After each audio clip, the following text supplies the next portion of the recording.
I've been running round in circles, chasing my tail and lost my way, seeking shelter in different corners, never finding a place to stay. Somehow ended up here on the ground. Brother, help me up, I've fallen down. I know that I'll hurt the ones that I hold dear, the ones I love. Thought that I would find the answers, drinking till my feet felt numb, just like Father did when I was young. I don't know how I could be so dumb. I've been lost far too long. I can't see, I'm trapped in darkness. Life has turned its back on me, it seems. Brother, help me up, I've fallen down. Have you ever felt like someone who's meant to be somewhere else, caught inside a state of mind where nothing's really making sense? That's why I've been left here on the ground. Sister, help me up, I've fallen down. I've been lost far too long. I can't see,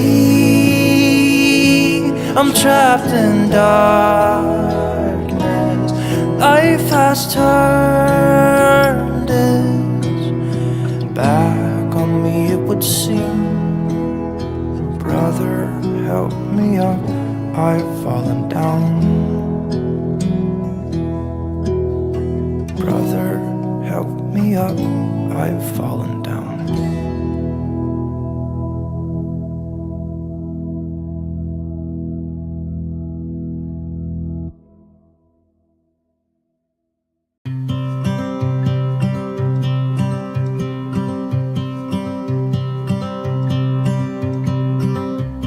It's been 4 weeks since you called, and I've been waiting here for you all along.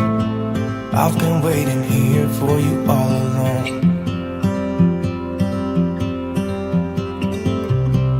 Where you been? Where did you go? I wonder if you found what you're looking for. Wonder if you found what you're looking for.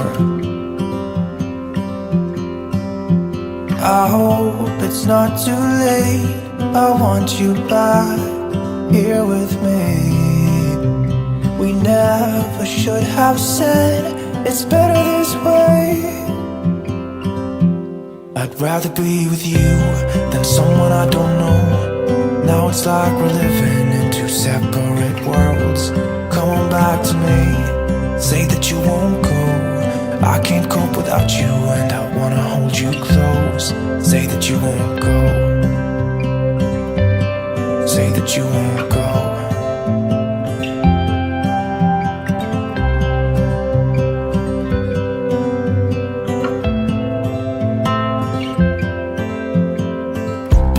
It's been so cold without you here. We barely said goodbye before you disappeared. It's been so cold without you here. I'm not gonna lie, don't know what I'd do without you. Maybe we could try to figure out a way to put our past aside. I've realized I only want you. I hope it's not too late. I want you back.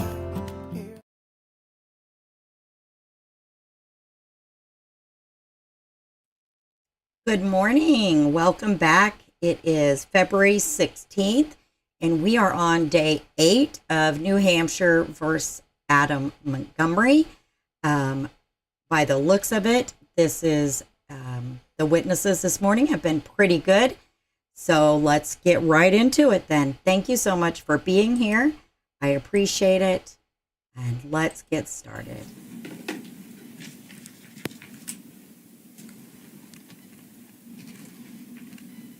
Your Honor, the state calls Travis Beach to the stand.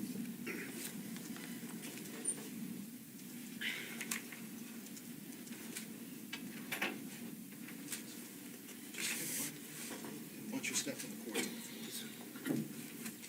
Careful of the cords, please.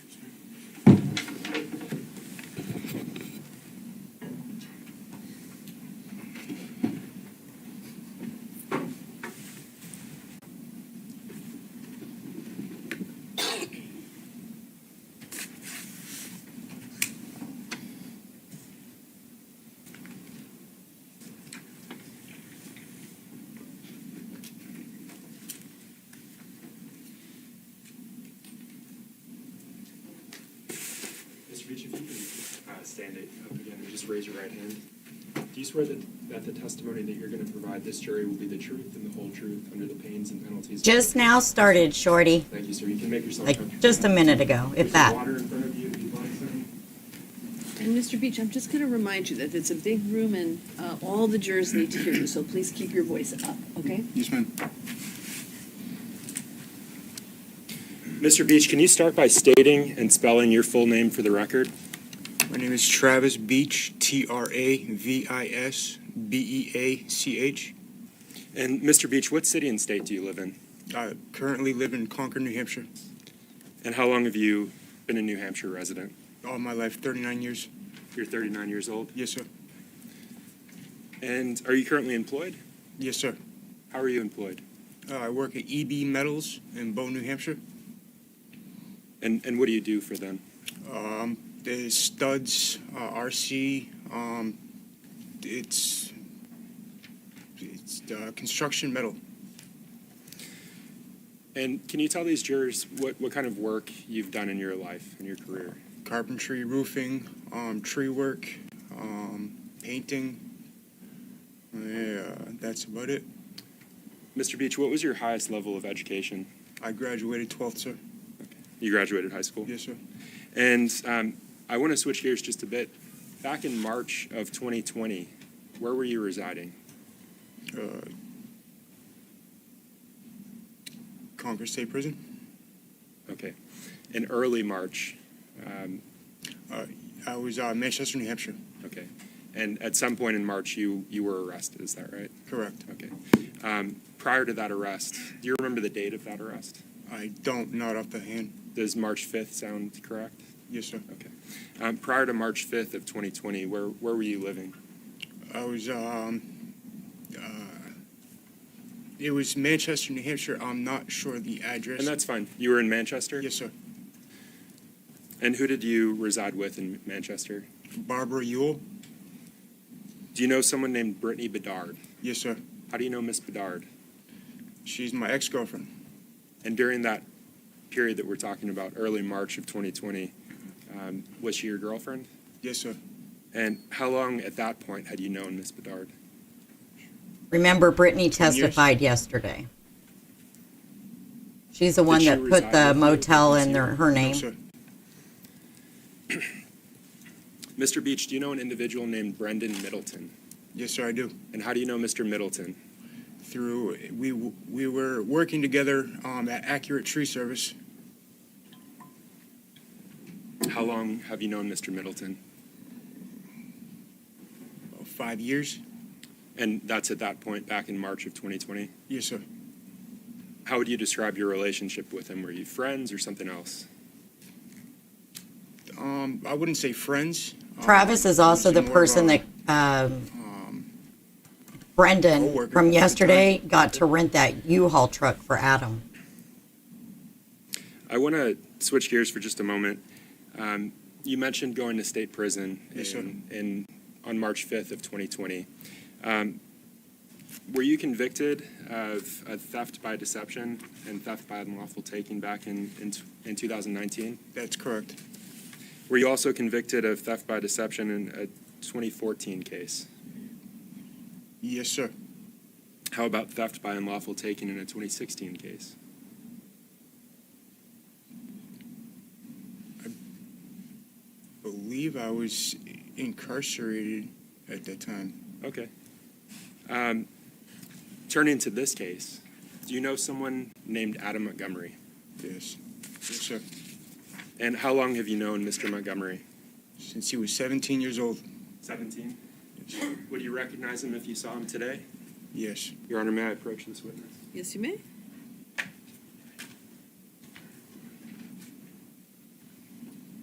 Mr. Beach, I'm showing you State's Exhibit 101. Yes, Do you sir. recognize the individual depicted in this image? Yes, sir. Who do you recognize this to be? Adam Montgomery. The same Adam Montgomery you've known since you were 17? Yes, sir.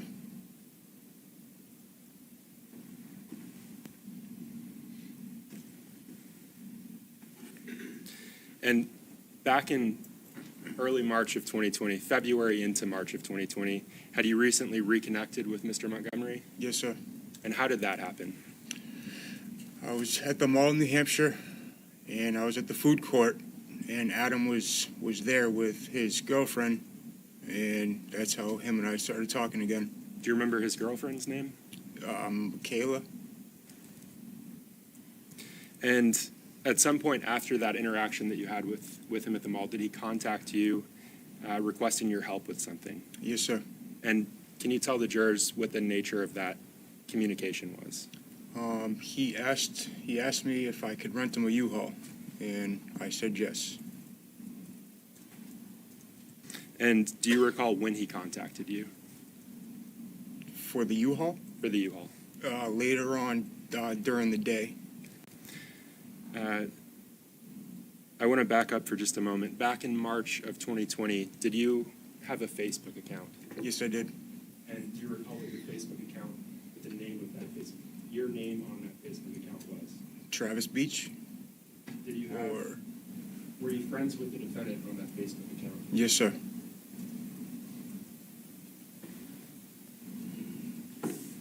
And so when he contacted you and asked you to rent him a U-Haul, what did you do? I didn't hesitate. He's a friend. I wasn't thinking of anything negative.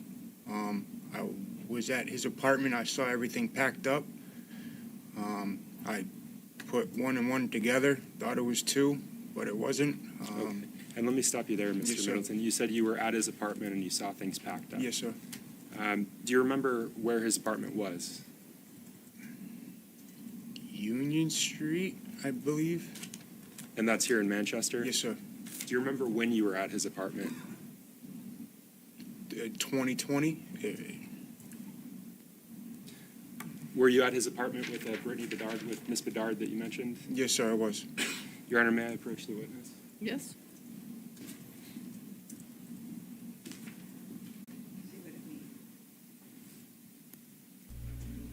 Adam has refused transport again today.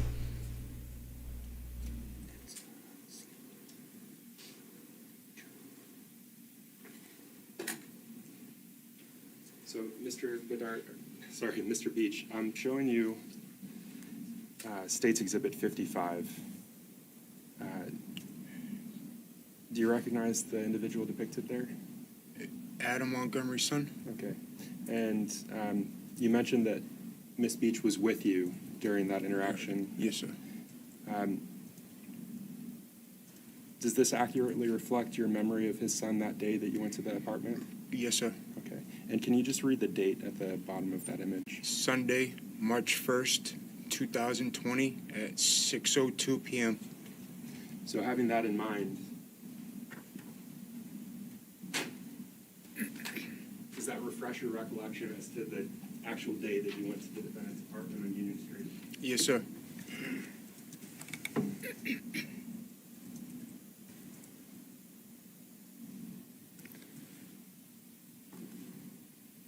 Did you have any discussions with the defendant when you went to that apartment street? We had multiple, yes, sir. Specifically with respect to the rental of a U-Haul van. I'm sorry? Specific to the rental of a U-Haul van. Yes, what sir. were those discussions that you had with the defendant? We did, what were the discussions? What did he say to you? He asked me to rent him a U-Haul. He needed to move stuff, and yeah, that's it. And you wanted to help, it sounds Yes, like. sir. Did you help him, and did you in fact help him rent a U-Haul? Not per se myself. I got somebody to rent him a U-Haul, so in aspect, yes, sir. Okay. And I want you to walk us through that. You said you got someone to rent him a U-Haul. Yes, sir. Who is that someone that you're referring to? Brendan Middleton?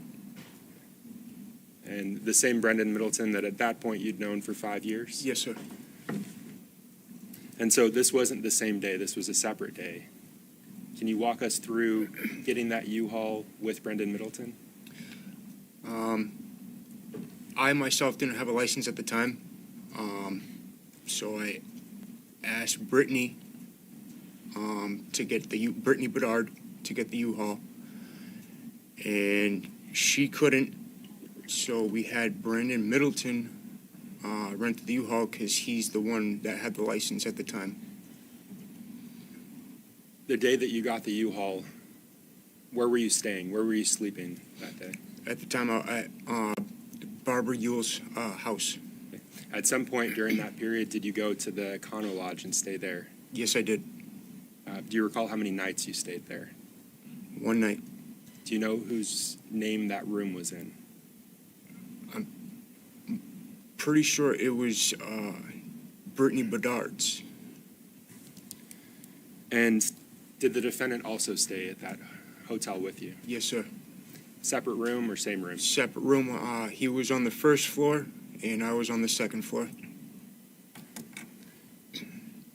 So you're staying at this hotel. At what point do you go and get the U-Haul for the defendant?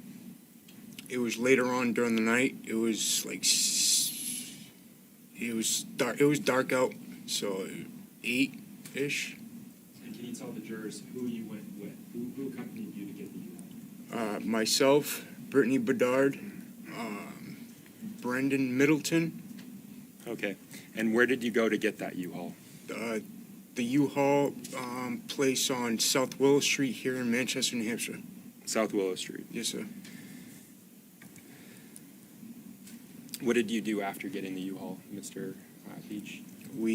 There's a gas station right next to the U-Haul place. We stopped there, put gas in it, and then we went back to the Econo Lodge. When you say we went back to the I'm Econo sorry. Lodge, Myself, Brittany Bedard, and Brendan Middleton. and what did you do when you returned to the Econo Lodge?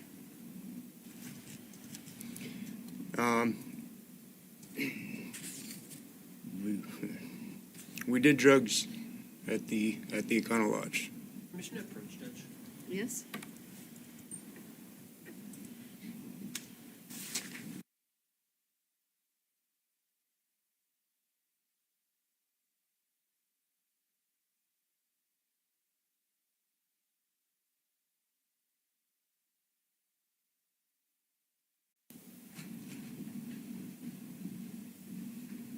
Mr. Beach, when you say we did drugs, Yes, who is sir. the we that you're referring to? Myself, Brittany Bedard, Adam, and Kayla Montgomery. And what drugs are you referring to? What kind of drugs? Cocaine. Is that crack cocaine? Yes, sir. And,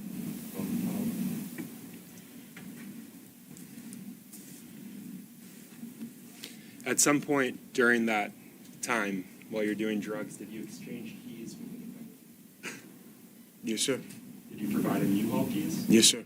Let's talk about that interaction.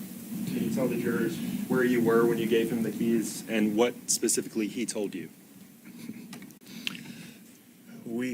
Myself and Brittany Bedard gave the keys to Adam Montgomery, which he was staying at the Econo Lodge on the first floor.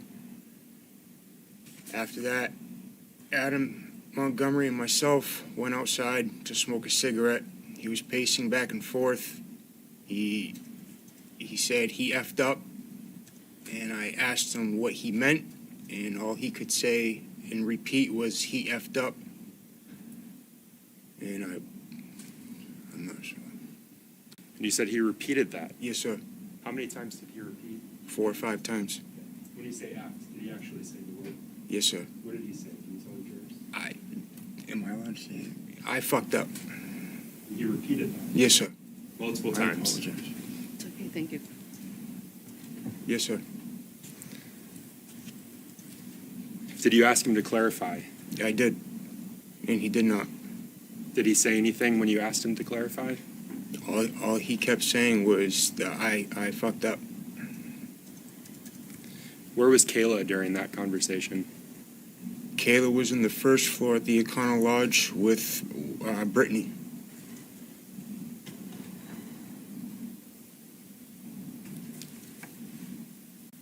And I think you said this already, but at that point, when you went out to smoke the cigarette, you'd already given him the U-Haul keys. Correct. At any point during your time at that Econo Lodge, did you see the defendant drive the U-Haul? I did not. At some point, did you go back to your own room with Miss Bedard? Yes, sir. And prior to going back to your own room, had you seen him drive the U-Haul at all? No, I did not. Was the sun out when you went back to your own room, or No, sir. It was still nighttime. it was nighttime? Yes, sir. And do you know what the defendant did with the U-Haul? I don't. Did you attempt to get in touch with him the following day about the U-Haul? No, sir. Do you think seeing those your Facebook messages would refresh your recollection on that point? Yes, sir.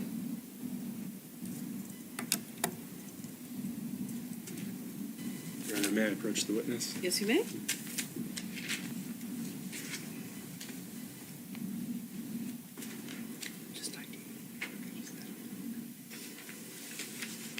So, Mr. Beach, I'm showing you what's been marked for identification. It's Yes, State's sir. Exhibit 139. Yes, sir. Will you take a look at the second page of this document and just look up when you're done?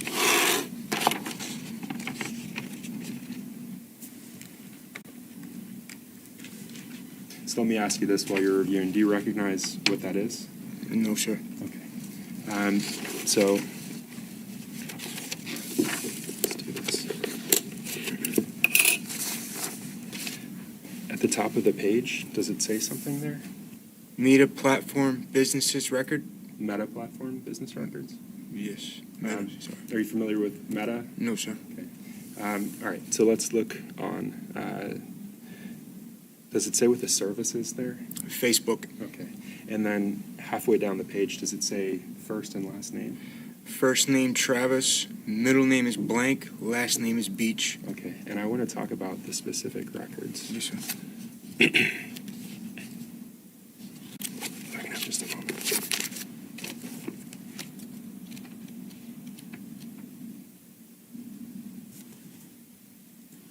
Real quick, I just want to welcome those of you coming in. Thank you so much for being here. If you're new here, I do try to recap after each witness, kind of give you a rundown of what was said in case you miss anything. But I appreciate you being here. And this is the first witness of the day. Okay. So I'm just going to ask that you review page 139, and I'm going to point you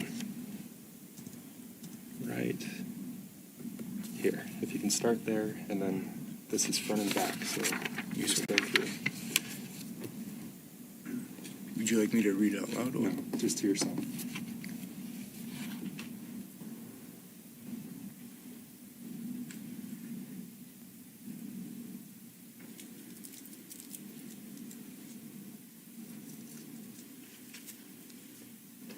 Okay. And so I'm going to draw your attention to right here, this message.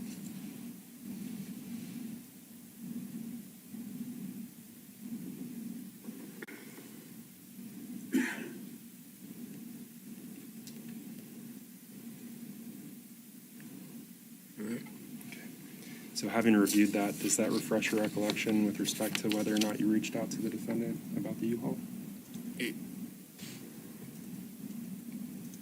I mean, it's right, I don't remember it, but it states right there, so yes. All right, and I'm going to hand you what's been marked for identification as State's Exhibit 140. Yes, sir. And I'm just going to ask you to read that top message. Out loud? Nope, to yourself.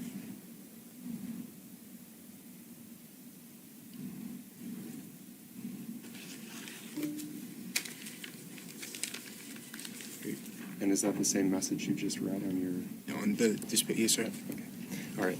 So with respect to these messages, are they fair and accurate in terms of the messages that you exchanged with the defendant? Yes, sir.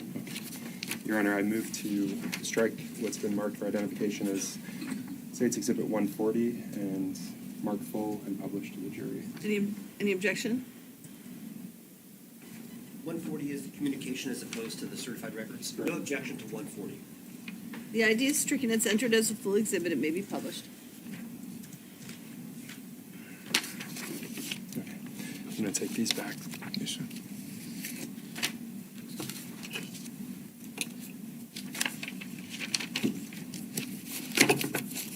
I'm going to ask that you hold on to this because we're going to go through it.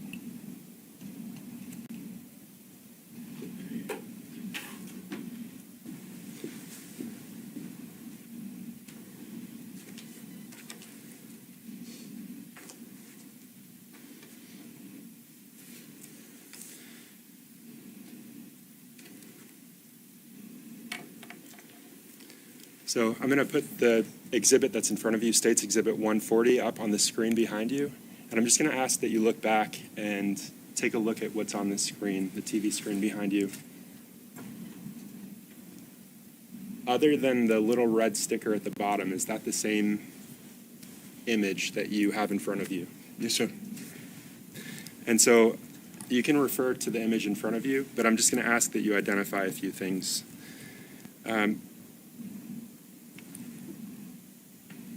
Starting with the top message, can you tell us who the sender of that message is? What's the name of the individual? It says next to author. Travis Beach. Okay, and that's you. Correct.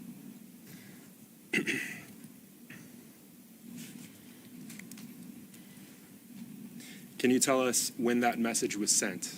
And it's right below the author's name.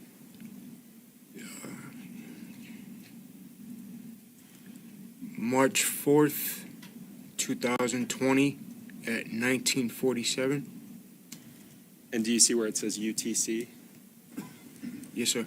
Are you familiar with Coordinated Universal Time, Mr. Beach? No, sir.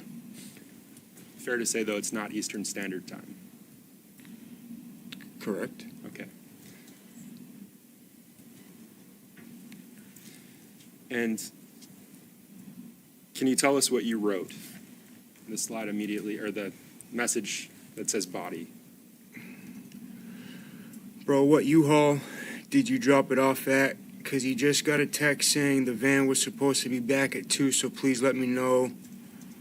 WTF is going on.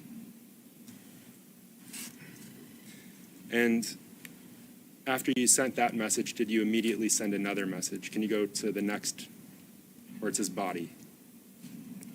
ASAP.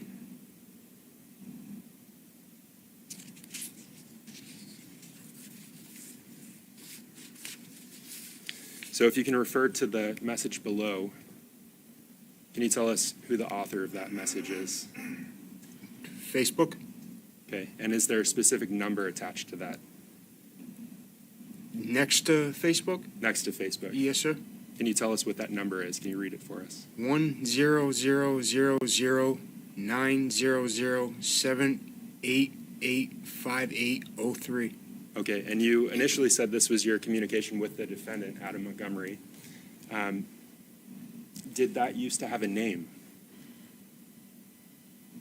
When you made those messages, when you communicated with the defendant, did his Facebook account have a name? Adams? Adams. Yes, sir. What was the name of his Facebook account? Adam Montgomery? Okay, and that's no longer there, is that fair to say? Yes, sir. Okay. If you can go to when that message was sent, just below the author.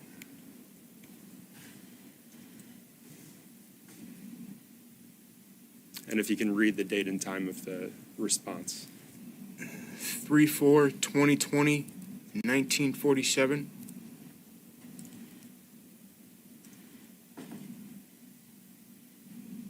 So if you can go to the next message I'm where it sorry. says sent. You want me to read the number again?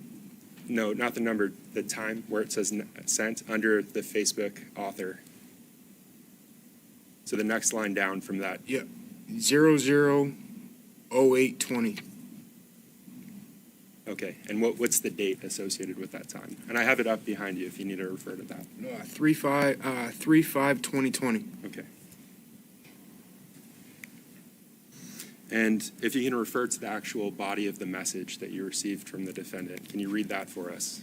Please don't message me stuff like this on Facebook again. Okay, you've skipped one message. If you can go up to I'm the message before that. I dropped it off on Willow, my word. All right, and let's go to the next message. If you can tell us that's also from the defendant, can you verify that? Yes, sir. Okay. And what's the time of that message? 00/08/44. And that again is UTC. Yes, sir. And same date as the last message. Is that correct? Correct. All right, now let's go to the body of that message. If you can read that to the jurors. Please don't message me stuff like this on Facebook again. Wow. You didn't even say anything bad. Do you know why the defendant didn't want you messaging stuff to him about a U-Haul rental? No. And let me back up. You said earlier you didn't know what he was using this U-Haul for. Correct. Did you ask him? No, sir. Why not? Honestly, I didn't think I had to because I saw all his belongings packed up, and during the day, he said he was having problems with DCYF, so I kind of figured that he was moving. And were you aware that he had just moved into that apartment? No, sir. Did you ask Kayla what the U-Haul was for? I wasn't allowed to talk to Michaela. Why weren't you allowed to talk to Kayla? I didn't ask. Mr. Beach, did you ever meet a child named Harmony Montgomery? No, sir. No, sir.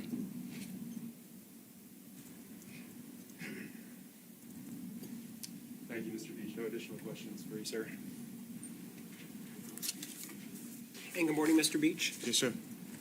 I'm Jamie Brooks, and I represent Mr. Montgomery. You indicated on direct examination that you reconnected with Adam.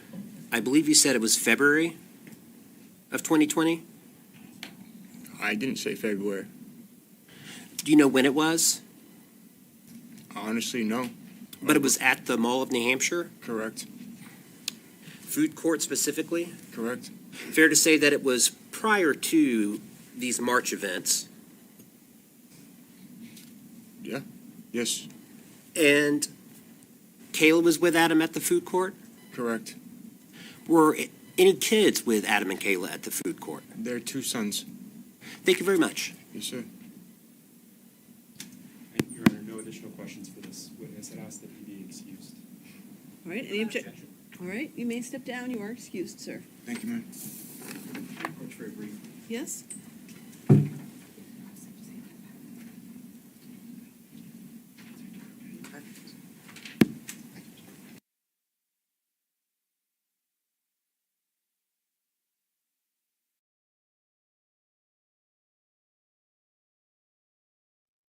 All right, so that was the first witness of the day. That is Travis Beach. He has been, or at least has known Adam since Adam was 17 years old. Seems like they were pretty good buddies. Travis is the one that had Brendan Middleton. Brendan testified yesterday, Thursday. He's the one that had Brendan rent the U-Haul for Adam. Brendan was the only one that had a license at the time. Travis said that after getting the U-Haul, he took it to, he him and Adam went and got gas, and then they took it to the Econo Lodge. He admits that they were all doing drugs at the Econo Lodge, including crack cocaine. He said they then exchanged the U-Haul keys. They went outside to smoke a cigarette, and Adam was pacing back and forth, and that he told Travis that he had effed up. Travis asked Adam what he meant by that, and all he could say was, I f***ed up multiple times. He said Adam would not clarify what he meant by I fucked up. Kayla was inside the motel with Brittany. Brittany testified yesterday as well. So Kayla was inside the motel with Brittany at the time this was going on. Travis said he had no idea why Adam needed the U-Haul, and he never saw him drive it. Adam did not bring the van back on time, though, and Travis got concerned. So he was then shown some Facebook messages between him and Adam. And on March 4th of 2020, Travis Facebook messaged Adam, and he asked him, or told him, that he had just, Brendan had just gotten a text, or that Brendan had just texted him, I guess, sorry. Brendan had just texted Travis saying that the van hasn't been returned yet, and so Travis asked Adam, you know, what the F is going on? He said, Adam responded on March 5th. So the following day, Adam responded that he had dropped it off on Willow. And then right after that, Adam said, quote unquote, please don't message me stuff like this on Facebook again.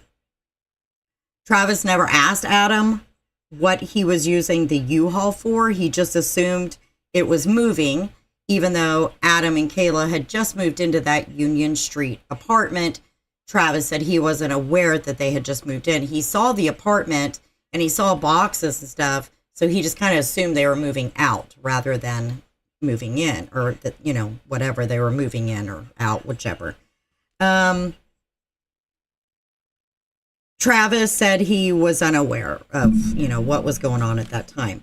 He also says that he was not allowed to speak with Kayla during any of this. So kind of interesting.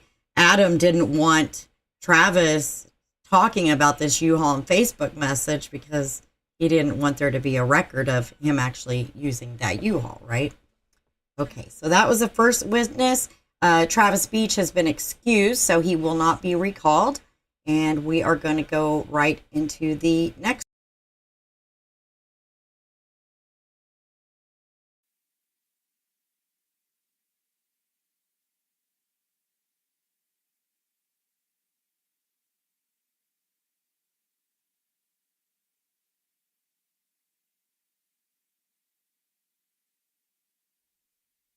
Also, this morning, the court had to issue an arrest subpoena or an arrest warrant. Or while we're waiting, they had to issue an arrest warrant. Let me see. For a material witness in the case. Apparently, Nicole Giles was subpoenaed to appear in the Hillsborough County Superior Court North on February 6th to testify, and then she was then scheduled to testify on February 14th. The state says Giles is a witness to helping Adam Montgomery move from the shelter to the family's Union Street apartment, and she's also a witness to Montgomery's statements during that time and afterwards, as well as several other pieces of information.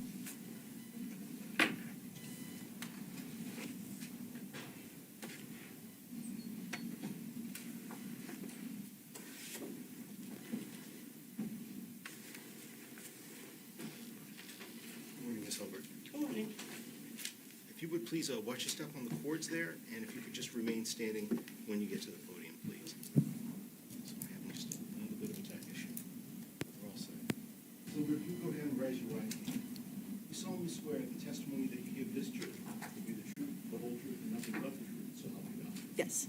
Thank you. Please feel free to have a seat. Let Ms. Hilbert, as we're being recorded here today, would you please go ahead and state your full name and spell both your first and your last name for the record? Tara Hilbert, Tarahilbert. Thank you, Ms. Hilbert. And what town are you living in right now? Manchester, New Hampshire. How long have you lived in Manchester? Almost 8 years. Okay. And where do you live? What street? Orange Street. On Orange Street? Yes. Okay. What do you do for work? Pretty much the property manager for over there. Okay. And when you say the property manager, how many buildings do you help manage? Just for that property, there's 4 buildings on that property. And then there's other properties elsewhere, but Okay. So do you help manage the other properties elsewhere as well as the 4 there? if the landlord needs help, yes. Okay. How long have you been doing that? 5 years? 4 years? 5 years? 4 or 5 years? And how far did you go in school? 10th grade. 10th grade. All right. What are some of the other things that you will do for the landlord to help out for those 4 properties or for properties elsewhere? Can you kind of describe what some of your duties are to the jury? I will help maintenance clean out apartments if they need it. Clean before a tenant's moving in, I will completely finish cleaning it. I'll meet with new tenants before moving in, give them keys. If anybody needs any help, have any questions, they usually come to me, and I take care of it. I'm about to say, do they call you, or sometimes they usually even maybe knock on your door Yes. since you're right there? Yes, Right.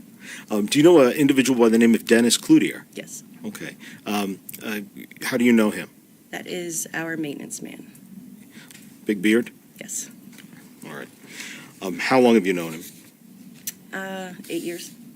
And with regards to the properties that you talked about you take care of, is one of those properties 644 Union Street? Yes. Mr. Cloutier, do you know whether he has done work there at 644 Union Street? Yes. If I could approach, please, Your Honor. Yes. Silver, I'd like to go ahead and show you 2 exhibits.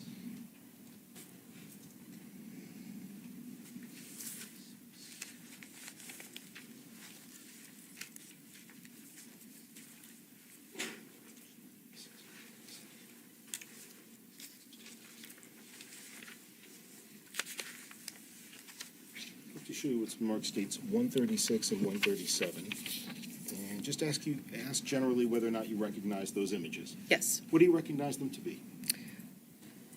This is my building that I live in. Okay.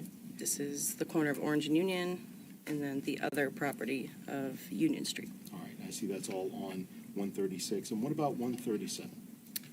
That is my back parking lot. Okay.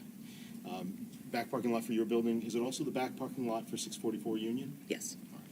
I'm going to leave these up here with you for a moment, but I'm also going to project them up onto the screen. Specifically looking at Exhibit 136, if you could just look onto the screen for a quick minute, Ms. Hilbert, just to confirm that's the same image. Yes. All right. And you went ahead and said that there was, could you please point out where 644 Union Street is in this, kind of the intersections? This is Orange Street. Mhm. This is Union. Okay. This is 644. So that's 644. The building that's right on the corner of Orange and Union, is that also one of the ones that you manage? Okay. And what about the building just to the right, if we go, would that be west on Orange Street there? Yes. Is that also one of the properties that you manage? That's my building. That's your building? Okay. With regards to a person by the name of Adam Montgomery, do you know who that is? Yes. All right. And who's that? It was a old tenant of ours. Could you please point out what was the building that Mr. Montgomery was staying in? That one there? Right. I'd like to switch now to Exhibit 137. I've got that on the screen. I just want to confirm, if you would please, that what you're looking at on the screen matches 137 that's in front of you on the desk. Yes. Okay. And from this angle, could you please point out where Orange Street and Union Street are again, that same intersection? This is Orange Street. Mm-hmm. All the way up, and that's Union. Okay. So the backside of that 644 Union Street, which building is that? Okay, the one looks like a porch built off the back? Well, these are 3 separate numbers, 640, 642, 644. Oh, okay. those units inside those buildings, are they all accessible from the back as well as from the front? Yes. Right. And could you please point out the parking lot that's used by the people who live in that building? Right here? Right there. Okay.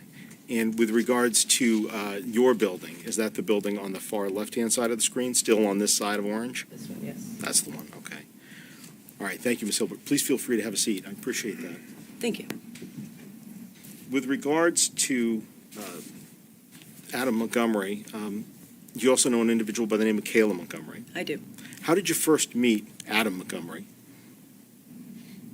I don't know our first interaction. I remember seeing him here and there.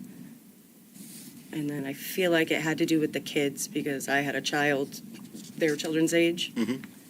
And it kind of just went from there.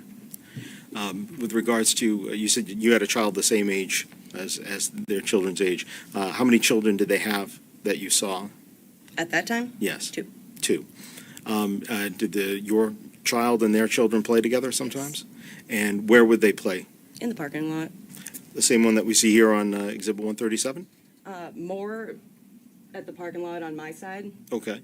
but yeah. At the time, Adam Montgomery, what was he doing for work? Do you know? He was not working at that time that I'm aware of. Separate from that, did you ever visit him inside his apartment? No. Okay. Where would you interact with him? In the parking lot, my porch, and he was in my house a couple times. And why was he in your house a couple times?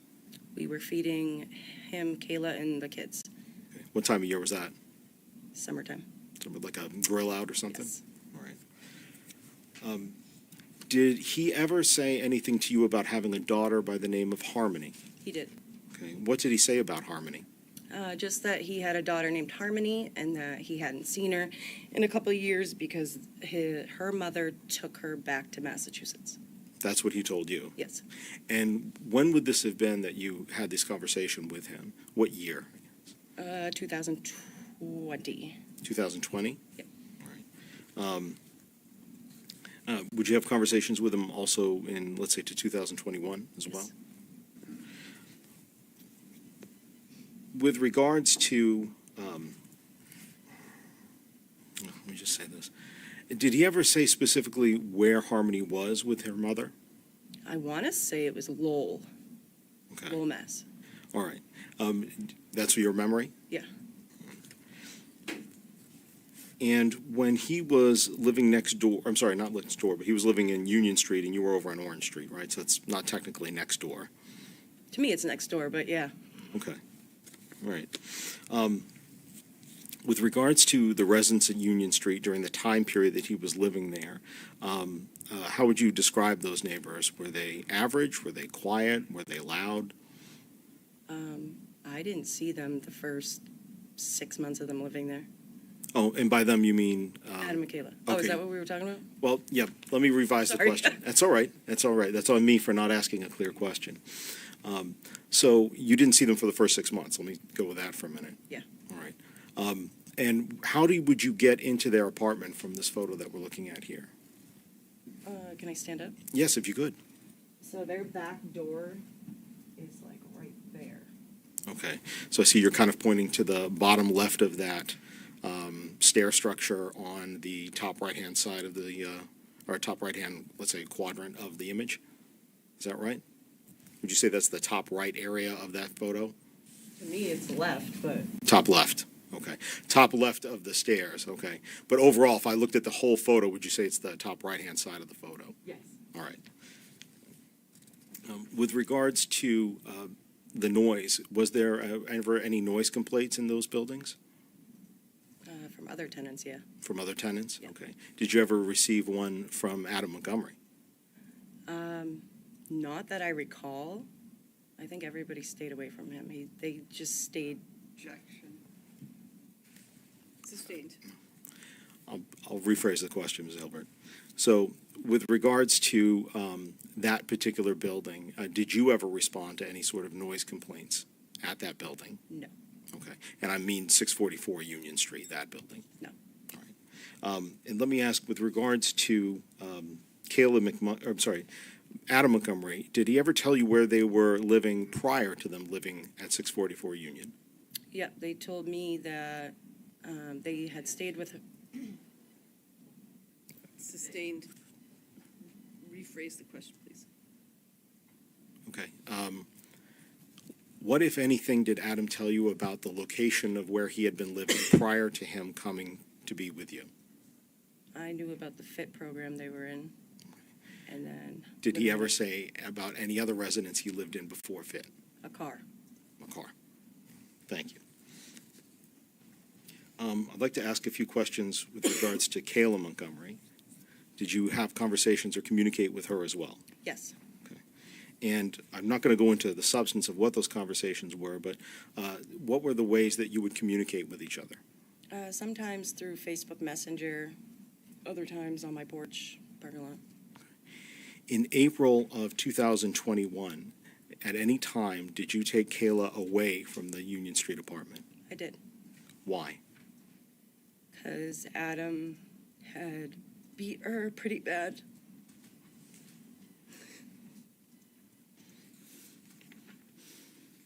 How did she look when you saw her? Really bad.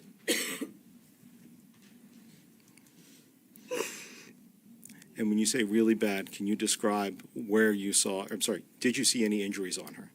I did. Where did you see those injuries? Her eyes, her nose, she was covered in blood. Where did you take her? To a hotel in Hooksett.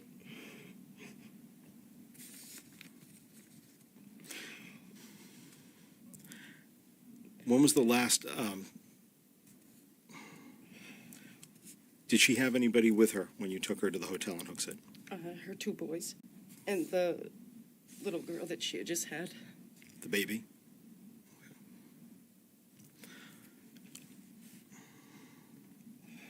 Later on, did the Montgomerys, both Adam Montgomery and Kayla Montgomery and the children, move out of that apartment?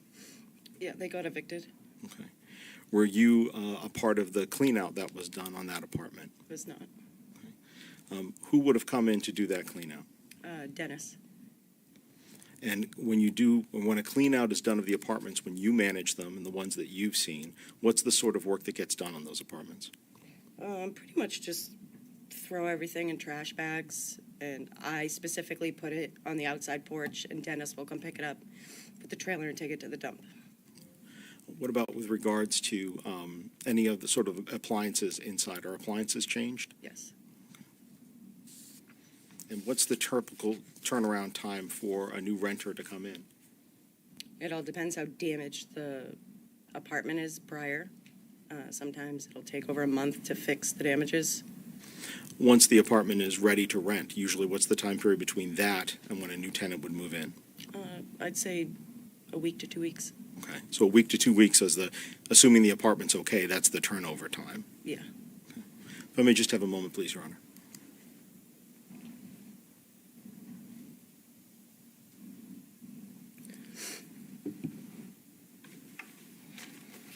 Okay, Ms. Hilbert, thank you very much. Those are all the questions that I have. I believe defense counsel may have a few.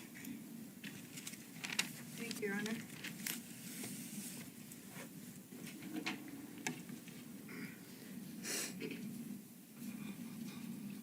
Ms. Hebert, you testified about a conversation with Adam where he indicated that Harmony was with her mother and you thought perhaps Lowell. Yes. And that conversation came up in the context of him talking about missing her, right? And you sort of asked, well, where is she? And that was his answer. Yes. Now, you also talked about seeing Kayla with black eyes. Yes. And you're pretty emotional about that, right? Because you and Kayla had become very good friends. Not just that. Oh, right, of course. But one of the reasons was that she was quite dear to you. Yes. And over the course of the time that she moved in, you didn't really meet him for about 6 months, but then when you met him, you and Kayla became good friends. Slowly, but yes. And during that, after Kayla was arrested, you contacted her in jail. Yep. And you remained good friends with her. For about a month, yeah. Okay. Thank you. Welcome.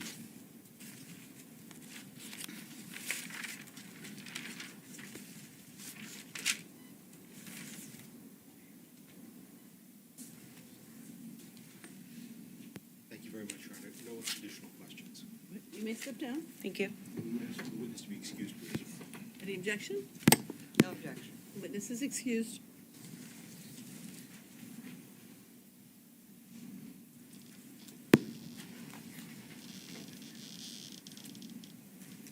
State may call its next witness. All right, so that was the second witness for the day, Tara Hilbert. She was the property manager for the company that managed the Union Street apartments that Kayla and Adam lived in. She says that they only had 2 children at the time they lived there.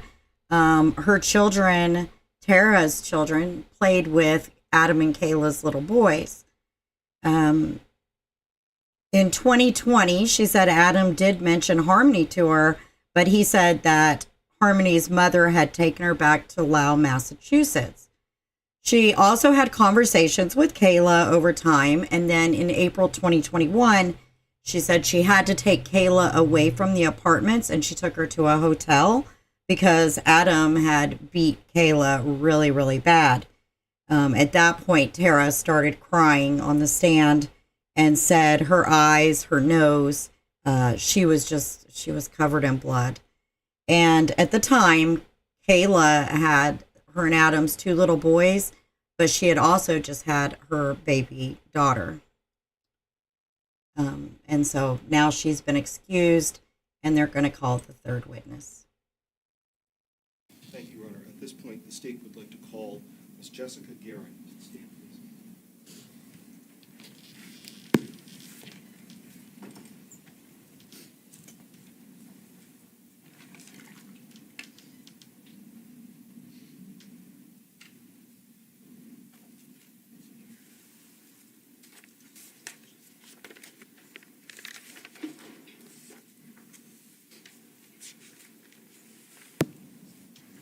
Good morning, Ms. Kari. Please go up right near the bailiff, and once you step in the electrical cords there, and if you would please remain standing at the witness stand when you get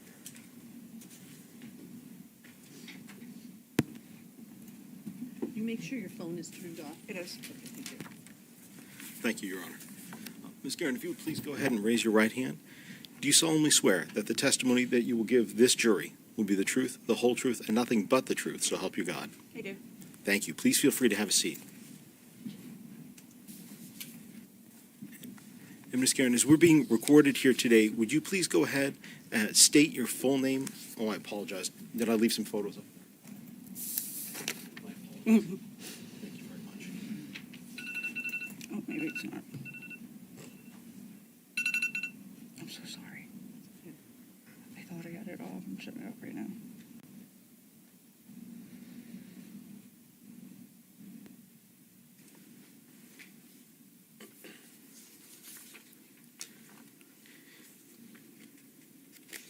Is it off or in mute? I'm sorry. I don't know. It's a new phone. I'm so sorry.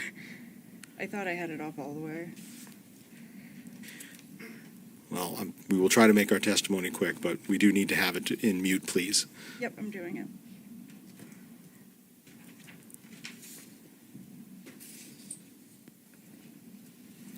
All right, thank you, Ms. Guerin. So sorry. That's okay. If you would please go ahead, since we're being recorded here today, would you please state your full name, spell both your first and your last name for the record? Jessica Guerin, Jessica Guerin.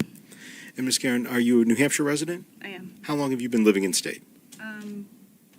About 13 years. Well, 13 years. I'm just going to I'll ask both of you, please keep your voices up. It's a big room. All the jurors need to be able to hear you.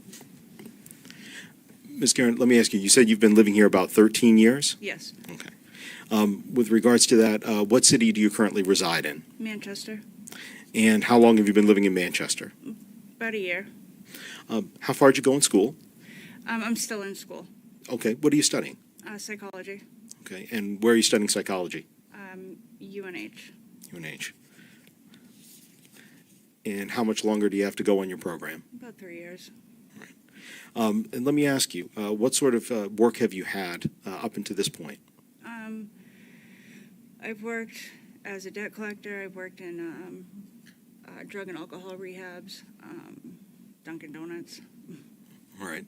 You said you've worked in drug and alcohol rehabs. I'd like to ask, did you ever work at a location in a rehab center called Granite State Recovery back in May of 2021? I did.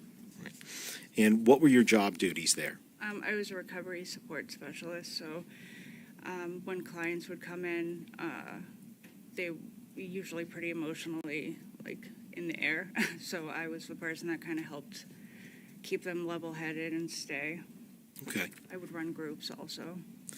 Did you ever meet, and separate from that, I'd like to ask, did you ever meet an individual by the name of Adam Montgomery? I did. All right. And I'd like to go ahead and show you what's been marked Exhibit 101.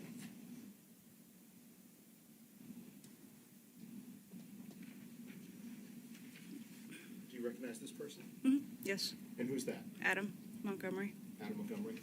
The person that you met in May 2021? Correct.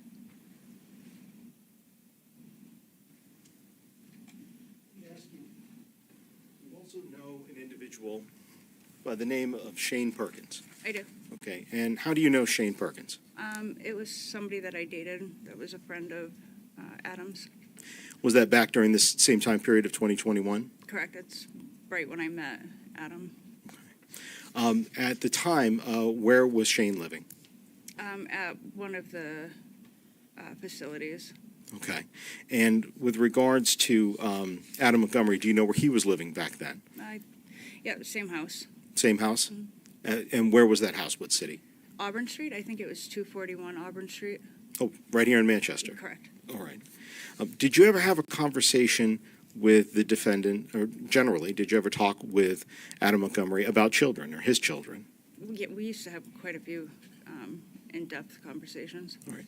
How many children did he say that he had?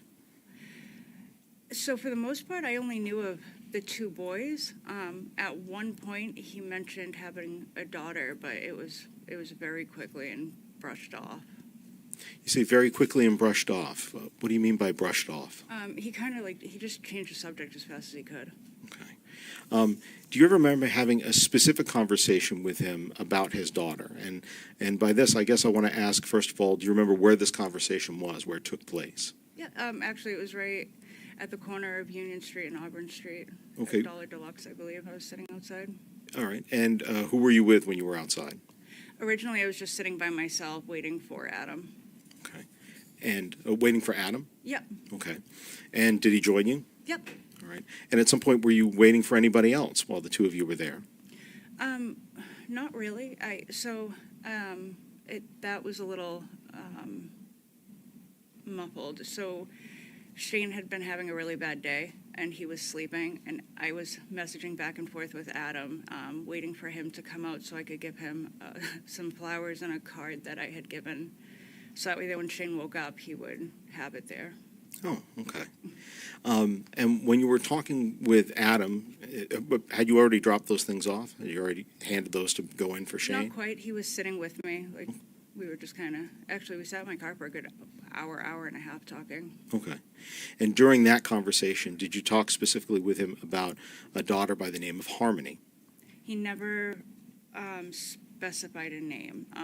He had mentioned that he had two boys and a daughter, but he had dropped the daughter off at her mother's in Mass somewhere, and just kind of changed the subject as fast as possible. You said I want to make sure I got that right. And you said that he told you that he dropped off his daughter at her mother's in Mass, and does that mean Massachusetts? Massachusetts, yep. All right. And then you said he quickly what? Brushed off the I'm not sure exactly how it happened, but the conversation switched very rapidly. I can just have a moment, Your Honor.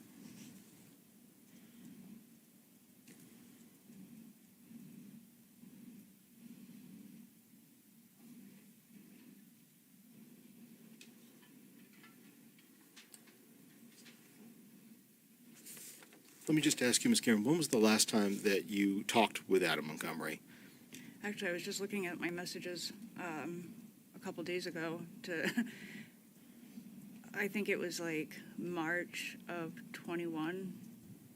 So it's been a couple of years. Yeah.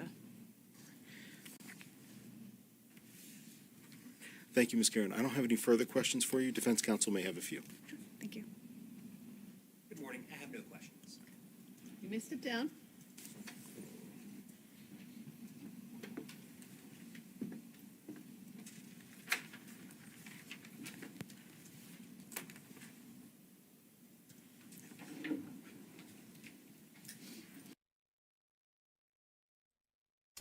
All right, that was the third witness, Jessica.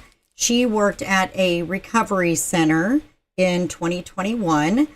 She used to date Adam's friend, Shane Perkins, who she met while working at the recovery center. She said she spoke to Adam quite often, and she knew that he had 2 sons. She says that one time he did mention having a daughter. However, he brushed it off when she tried to ask more questions about his daughter. At one point, Jessica said that Adam told her he did have 2 boys and a daughter. He never mentioned Harmony's name, but he said that he dropped his daughter off at her mother's house in Massachusetts. And she said, and then Adam changed the conversation very quickly. She last spoke with him in March of 2021, and the defense had no questions for her. She's excused as a witness as well, so she won't be recalled.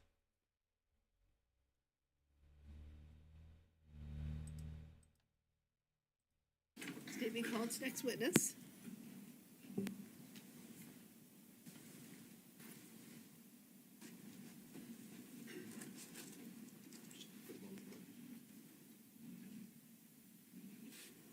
Real quick, I just want to thank you all for being here. I appreciate it very much. Feel free to chat. We're very nice in here. So if you're able to chat, come out of the bushes.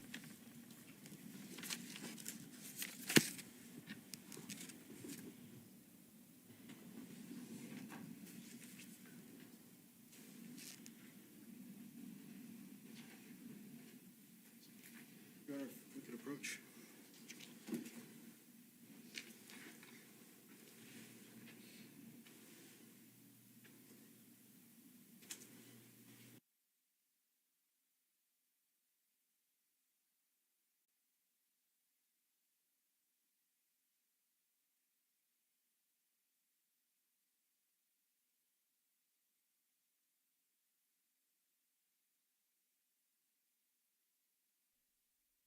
All right, and since we are starting this late, I can tell you what is going on right now.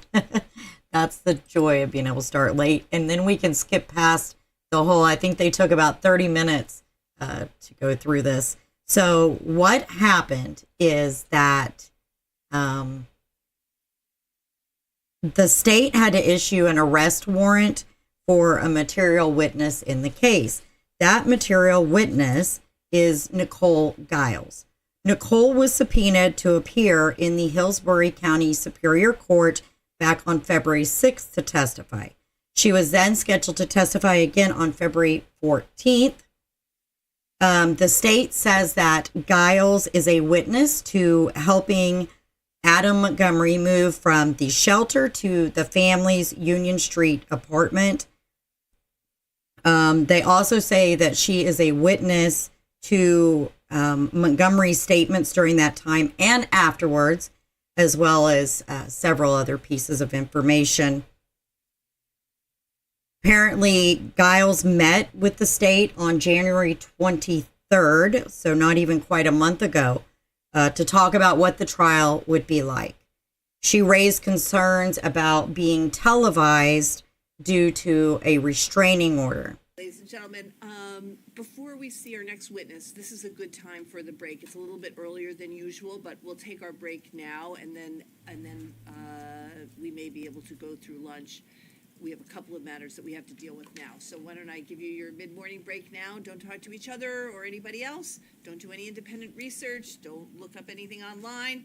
And we will see you hopefully in 15 minutes or so. Like I said, there are a couple of things, so maybe a little longer, but we'll get you back in here as soon as we can. All right? All rise for the jurors, please.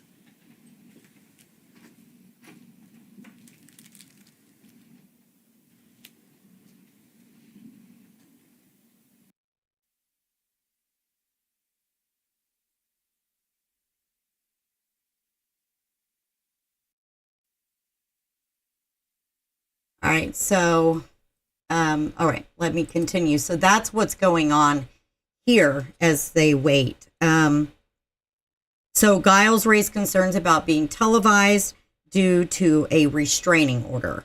She was informed via text that she would not be asked where she lived by either party, but that the cameras could not be turned off. Giles texted a response back and said, "When I came in to talk to you guys, there was no mention of anything being videoed or anything like that. And I'm sorry, but I cannot do it. I understand if you have to put a warrant out for me, but I'm not putting mine and my children's life on the line." So that's where they're at. That's what's going on here. Again, Adam Montgomery did refuse transportation from the state prison, so he will not be here for today's testimony. So let's try to skip ahead.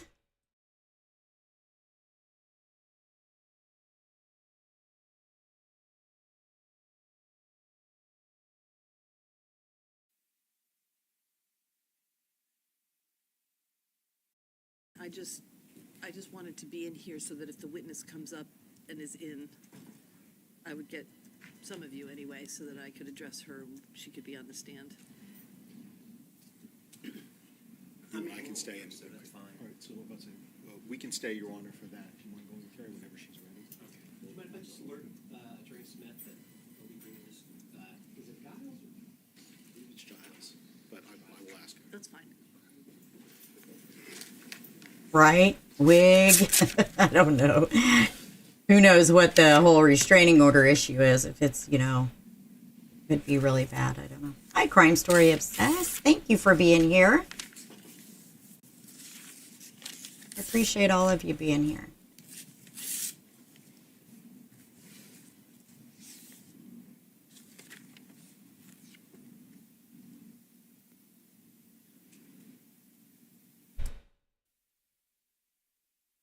So glad we can skip through this instead of having to sit here for 30 minutes or so.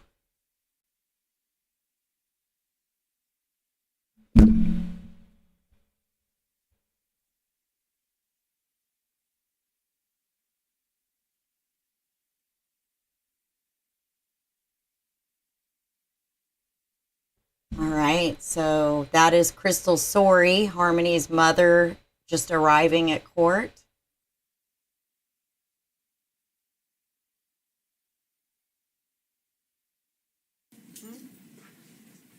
Nope, Adam refused transportation again today. Is she before lunch? So I'll do it at lunch. Okay. Did you want to hold on to this?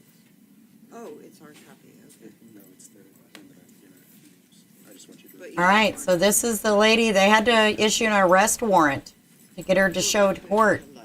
She is not a happy camper at all. If you would just speak to her about that. Yes, ma'am. I'm going to kind of let this play even when they don't talk, only because I saw bits and pieces of this earlier while I was getting ready. Like I said, she is not a happy camper. She is pissed off. I mean, just look at her body language. Who goes to court and acts like that? Like, seriously, I would never, ever act like that in a court.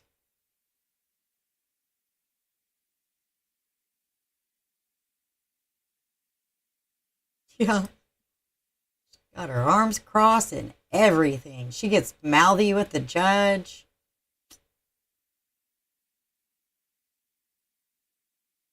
She's probably lucky she doesn't get arrested again.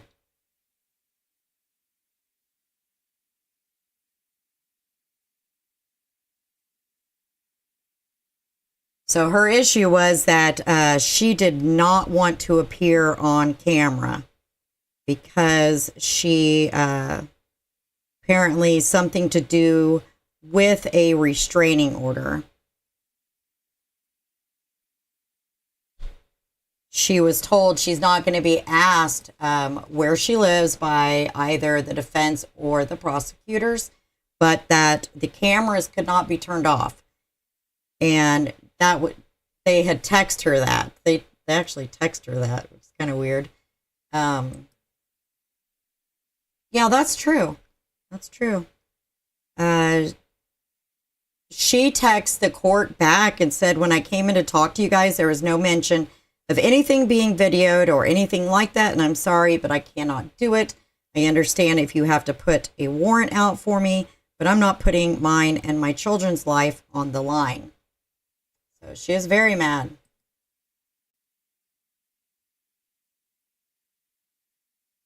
And I mean, depending on the circumstances, she very well could be right. You know, she very well, it could be extremely dangerous for her to have her, you know, face on camera in front of the whole world. You know, like how many thousands and thousands of people are watching this trial live all over the world.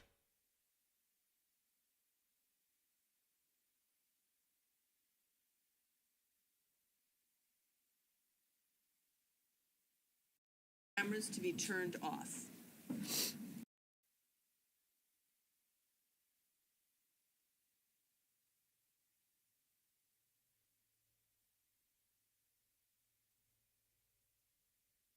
Good morning, Peacock.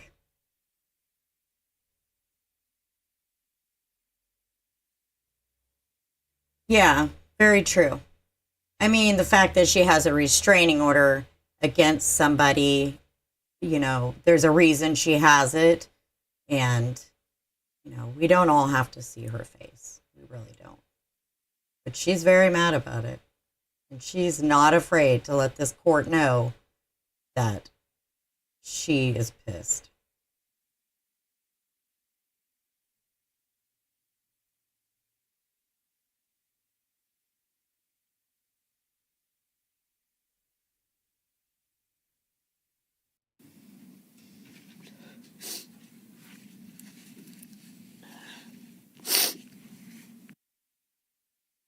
So you can hear somebody crying and sniffling.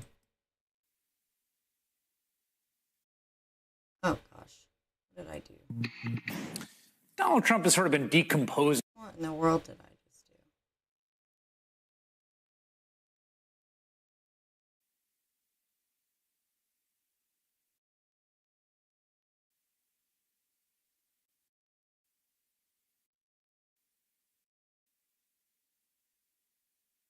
All right. Looks like we got it.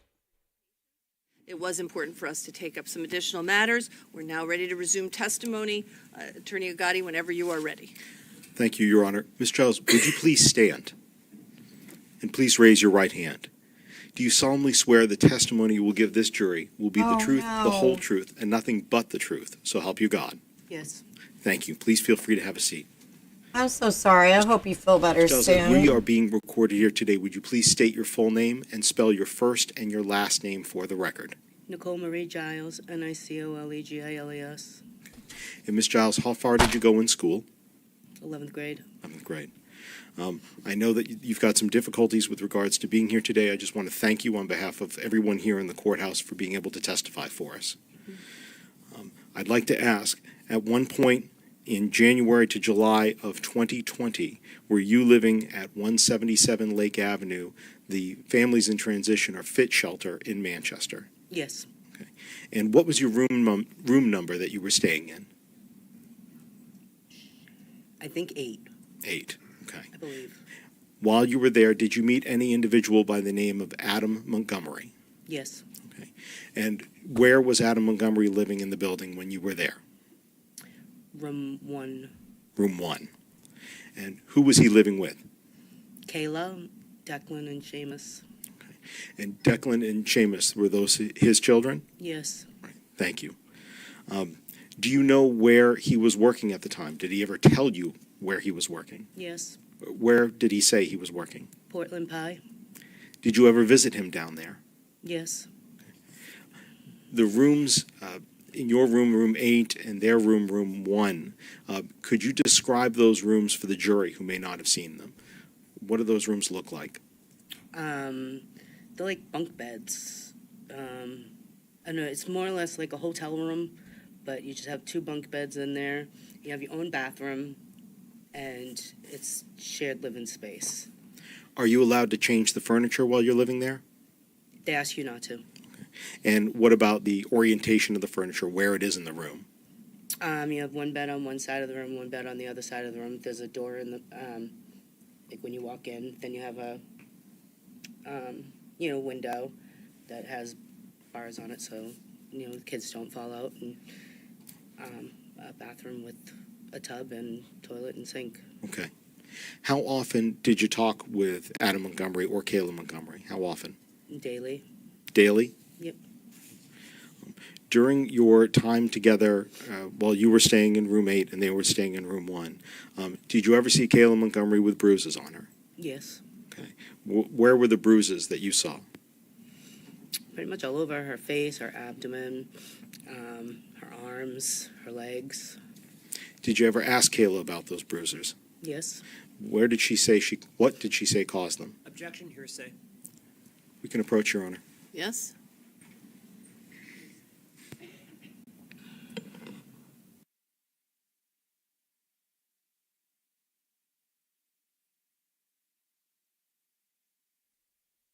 So in case you're just joining us, this witness has a valid reason she's asked to not be on camera, as she has a restraining order against somebody, and she said it would put her and her children's lives in jeopardy. Sadly, the court already showed her earlier, but so they're not going to show her face while she testifies, at least.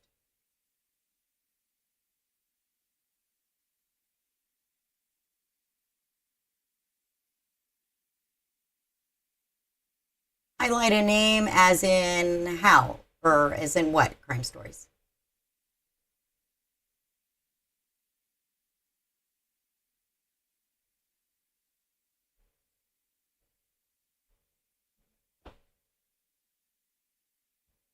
So this is Nicole Giles. I actually spelled her name wrong. Let me correct that. I wonder if I should even put her name on there.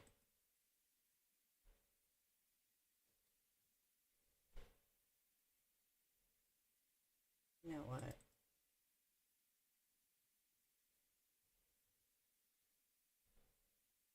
I'm just going to take her name off of here.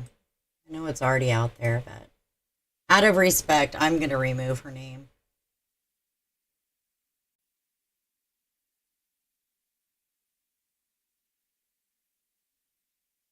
Oh, you just use the @ sign. So like @ and then the YouTube's username. It's easier if you're on a computer, but like if you're on a phone, you have to literally type out the username.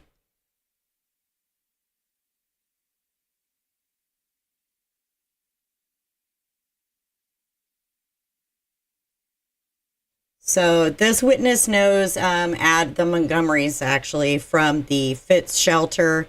He told her he was working at Portland Pie at that time. She just kind of described the rooms at the shelter. She said bunk beds, bathrooms, shared living space.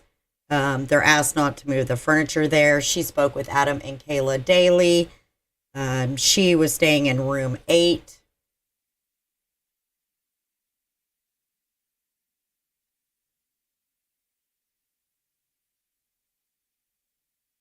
That's what I thought she meant too.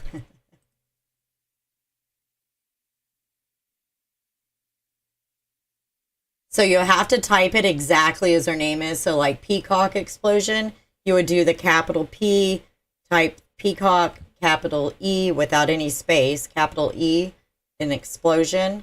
So and then it should highlight, for Peacock, it will highlight it for her so that she doesn't miss it. Especially like our chats are small, so, but if you're in a chat with a whole lot of people, it's definitely helpful.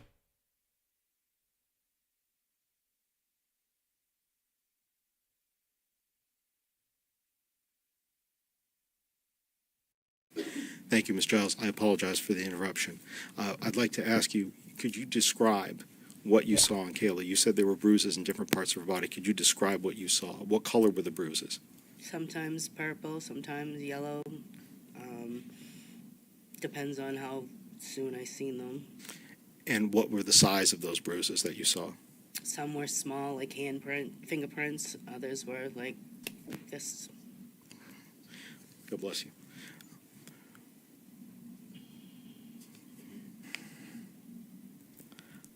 How often did you see them on her? Pretty often. And pretty often, how often is that? I don't want to put words in your mouth, so. There was like a new one pretty much every day. Okay. Did the Montgomerys move out of the fit shelter? Yes. Okay. Did you do anything to help them in that move? Yes. And what did you do? I helped them move out with their belongings. And how did you help them move out?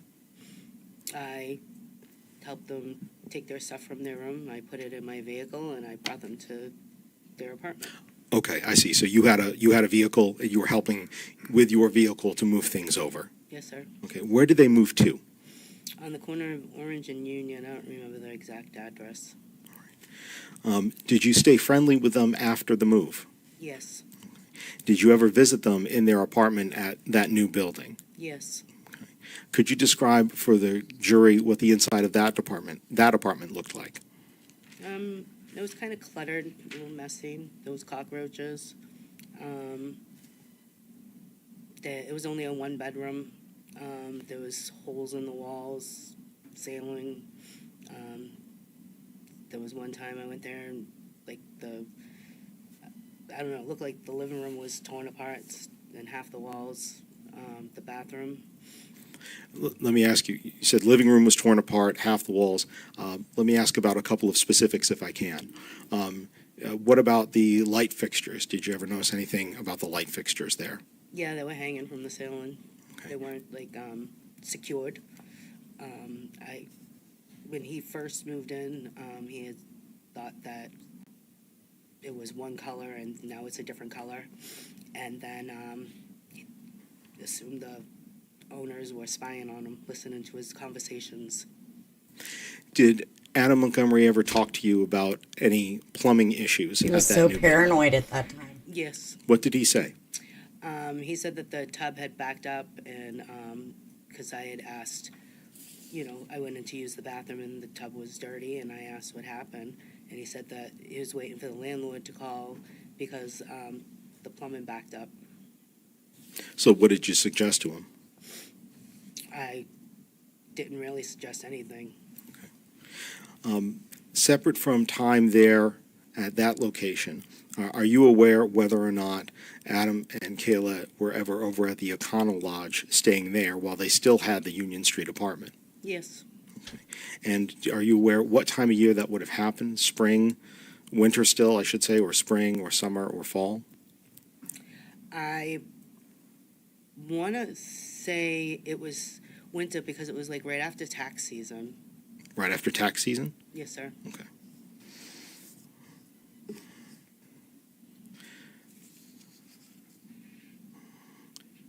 Just a moment, please, Your Honor.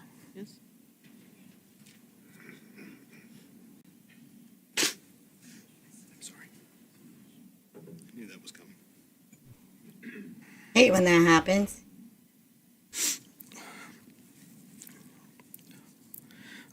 When you were interacting and talking with Adam Montgomery, what behavior, if any, did you ever see about him believing that somebody was recording him or listening to him? He actually thought that quite often. And did you see him do anything as a result of this? Any actions that he would take? He was just like, I don't know, he would ask if I thought it was true, or like, look, the number 5 bus keeps going by. They go by like 5 times. I was just going by the shelter. I'm like, that's the route, I believe. I think it was a 5 or 6. One of those two, I'm not exactly sure. But it drives straight down Lake Ave to go downtown, and he just thought it was following him. And then, you know, the whole light fixture thing, I don't know. He's just didn't make sense half the time. So I didn't listen to him half the time. At any point, when you described before that you had seen these bruises on Kayla Montgomery, at any point did you offer for her to get her out of that relationship? Yes, I did. Okay. And did she accept your offer back then? Not really. Okay. Not exactly. She was afraid. Okay. Thank you very much. I don't have any further questions for you. I believe.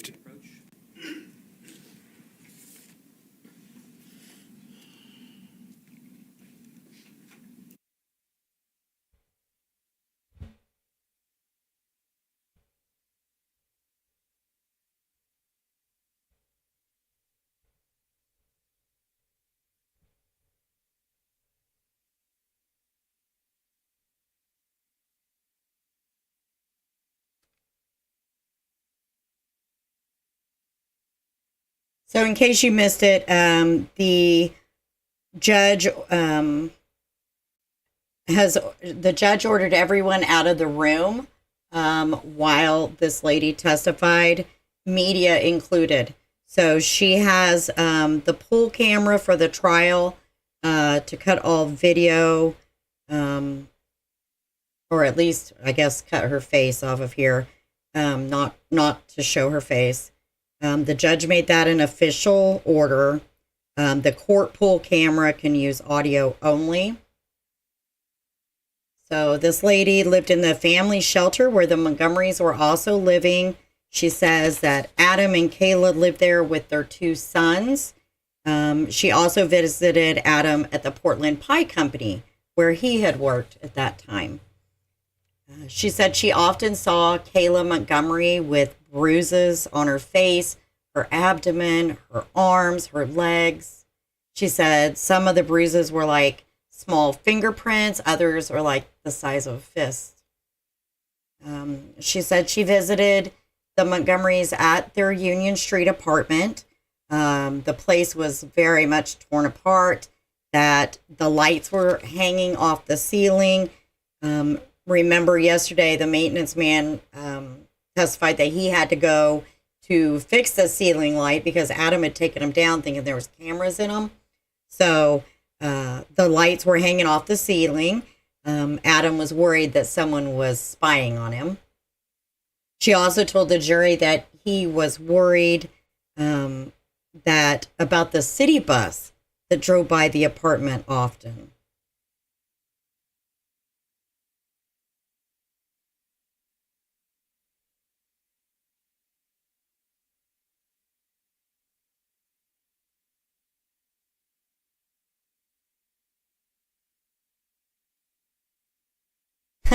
Crime stories, you gotta make the R a little R. And then you'll have it.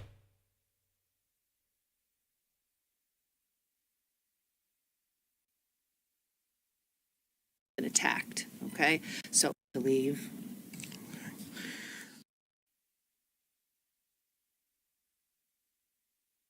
I should have it right about the point that they're going to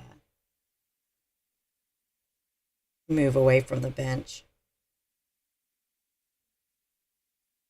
I want to thank you all for being here. I appreciate it very much. If you haven't yet liked the video, please do.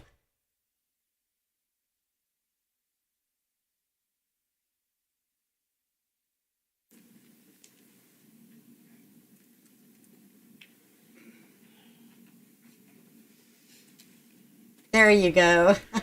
Ms. Giles, I apologize. Learn something new every day, huh? I'd asked you before about the bruises that you saw at FIT, and I just want to ask you, what did Kayla say caused those bruises that you saw at FIT?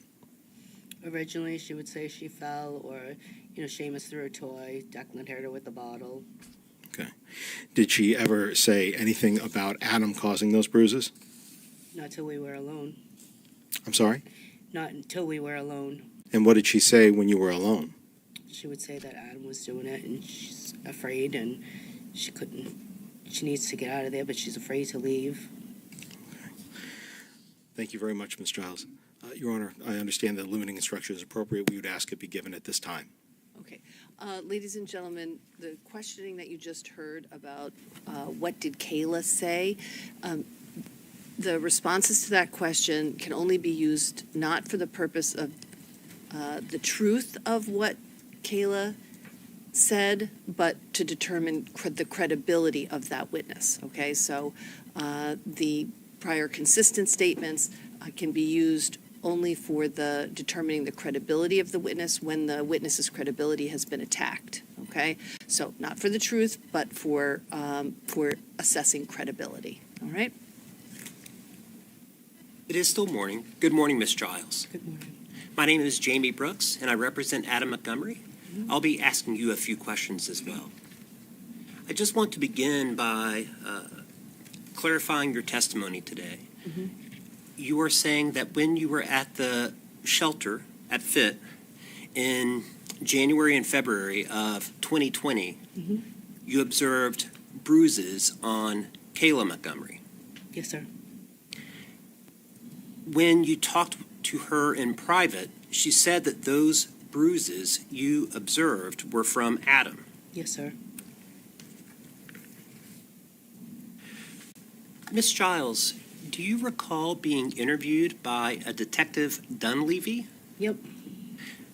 This interview by Detective Dunleavy was in June of 2022, Yes. 1.5 years ago, actually more than 1.5 years ago. Mm-hmm. And I apologize. We're making a record, so we do need to have like a kind of like a yes or no as opposed to an mm-hmm. Okay. Thank you so much. This interview conducted by Detective Dunleavy in June of 2022 was at the police department. Okay. I don't remember. You do not remember where it was? No, he's come to my house a couple of times. He came to, my house a couple of times. And I know I did go to the police station once, I believe. I don't remember when. Do you remember there being an interview specifically that was recorded? Sure, yeah. It was at when we were at the police station. I think he did one at my kitchen table twice, or something like that. Okay. What I'm wanting to focus on is the interview that took place at the police department. Okay. And you do recall having an interview at the police department? Yeah, I don't remember what his questions or anything like that. You don't remember what it was about? I know what it was about. It was about Adam, but I don't remember all the questions. It was over a year ago. I'm lucky if I remember what I had for dinner last night. Same girl, This same. interview was conducted by not only Detective Dunleavy, but also Detective Rahill. Do you remember that? There was some other guy in there. I don't know who it was. And when you were there for this interview, you knew that it was about Harmony Montgomery. Yes. And you wanted to do everything you could to help, right? Right. You knew that it was being recorded, right? Yes. You knew that Adam had already been arrested at this point for second-degree assault. I believe so, yeah. Harmony's disappearance was already in the media at this point. Okay. By okay, do you mean yes? I don't pay attention to the news. I don't have cable.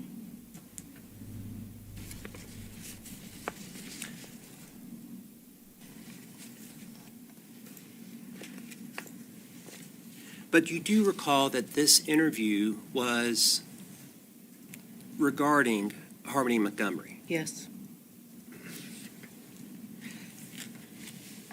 And the police were asking you questions. Right. You wanted to answer those questions correctly. Okay. Yeah. I'm sorry, I did not hear that. Yes. You wanted to tell them everything that you knew. I didn't know nothing.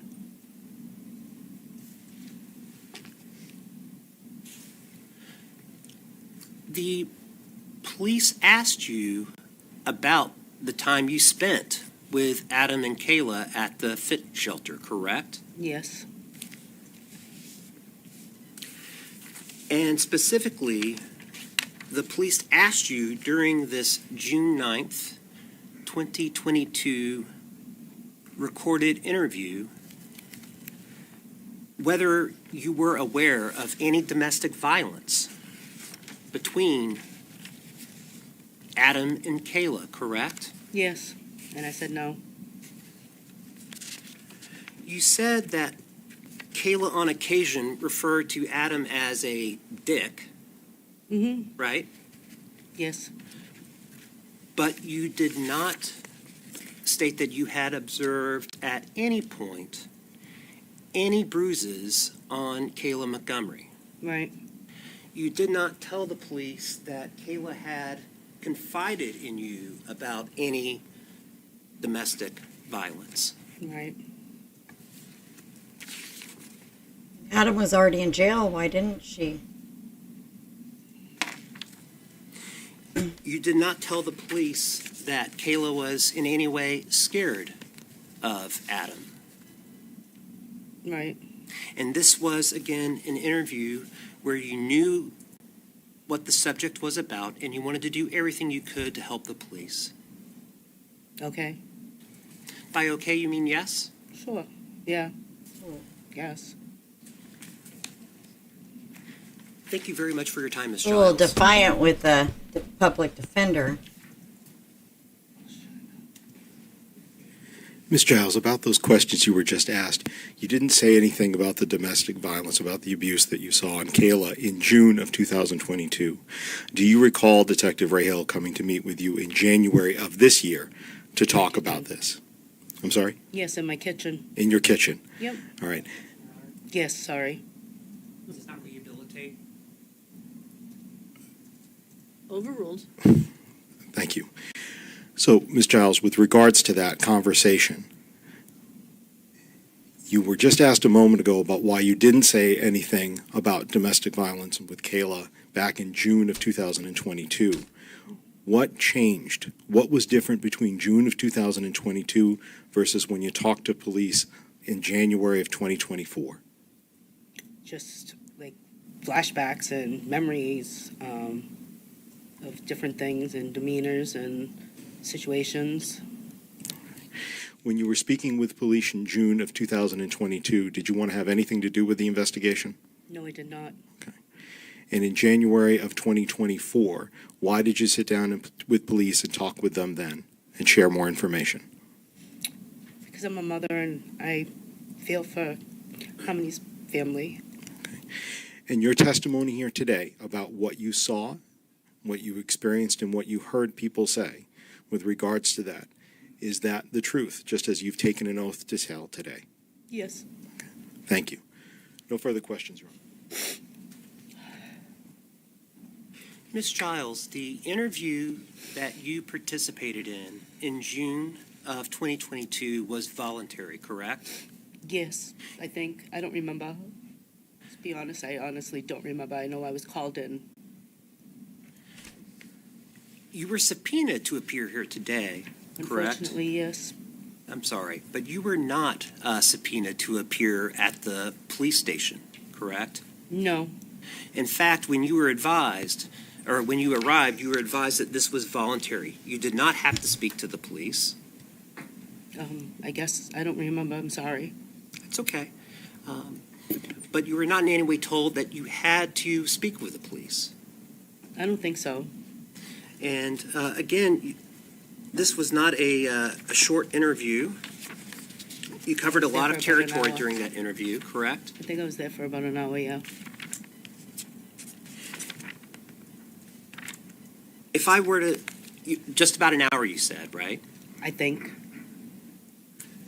So if you were told that the interview began at, say, for example, 10:24 and ended at 11:20, that'd be about an hour, right? Yes. And you were there voluntarily that time, Yeah. and you were there to help. Do what I could, and didn't think I'd be here risking my own life. Thank you. Your Honor, no further questions. We'd ask for the witness to be excused, please, so she may go. Ma'am, you may be excused. You're not to take pictures on the way out.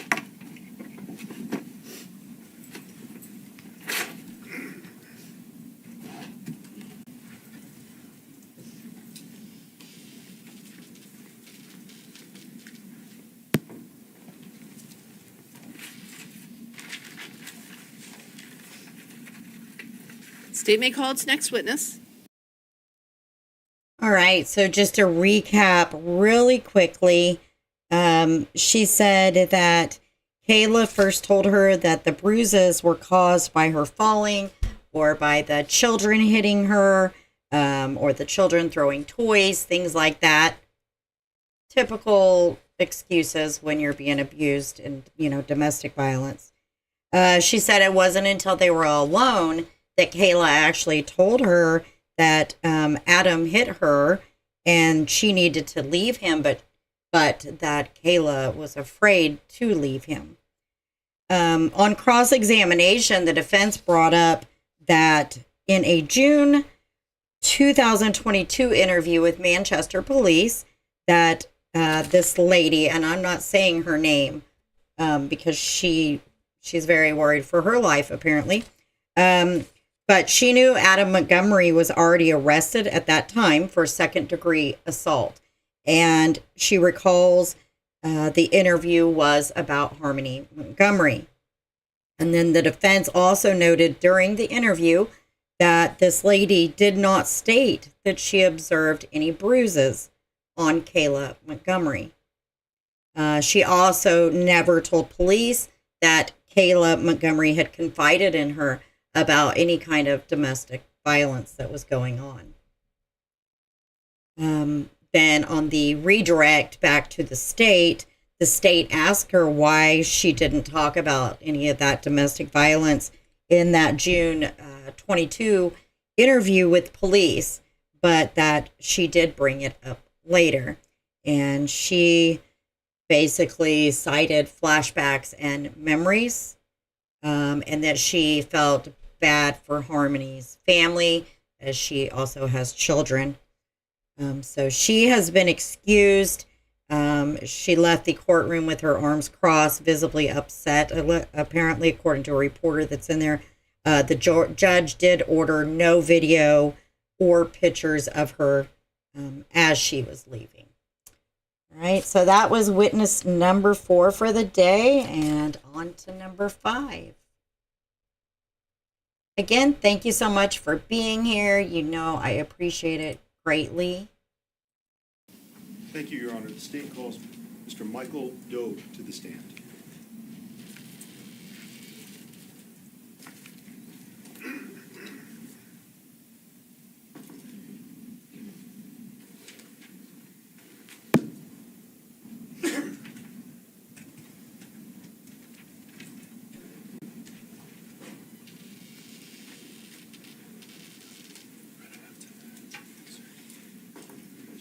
Please go up to the witness stand. Please watch your step on the cords there.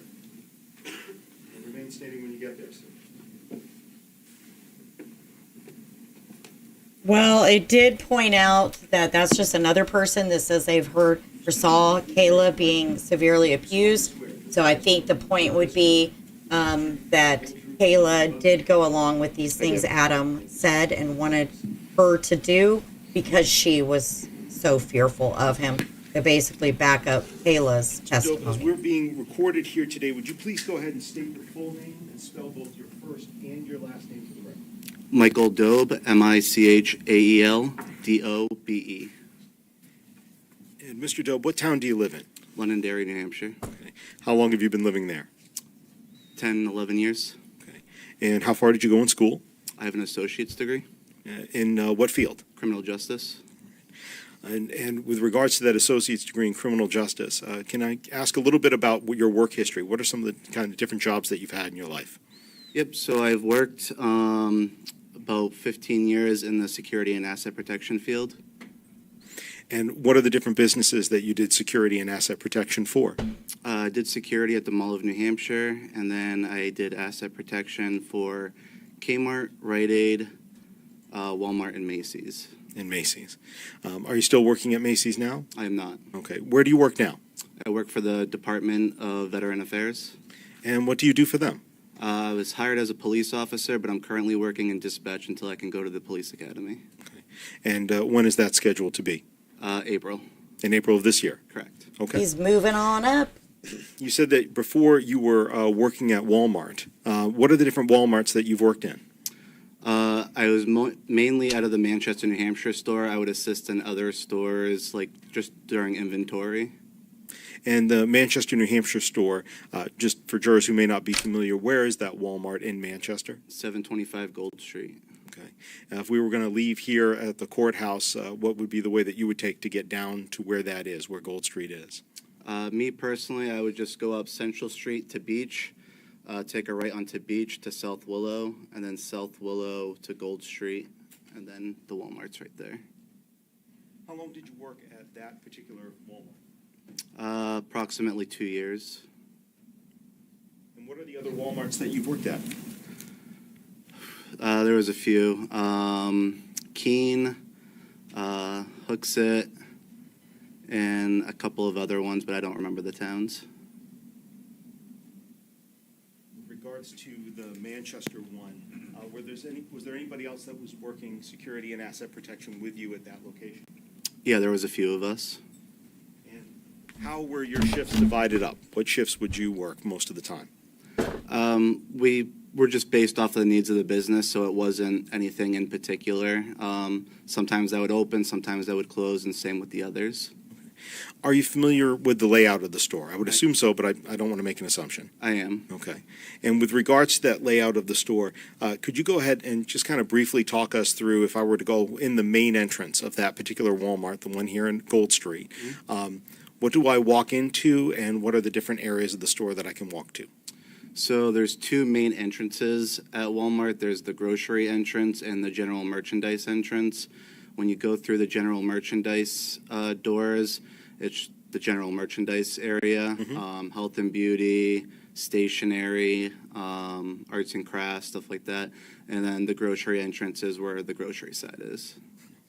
Inside that particular store, is there a device over near the well, I should ask, is there a service counter? There is. Okay. And near the service counter, is there a device over there that's called an ECO or ECO, E-C-O, ATM? There is. ECO ATM. Could you explain to the jurors what an ECO ATM is? So essentially, it's just a humanless pawn shop. You can put your electronic items in it, and it will give you cash. And while you were there at that particular Walmart, had they always had an ECO ATM machine there? As far as I remember, yes. Had you ever used the ECO ATM machine yourself? Not to its fullest extent, just to get an estimate to see how the kiosk worked. Shoot, no, they don't give you hardly Could you anything for describe phones. that for the jurors, actually? What's the process that a person would go through if they're going to go ahead and use this device to turn in an electronic device? I don't remember the exact steps, but from what I remember is it gave me a sticker to put on the back of my phone, and then I would plug it into the machine, and I would set it on to the kiosk, and it would analyze it or does whatever it does, and then it gave me an estimate. Okay. And then, so it gives you an estimate, and what does that estimate look like? Are we talking about dollars? Correct. Okay. And then, have you taken it any farther with that particular machine? I did not. It gives you the option to either agree to take the money or to give your property back, and I opted to get my property back. Have you seen other people using that machine? I have. Have you seen somebody use it that opts to go ahead and recycle their electronic device and get payment? I haven't watched people start to finish do it, but I have seen people get cash out of the machine. Okay.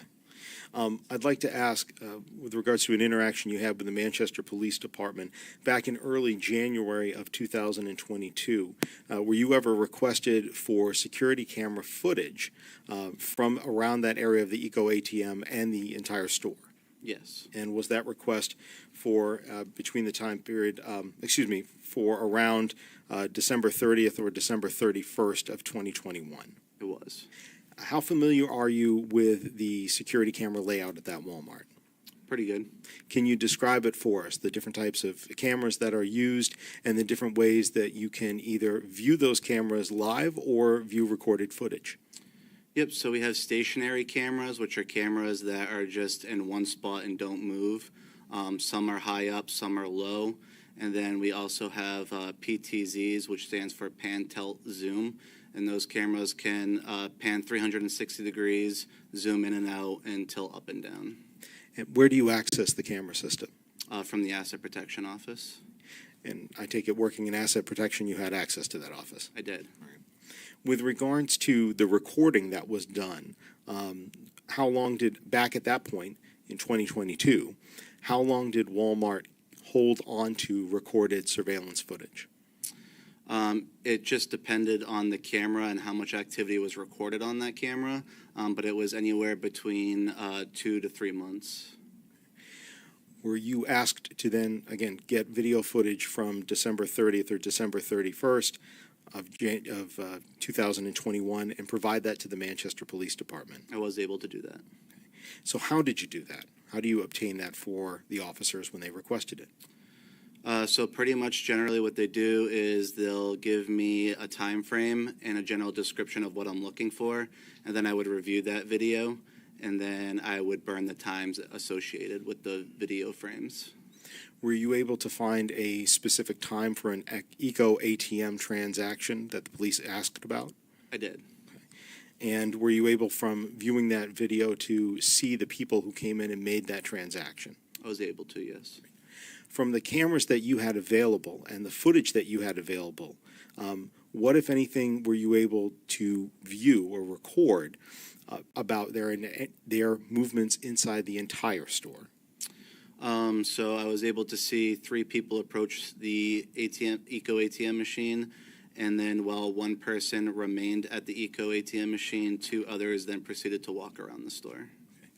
Were you able to recover the footage of all 3 of those people the entire time that they were within the store? I was. And once you were able to see that footage, did you make a recording and provide that to the Manchester Police Department? I did.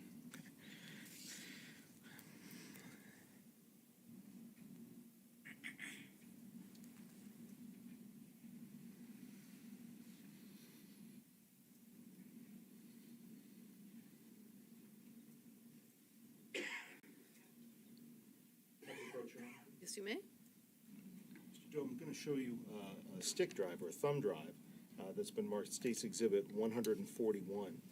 With regards to that particular thumb drive, are you familiar with that drive? I am. Have you had a chance to review the contents of that drive? I was. And what is on that drive? The video that I provided the Manchester Police Department. And for the purposes of today's hearing in this particular court proceeding, are those all of the recordings that are available for us today of that particular interaction, that Eco ATM transaction? Yes. And does that also include the other video cameras that you talked about that cover other areas of the store so you can follow people around from one location to another? Yes. And is this a true and accurate copy of the video that you provided to the Manchester Police for those particular video files? It is. At this point, Your Honor, I'd ask for the identification to be stricken from State's Exhibit 141 to be published to the jury. Any objection? Only in accordance with prior. The ID is stricken, it's entered as a full exhibit, and it may be published. Thank you,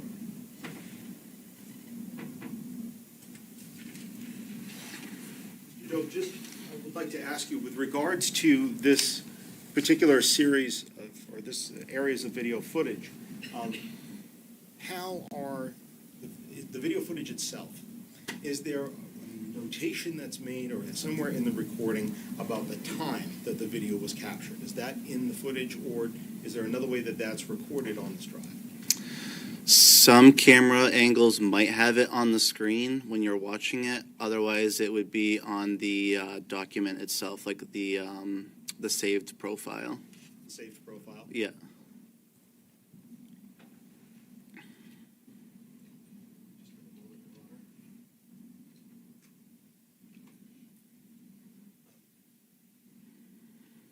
Mr. Doe, what I'm going to do now is I'd like to have us take a look at the footage that you have, that you were able to provide. And if you can just give me a brief moment.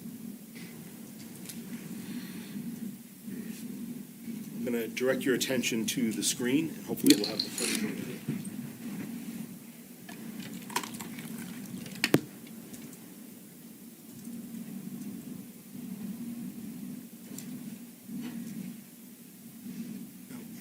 Mr. Doe, with regards to these particular drive and its contents, I'd like to go ahead and show you the index of the files themselves. Excuse me. Apologize. With regards to that, is that accurate in terms of your listing of all of the files that are available on this particular drive? Yes, And you've reviewed each one of those videos, correct? I have. And again, they're accurate for what was provided. Correct. With regards to that, I know they're rather hard to see, so if you'll excuse me for a second, I'm going to bring them back over on my screen. And I would like to have you kind of take us through the store. Okay. And I'd like to watch different areas of this video footage. We may not watch every single one, but it's my understanding you testified these do cover, for the purposes of today's hearing, all of the relevant video times of these three people being in the store. That's correct. So I'd like to start with the file that is entitled Entrance General Merchandise. And with regards to that, I see that there's a title on the slide, General Merchandise, that specifically goes to 13:55:14. Is that a timestamp, sir? Yes. So the timestamp is recorded right on the file itself. Correct. And also, I should ask, with regards to these videos, is any audio recorded here, or is it just video? Just video. Just video.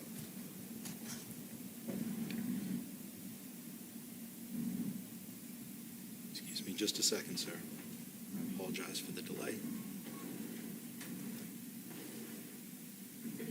So this is the entrance general merchandise video.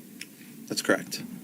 And with regards to this, the people that you followed for this Eco ATM transaction, pardon me, that had been done on December 30th of 2021, if you would please point out the three as they come through the store.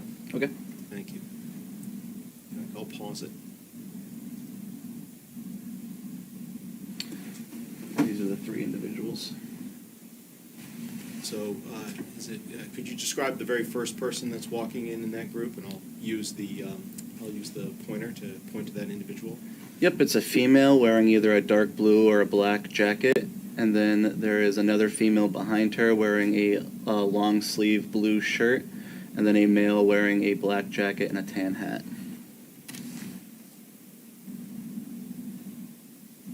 And I'm stopping the video in.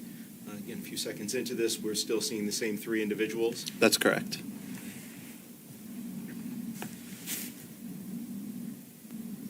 So this would be those three coming into the store?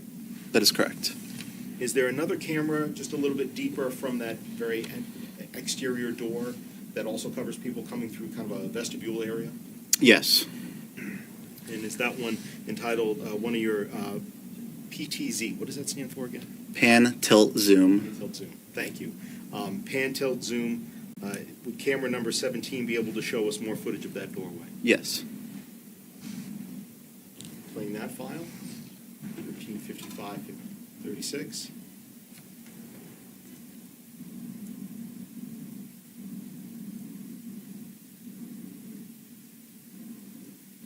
And then Yep, I'm going to pause it right Yes. there. Go ahead, sir.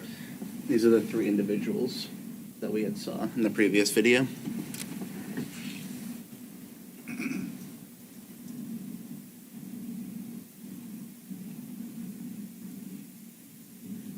That area that we see them walk off the screen, where is that area leading to? That's the front of the store by the registers, and they're heading towards the service desk. I'd like to go to the service desk video that you provided, and referring to track service desk overview monitor, again, on 12/30 of 2021, from 13:55:50 through 14:29. And I'm going to go ahead and pause this video here for a brief second. Generally, what part of the store is this? This is the front end of the store, and this is the service desk area. And so what do I see? Kind of at the very top of our screen here, line of kind of blue. Are those checkout aisles that I'm seeing? Yep, those are the front end registers. And can you please point out where the Eco ATM machine is to recycle electronics? Where's that? It's right here. There. So you're pointing to the green device on the left-hand side of the screen up against a blue wall. Is that a good, accurate description? That's correct. What I'd like to do is go ahead and keep playing this video for a moment, and then have you tell us when you see those same three people come back into view of the camera. These are the three right here. Hold on a second. Right there? Correct. Could you please point out where those three are again? First of all, we'll start with the woman that was in the dark-colored jacket from before. Yep. Okay. And the woman in the light blue-colored sweatshirt. And the gentleman with the darker sweatshirt and the tan hat.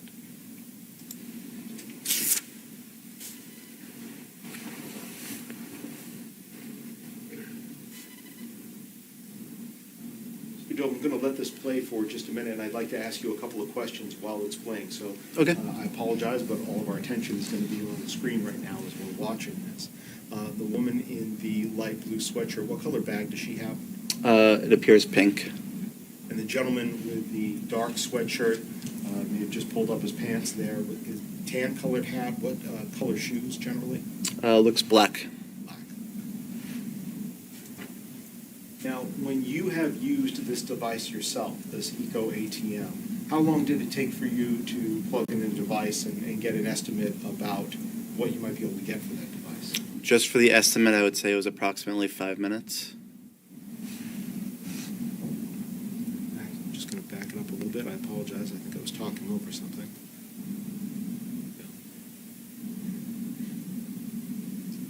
So do we still see the same two females that came in using the device? That is correct. And the gentleman, can we see that gentleman in the tan hat here? No.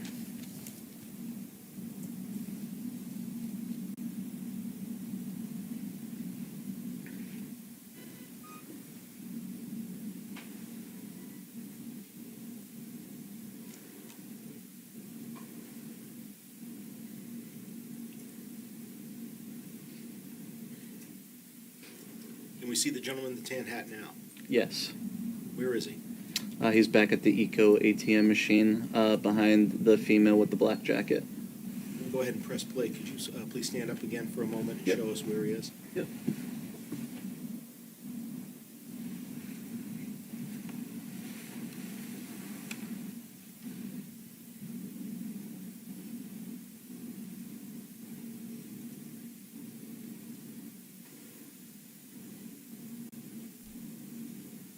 Yeah, they sure don't, Peacock. And his body language speaks volumes in this As we're watching this video through recording. the machine, Mr. Dope, this particular camera, does this have the ability to zoom in, pan, or tilt, or is this just a fixed camera? This is just a fixed camera. So the video image that we see is, this is the angle we get. We can't zoom in anymore. That's correct.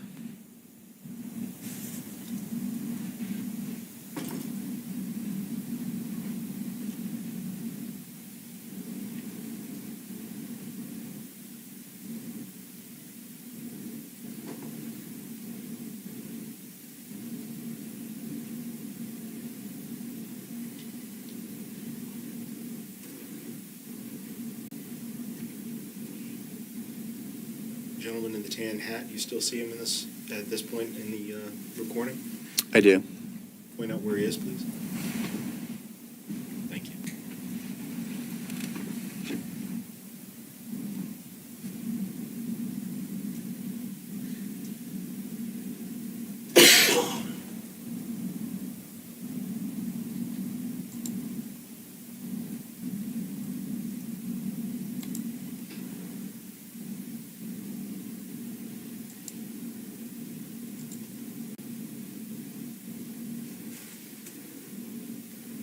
Doe, if I can ask you, with regards to the Eco ATM, again, as we're continuing to watch the footage together, with regards to that device, do you know whether or not that device records photographs of the individuals who are using the device? It does.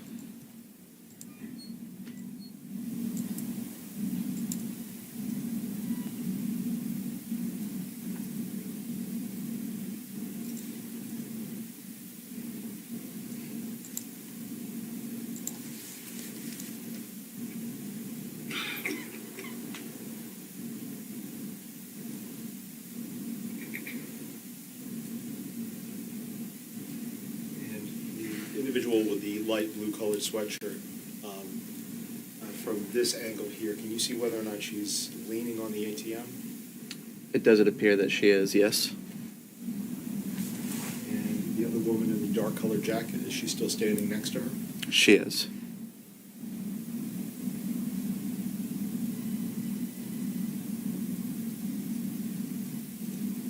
And it's my understanding you've seen this video a couple different times, correct, Mr. Doe? That's correct. And this, standing at this particular device, this goes on for some time, is that right? It does.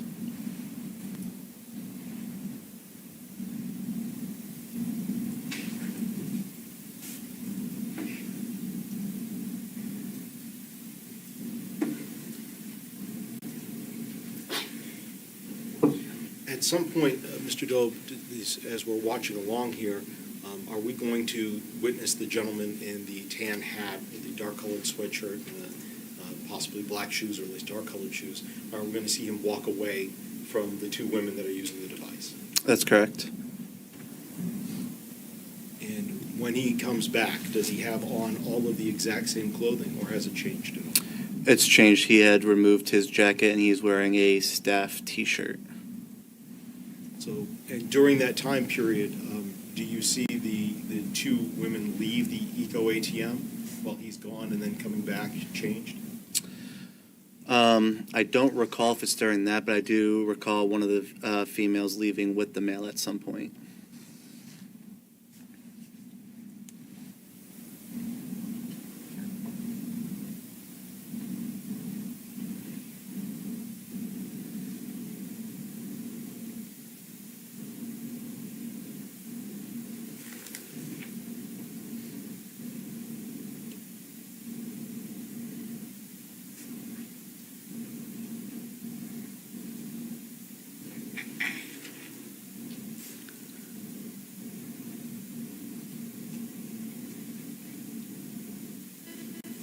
In your review of this section of the video, does the gentleman in the tan hat ever stand up to the screen, or is he behind the ladies like he is now? He's either behind the ladies or standing to the side of the machine. Which side of the machine? The side closest to the registers. So from this angle, it would be the right-hand side. Right-hand side. Top of the screen. Correct.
Joe, we're now about 9 minutes and 40 seconds into this particular camera footage. Can you still see the same three individuals? I can.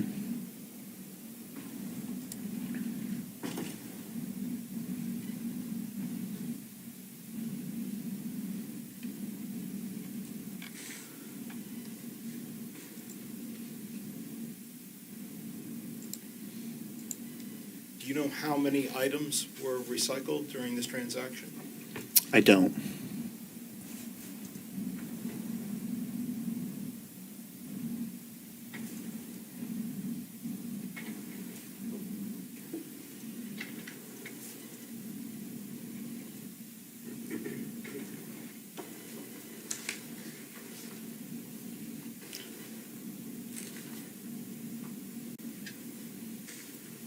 And I should ask specifically, do you know any of the individual items that were recycled during this transaction?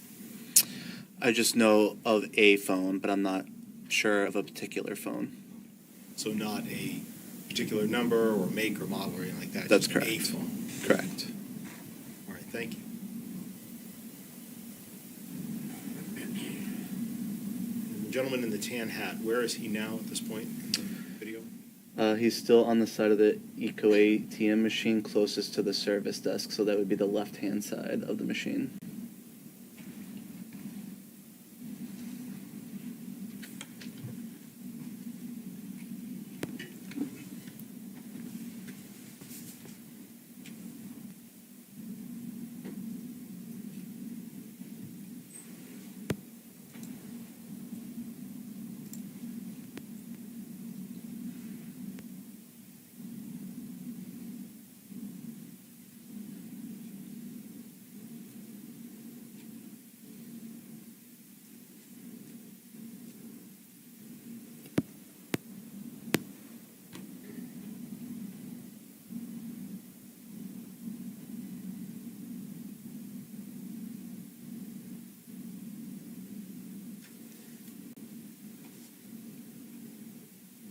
Mr. Dove, if I could direct your attention over to the right-hand lower side of the screen as we're still watching what's unfolding.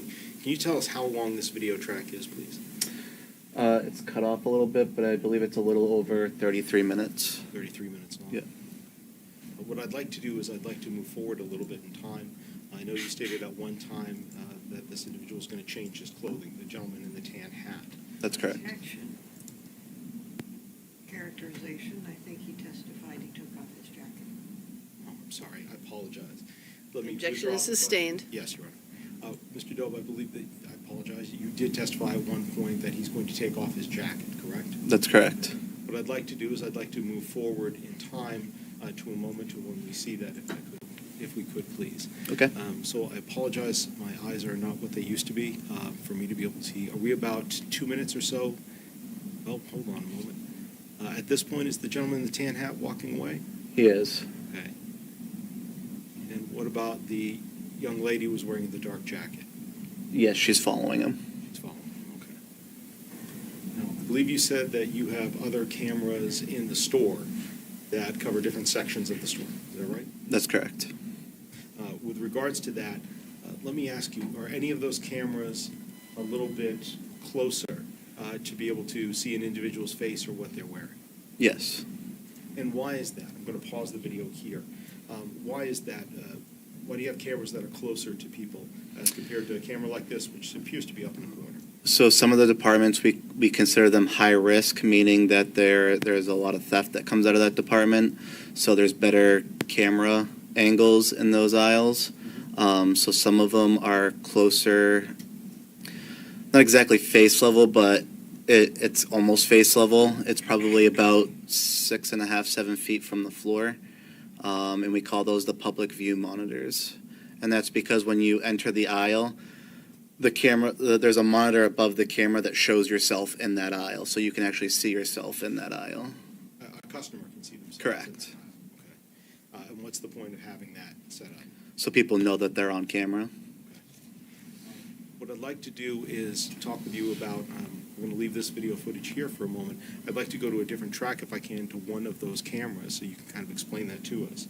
Specifically, I'd like to go to a track that you've provided listed Cosmetics, EVPM 6, again, on December 30th, 2021, 14/28/33 through 14/28/51.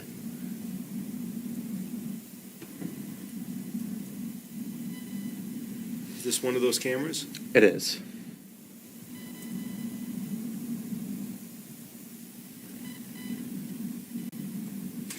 You see the gentleman in the tan hat here? I do. And you stated before about his jacket. Is that still on or has that been removed? It's been removed. Could you please point out where the gentleman in the tan hat is? And the lady in the black coat? Is that the same, are those the same individuals that we saw before coming into the store together with the other female wearing the light blue sweatshirt? Yes, that's correct. Press and play.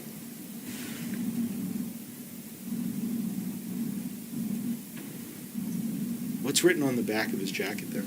Or shirt, excuse me. Staff. Staff. And the front of the shirt, did you see the logo?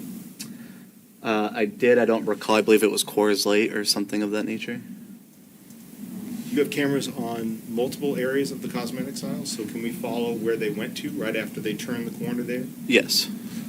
I'd like to now play for you a track you provided listed cosmetics EPVM4, again, December 30th, 2021, 14/28/47 through 14/29/13, and ask you some questions about this.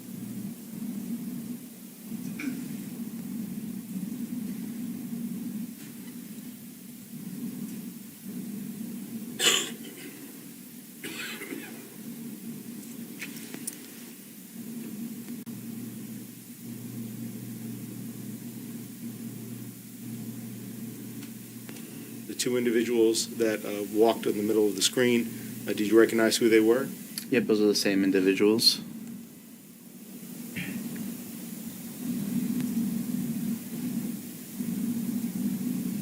Excuse me. And now I'd like to move to the next track that you provided, Cosmetics EVPM 6, December 30th, 2021, 14/29/10 through 14/29/21.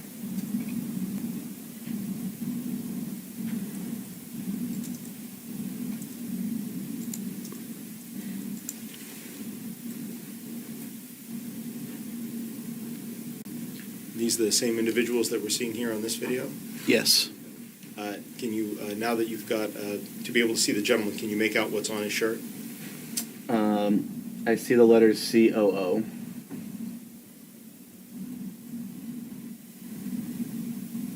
And from this aisle, does that progress to another aisle that has video footage of the two of them closer up like that? I believe so, yes. I'd like to now show you the file that you provided, Cosmetics EVPM 5, December 30th, 2021, from 14/29/18 through 14/32/16.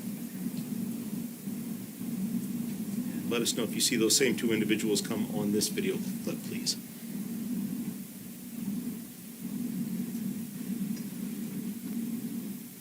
I do.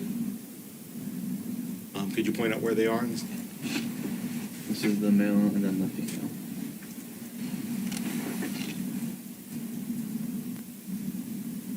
Can you still see the same tan hat from before? I can.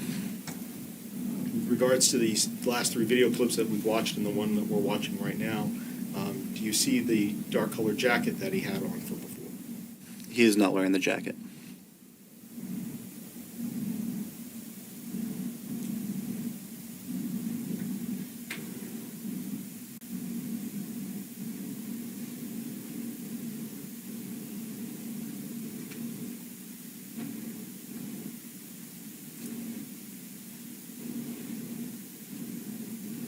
Pause the video here about halfway through.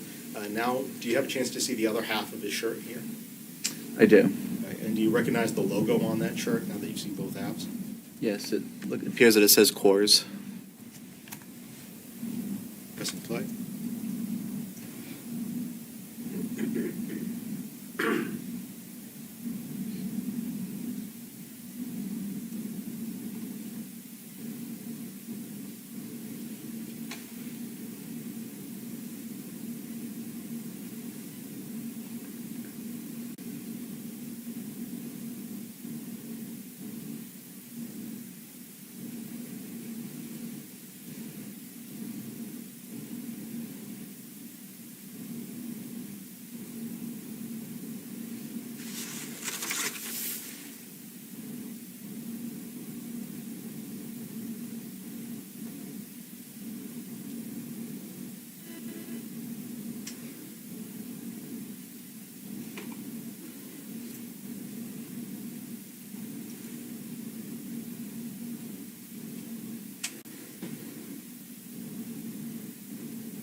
I'm assuming they're buying all this makeup with the cash they just got from that phone, right? Surely they're not stealing anything. Where did his coat go anyway? I must have missed it. He had his coat on and then he doesn't have it. Maybe the other girl's wearing it.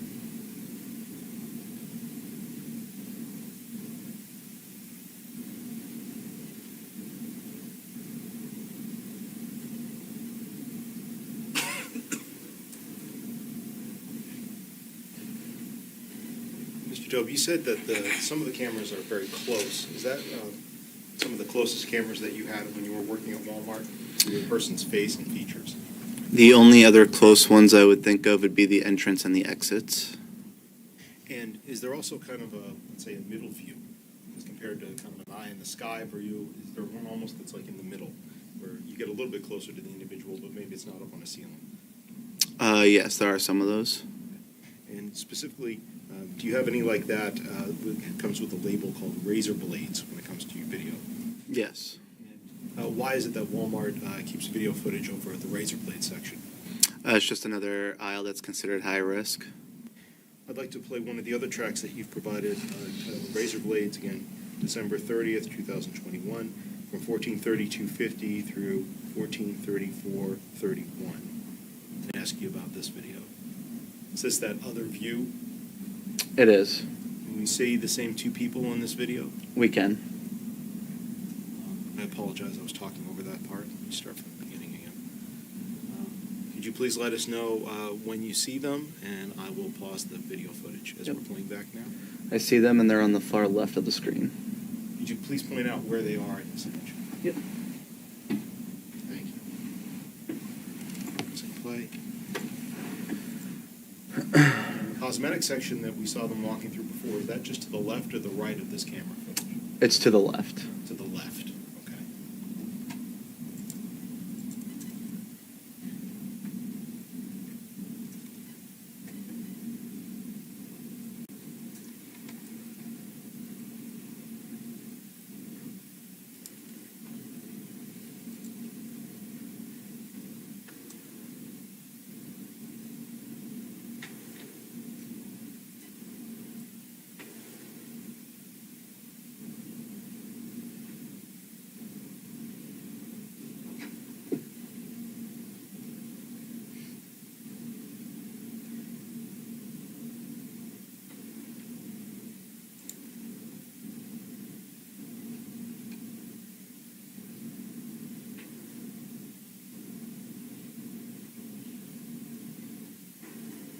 Do you see them again? I do. Please point out where they are on the screen. So down at the bottom center, coming up the aisle. That's correct. Where are the exits for the store in relation to this aisle? The exits? Yeah. So the general merchandise exit is just to the right of this camera view. So it's pointing to like the top right off the screen. Correct. So just past this aisle is the pharmacy, and then right after the pharmacy is a general merchandise exit. And what about the grocery exit? That's farther down. Same direction? Correct.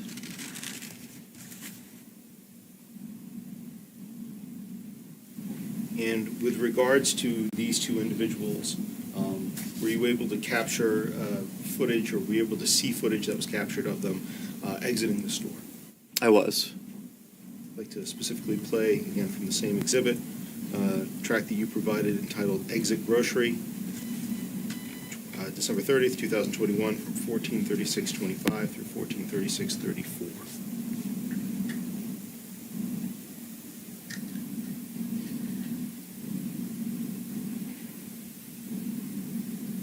You see the gentleman in the tan hat?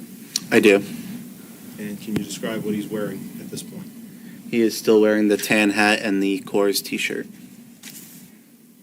then, bring 2 more seconds in, you see the woman in the dark coat for them from before? I do. Is she still wearing the dark coat? She is. With regards to all of the footage that's available on this particular drive, does it appear that she changes her appearance at all during the time that she's in the store? It does not. And other than the fact that he removes the dark colored jacket, does it appear that he changes his appearance other than the jacket? It does not. Do you know where that jacket went or where he placed it? I do not. Yeah, that's what I want to know. Where's the coat at? And finally, back at the service desk monitor, forward to 32 minutes in. You've reviewed all of this footage, is that correct, Mr. Doe? I have. And with regards to this, does this particular individual, the one in the light blue sweatshirt, stay there and finish a transaction before leaving? She does. Do you see her exit with the other two or not? She does not, and she actually exits a different door.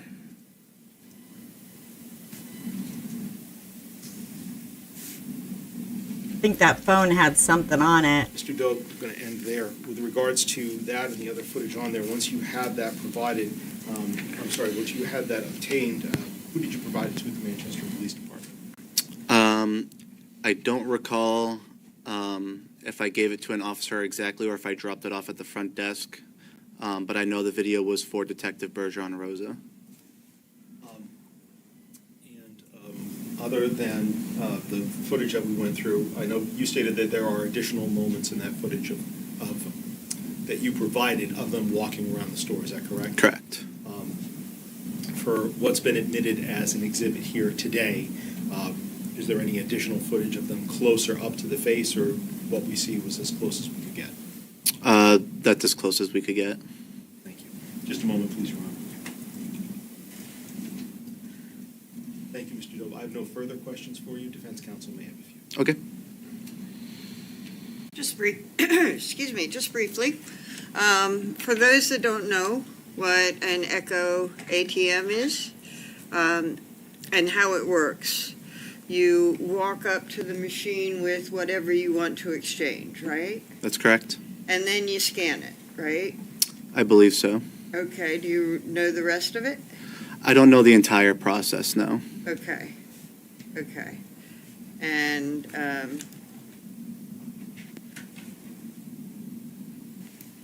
have you seen, never mind. Thank you, Your Honor. Anything further? No, Your Honor. No. We'd ask for the witness to be excused, please. Any objection? No objection. All right, sir, you may step down. You are excused. Thank you. Ladies and gentlemen, it looks like this is just the right time to take a lunch break. So thank you for your attention this morning. We'll take a lunch break now, 1 hour, hopefully starting back in 1 hour. So please be back from lunch at 10 after 1. Okay, 10 after 1. Thank you, everybody. All rise for the jury.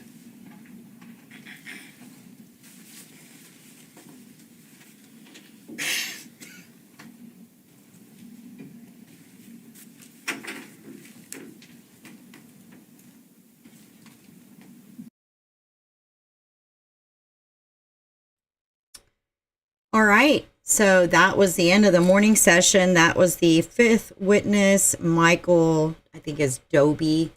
He worked security at Walmart at this time in Manchester, New Hampshire. The store had one of those instant cash for phone machines, like an ATM that you put the phone into and then it'll give you cash back. Usually it's not much. He was asked for the video footage of that machine. He said he saw 3 people approach the Echo ATM. He was able to record it and provided it to the Manchester Police Department. They then showed the video of Adam, Kayla, and what looks another woman was with them. Adam is in the tan hat. He's seen walking around the machine looking really shady and nervous.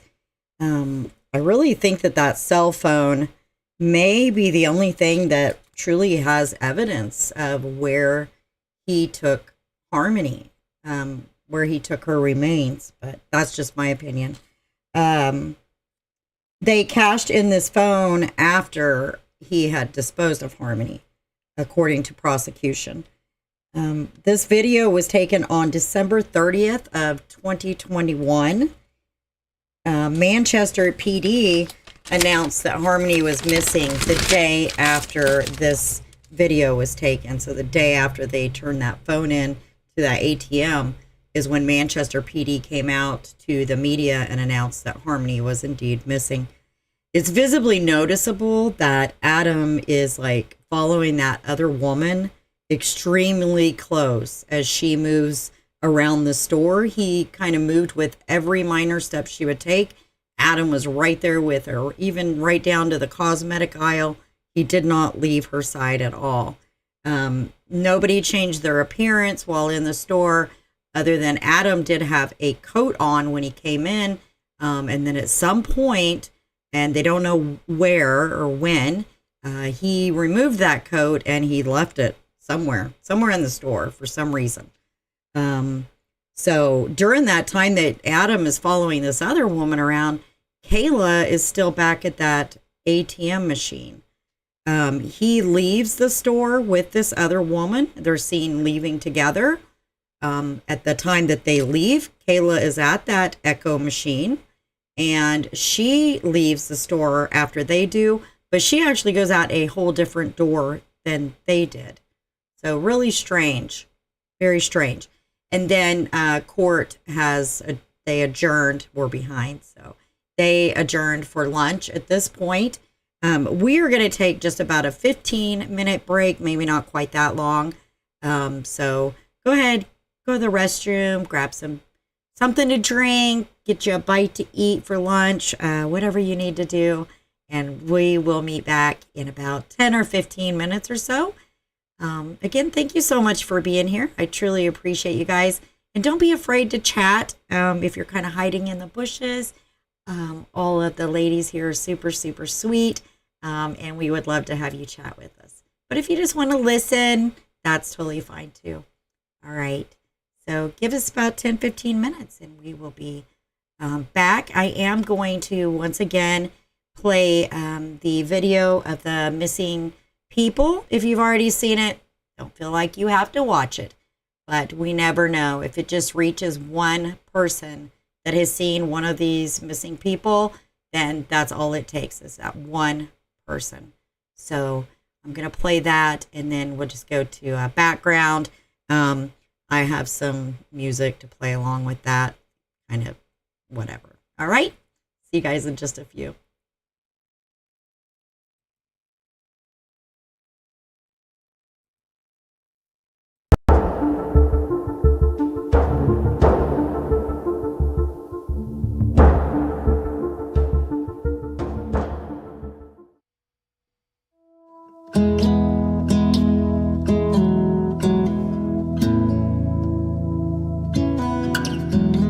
I've been running round in circles, chasing my tail and lost my way, seeking shelter in different corners, never finding a place to stay.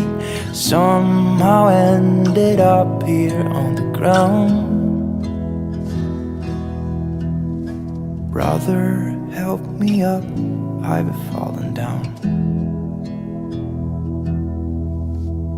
I know that I'll hurt the ones that I hold dear, the ones I love. Thought that I would find the answers, drinking till my feet felt numb, just like Father did when I was young. I don't know how I could be so dumb. I've been lost far too long. I can't see, I'm trapped in darkness. Life has turned its back on me, it seems. Brother, help me up, I've fallen down. Have you ever felt like someone who's meant to be somewhere else, caught inside a state of mind where nothing's really making sense. That's why I've been left here on the ground. Sister, help me up, I've fallen down. I've been lost far too long. I can't see, I'm trapped in darkness. Life has turned its back on me, it would seem. Brother, help me up, I've fallen down. Brother, help me up, I've fallen down.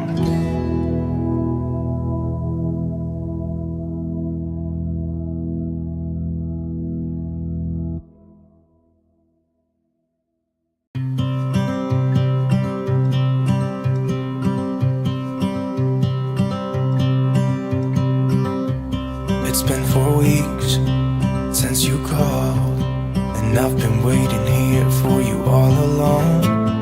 I've been waiting here for you all along.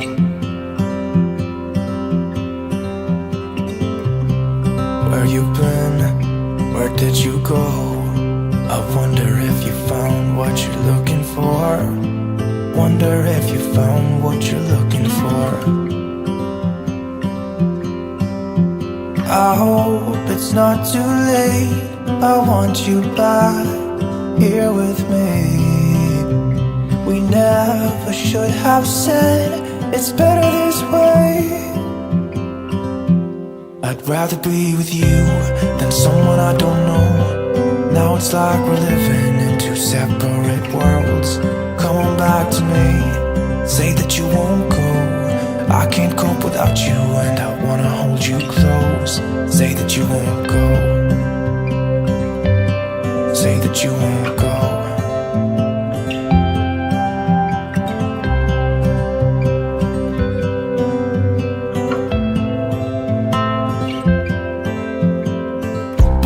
It's been so cold without you here. We barely said goodbye before you disappeared. It's been so cold without you here. I'm not gonna lie, don't know what I'd do without you. Maybe we could try to figure out a way to put our past aside. I've realized I only want you. I hope it's not too late. I want you back.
little sad eyes.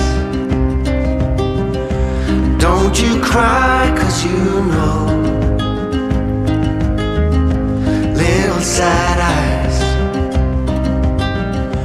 Love will come, love will go.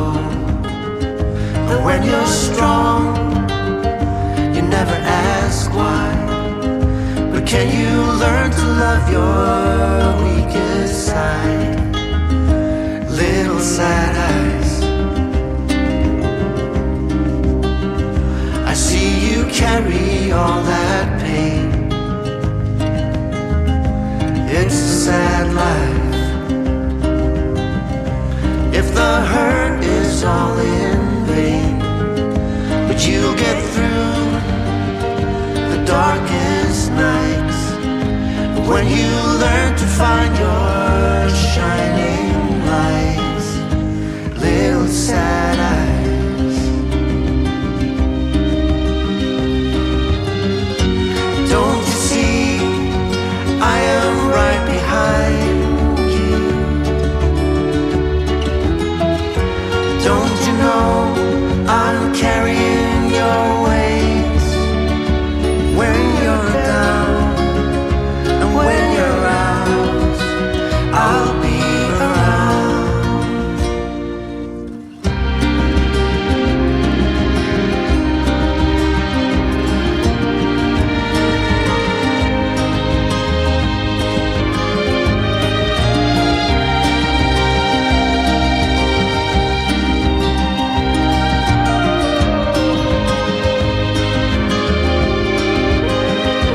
When you're strong, you never ask why.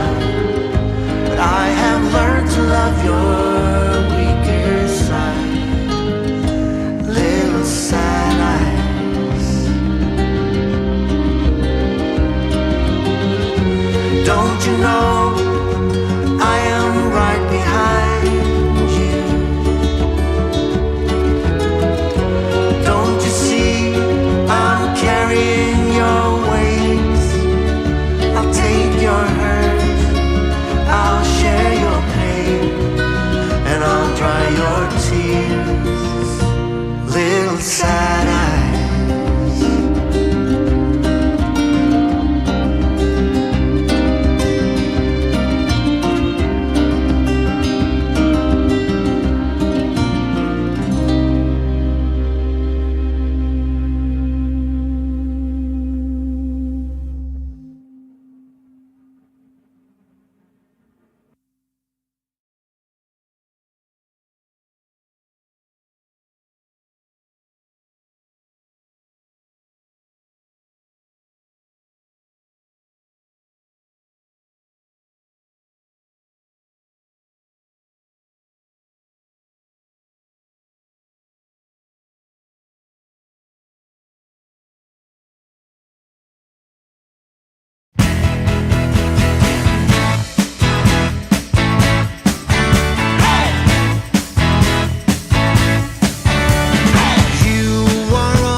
What you run from? Where would you hide? You're shying from the pain, hoping it will never come back again. You try and new, 'cause life is always knocking you over. Time and again. And I'll be here for you, I'll be by your side when you need a friend.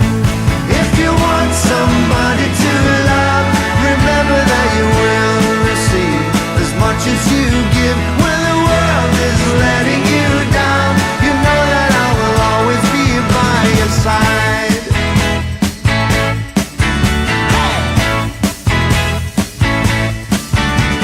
Oh, Icarus, he knew when his father told him, my boy, that it was worth the pain, and he was reaching higher than anyone. If you want somebody to love, remember that you will receive as much as you give. When the world is letting you down, you know that I will always be by your side. Life is showing you the way.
All right, so we're back.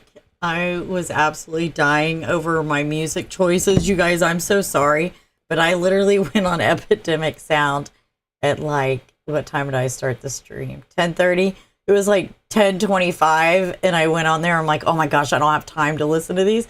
So I just downloaded 3 real quick.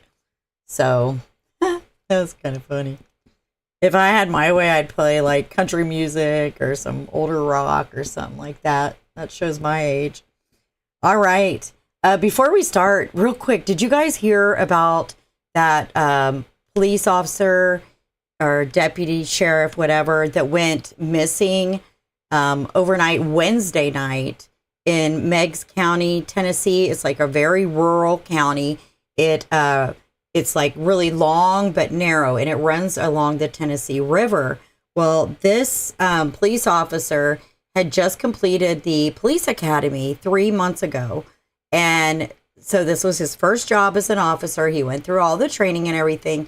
The county is like very, very understaffed. So I think that the police chief said they have something like 21 openings.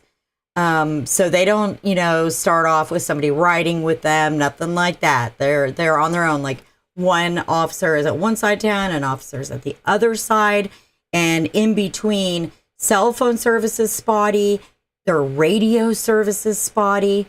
So this deputy goes to, there was like a fight or something, a fight on a bridge. So he goes there to handle the call. He was at home eating lunch or whatever, dinner, when he got the call. He leaves his house. He goes to this response to this call. He texts his wife, arrest. That's all he said. And the wife texts back, that's great, something or other. Well, he never, you'll know why. He never received that text. But right after he texted his wife, arrest, he yelled out something on the scanner, and it was like one word. So it took them a while to kind of figure out what he was saying, but his one word was water. And so he yells water in his radio. And right before that, sorry, let me back up. Right before that, he had radioed in that he was headed to the jail with the detainee, the woman he had arrested. And then he said water, like yelled water. So that was 12 minutes after he had said that he was on his way to the jail, and he never showed up, and they couldn't find him. Well, yesterday they pulled his car out of the water. The attorney general for that district said that you could see skid marks on the boat dock, and there was scratch marks as well. And then his the car went in nose first. So they pulled the car out, and it was, I guess, it was totally full of mud, bad full of mud. The first press conference, they didn't say anything about the female that was arrested, but they did say the deputy was missing. When they pulled the car out, he wasn't in his car, and his window was down. So after, I guess they must have cleaned up the mud and things like that, they discovered that the lady he had arrested was still in the backseat handcuffed. Can you imagine? So she was arrested because of like an argument or a scuffle. So, it's probably like a misdemeanor kind of arrest. Well, it's such a rural county, dark. There's the lake, that flows, the river that flows the whole way. He didn't really know his way around. So he must have missed his turn or something. And he drove right off that boat dock. So they discovered the female's body in the car, but they still had not found him as of last night. And so I got ready to make a video last night about it. And I got to thinking, I just have this feeling, because they were doing a big search for him. The press conference, the police chief, he almost started crying. It was so sad. Anyway, they did discover his body either overnight or this morning. They haven't said where they found him, but they did find him. It's such a sad story. So I just wanted to share that with you guys.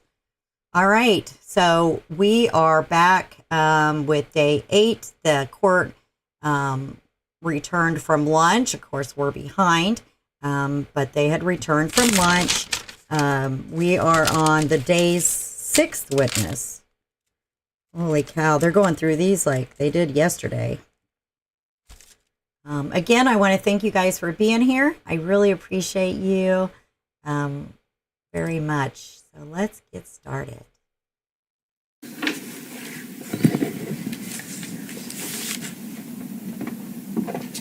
So, Detective Bergeron Rose, I'm going to ask that you remain standing and raise your right hand. Do you swear that the testimony that you'll provide this jury will be the truth, the whole truth, and nothing but the truth under the pains and penalties of perjury? I do. Thank you. You can have a seat. And is the lighting okay here? It's okay, yeah. At any point, if you need to take a break, please let us know so we can request that from the judge. Okay. Detective Bergeron Rosa, can you begin by stating and spelling your first and last name for the record? Detective Adam Bergeron Rosa, ADAMBERGERON-ROSA, And Detective Bergeron Rosa, how are you presently employed? with the Manchester, New Hampshire Police Department. And let me back up for just a second. Where do you currently reside? Where do I currently reside? City and state. I currently reside in Allenstown, New Hampshire, How long have you been a New Hampshire resident? my whole life. And you mentioned that you presently work for the Manchester Police Department. Yes, How long have you worked there? just over 15 years. And what is your current assignment with the Manchester Police Department? I'm a detective. As a detective with the Manchester Police Department, what are your roles and responsibilities? To investigate the crimes within the city of Manchester. That includes things like interviewing victims, suspects, witnesses, other involved parties, processing crime scenes, documenting evidence, collecting that evidence, and I'm also a liaison officer between Leeds Online and the Manchester PD. I'm going to follow up with you on a few of those specific areas as we go along here. Let me ask you this: Are you active? Are you on active duty currently? Yes, I am. Okay. Are you currently on a medical leave? When need be, yes. And I talked to you earlier about light sensitivity. Yes. Are you on medical leave currently? Currently, I'm on FMLA, yes. And you're actually out this entire month, is that right? I am. So again, if you need to take a break at any point, just let us know. Okay. You mentioned working for the Manchester Police Department for 15 years. Yes. Any other law enforcement experience outside of that? Not outside the Manchester Police Department, no. As an officer with the Manchester Police Department, did you graduate from the New Hampshire Police Academy? I did in April 2009. And do you remember what class you were? 148. Detective Bergeron Rosa, while working in your official capacity as a detective with the Manchester Police Department, were you assigned duties regarding the investigation of the disappearance of Harmony Montgomery? I was. And can you describe generally, just generally, so a bird's eye view of your role and participation in that investigation? Documentation and photographing of various crime scenes and anything when it came to Leeds Online. During your involvement in the investigation, did you participate in neighborhood canvassing?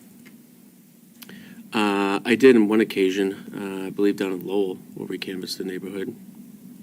Did you participate in area searches during the course of your involvement? I did. How about digs? Did you? One occasion, yes. On one occasion? Yes. And where was that location? I believe it was 77 Guilford Street.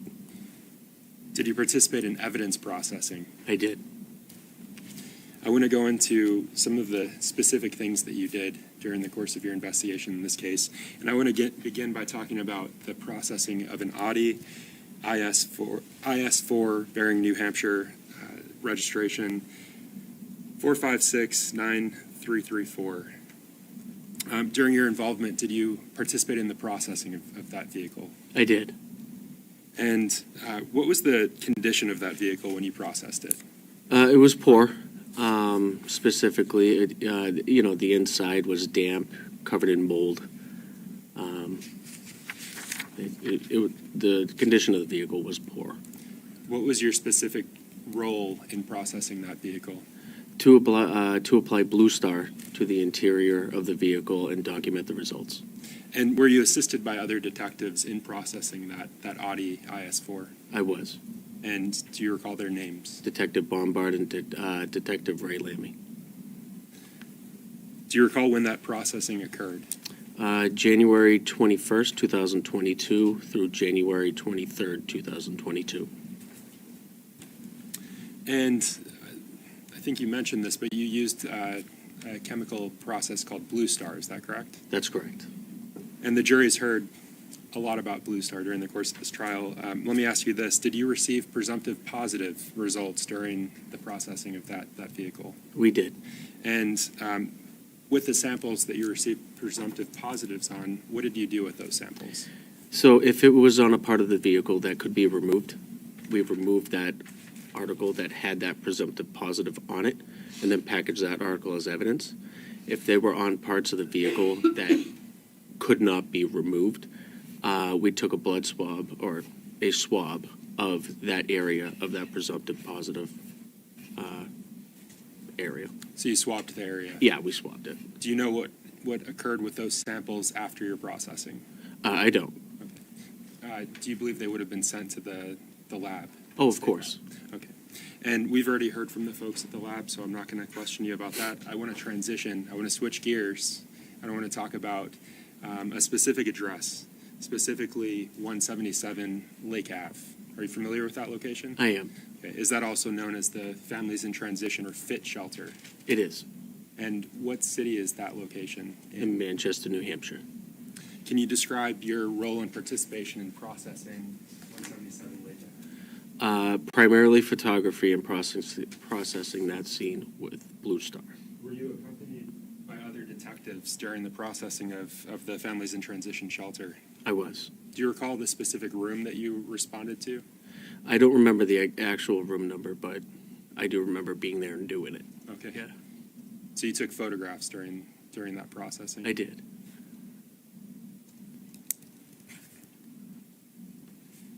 And do you recall who you were with during the processing of the Families in Transition shelter? Yes, I was with Detective Sergeant Lovejoy, Detective Ray Hill, Detective Garrett Bombard, and Detective Ray Lammy. All right.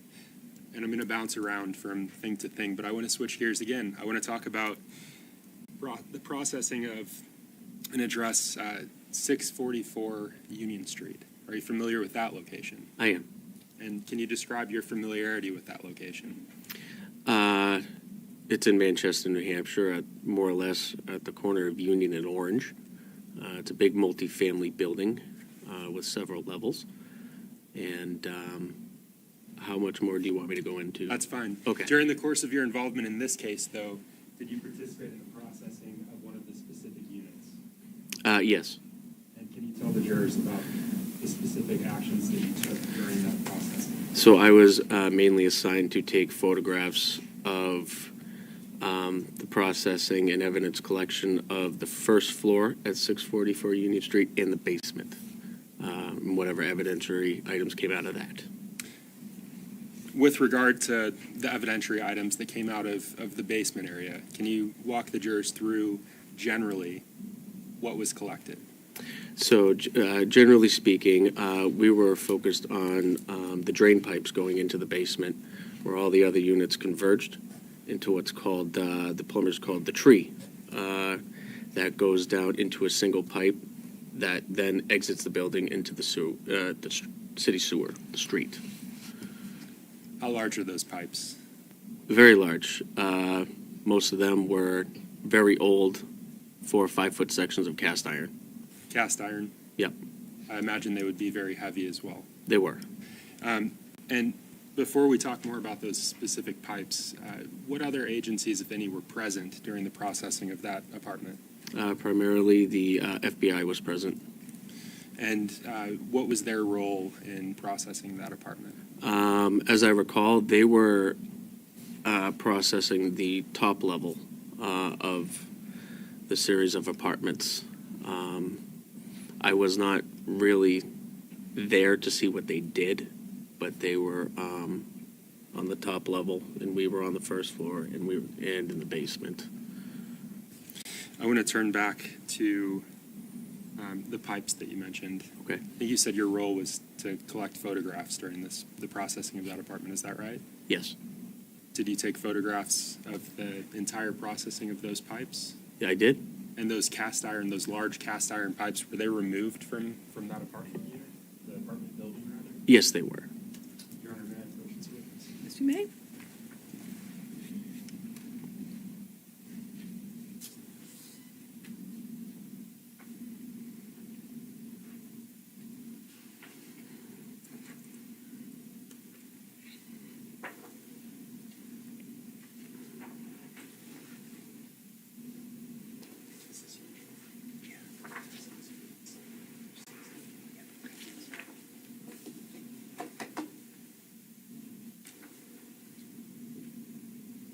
So Detective Bergeron Rosa, I'm handing you what's been marked for identification as States Exhibits 57 through 60. Okay. I'm just going to ask that you look through each of those in turn and look up when you finish.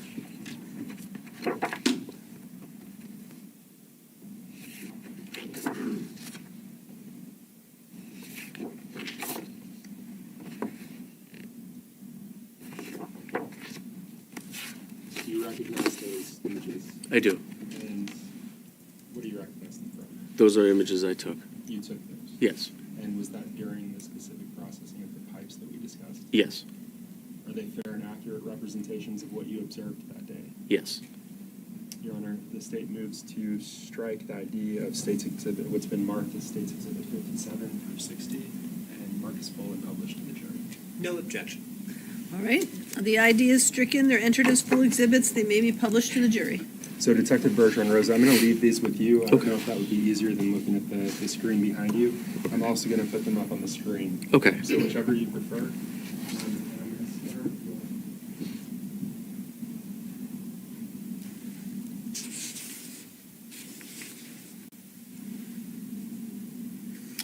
I'm going to start with a question about those apartment units, the apartment units that you searched. What led you to those apartment units?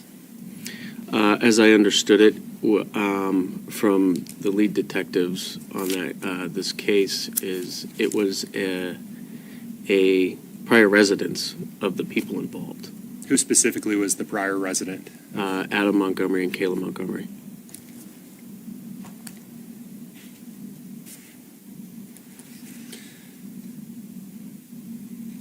And so before we get to the actual photos themselves, you mentioned that the pipes were processed. How did you process the pipes? So this was a unique circumstance for us. So we had to devise a way to get the contents of those pipes out so we can then look at them for anything of evidentiary value. So what we did is we suspended the pipes off the back of a police truck off the tailgate at about a 45-degree angle, and had a sifting device with 3 levels of sifting that we would then power wash the inside of those pipes, and the contents would then spill out onto these sifters. And after each pipe was done, we would empty those sifters and look at the contents to see if anything of evidentiary value was there. So almost like gold pan. Yeah. And I'll back up. Before you set up that contraption that you discussed, did you cut the pipes out? Of course, yes. Where were the pipes brought? Those pipes were brought to the Manchester Police Station. And the setup that you're discussing, where specifically in the Manchester Police Department did that? These photos, we transferred the pipes to, because this was kind of a large operation, it needed a lot of space. So we went to one of the bays in the highway department across from the parking lot and conducted the sifting there of those pipes. And so I'm going to turn your attention to what's been admitted as State's Exhibit 60. Is that consistent with the State's Exhibit 60 that's in front of you? Yes. And so can you explain to the jurors what we're seeing in this image?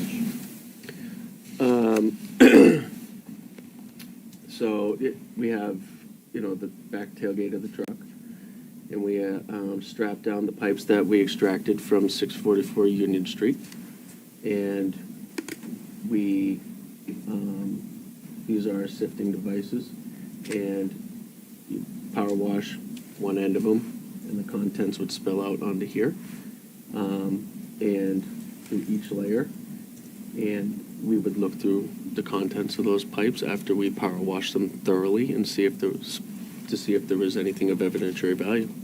Turning your attention to what's been marked as State's Exhibit 59. What are we looking at here? That is one of the pipes after power washing. And was this, you said this was after the power washing? Yes. And we'll talk about that in just a moment. Turning to State's Exhibit 58. What are we looking at here, Detective Bergeron? That is in the previous image of the double pipes. That's the one closest to you. That's before power washing. Now, you mentioned a power washing, and I want to turn to State's Exhibit 57. What are we seeing in this image? A high-pressure hose that is manned by, I believe, I can't see the face, but if I remember, it was Detective Bombard holding that. And the high-pressure hose, you put it in the end of the pipe, and the water would shoot down the pipe, and any loose contents would flow down into those sifting devices. And you mentioned those sifting devices. Let me ask you this, Detective. Was there a forensic anthropologist there that day with your team? There was. Okay. And do you know that individual's name? I do not recall, but she was there. I don't recall her name. Why was there a forensic anthropologist there that day?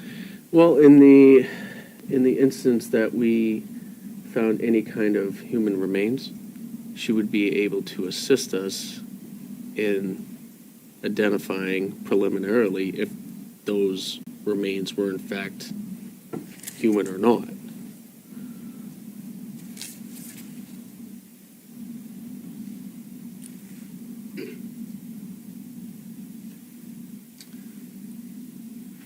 Your work that day processing those pipes, about how long did you work on that specific processing? It was most of the day. Multiple individuals there? Yes. So, Detective, I want to switch gears again. And I want to talk about your involvement with collecting specific evidence items in this case. Okay. I want to discuss obtaining evidence items ABR 2 and ABR 4. Okay.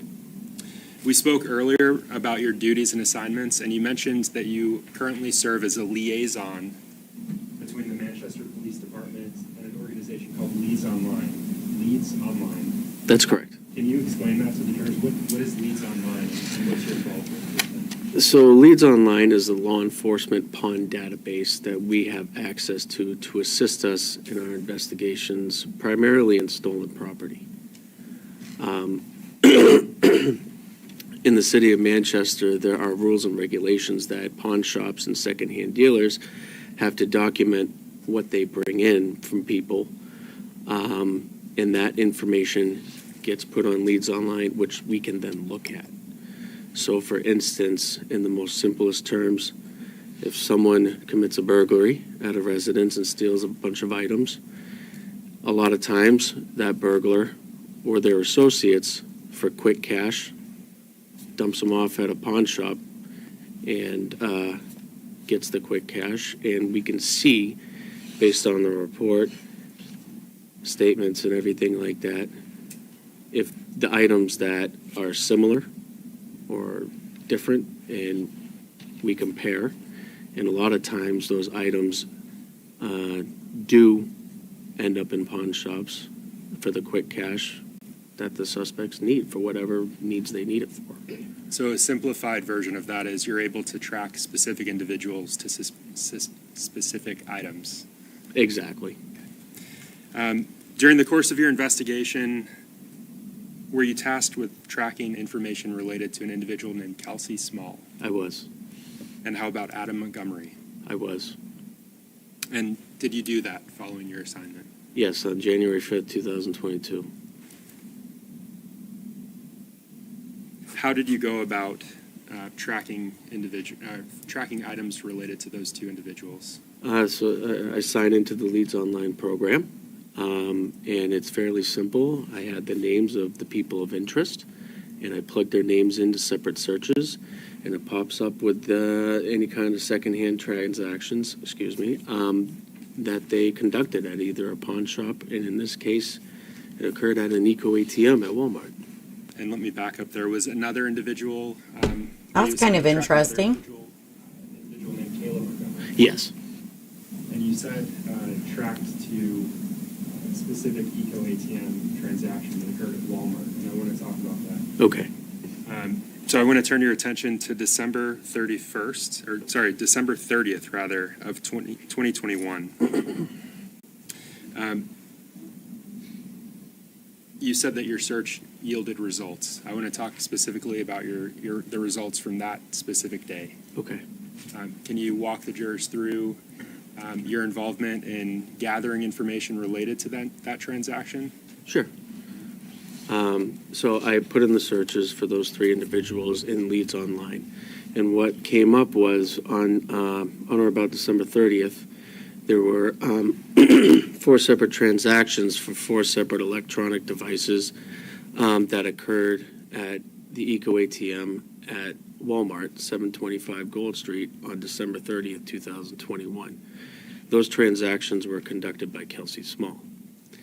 And in those transactions, I can see a photo of the individual's ID, because that's what's required to make those transactions, a photo of the individual themselves, and a specific information on each item, like serial numbers if they're available, and a photo of those items that were sold to that Eco ATM. Your Honor, again, may I approach the witness? Yes, you may. So Detective Bergeron Rosa, at a moment I'll be handing you what's been marked as State's Exhibit 90, previously published to this jury. And I'm just going to ask that you take a look at State's Exhibit 90. I'm going to move these exhibits away. And just look up when you have a chance to.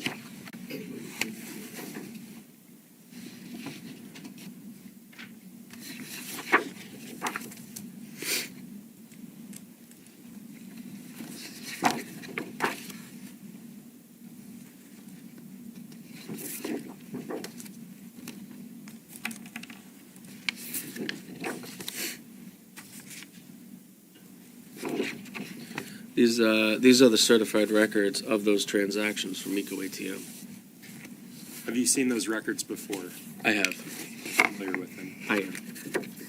And to the extent that those have already been published, Your Honor, I move to republish to the jury. You may do so.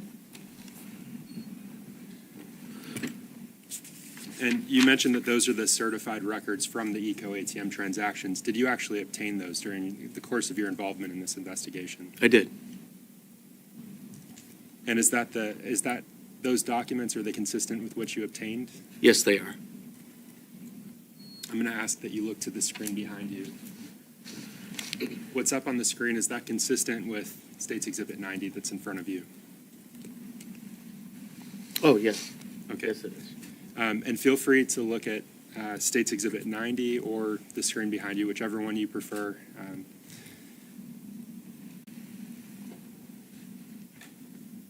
So I want to ask you, what's the name of the individual in the top left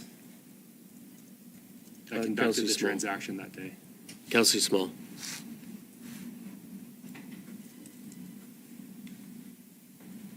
And what was the date and time of the transaction? That should be on the top right.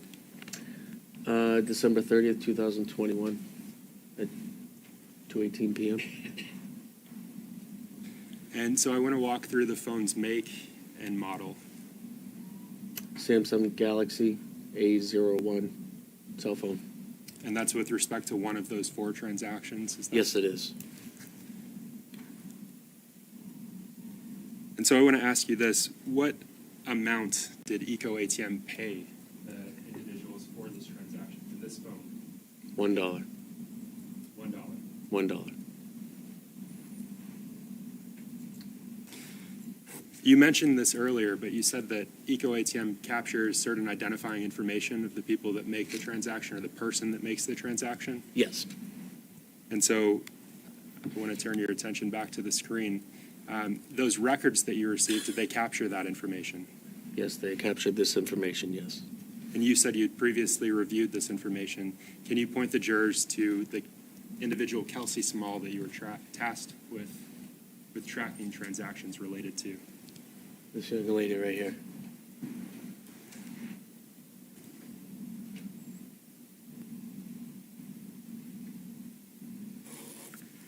Detective Bergeron Rosa, what was the next step of your investigation following receipt of this information? So the next thing I went to do is I do what's called, I put a hold on these items, which means I send a notification to EcoATM to say, hey, do not dispose of these things. We want them for our investigation. And why would you put a hold on items? So they do not go wherever they go to their processing center and get destroyed. Okay. Cell phones, do they generally contain relevant information? Well, yeah, that too. I mean, the data on these electronic devices can be very valuable to an investigation. You mentioned putting a hold on those items. Did you ultimately collect them? I did. And with respect to the device that you just read off to the jurors, the Samsung Galaxy A01 cell phone, did you collect that specific item? I did. And did you give it a specific evidence number? I did. What was that evidence number? ABR4. ABR4. 4. If I can have just a moment.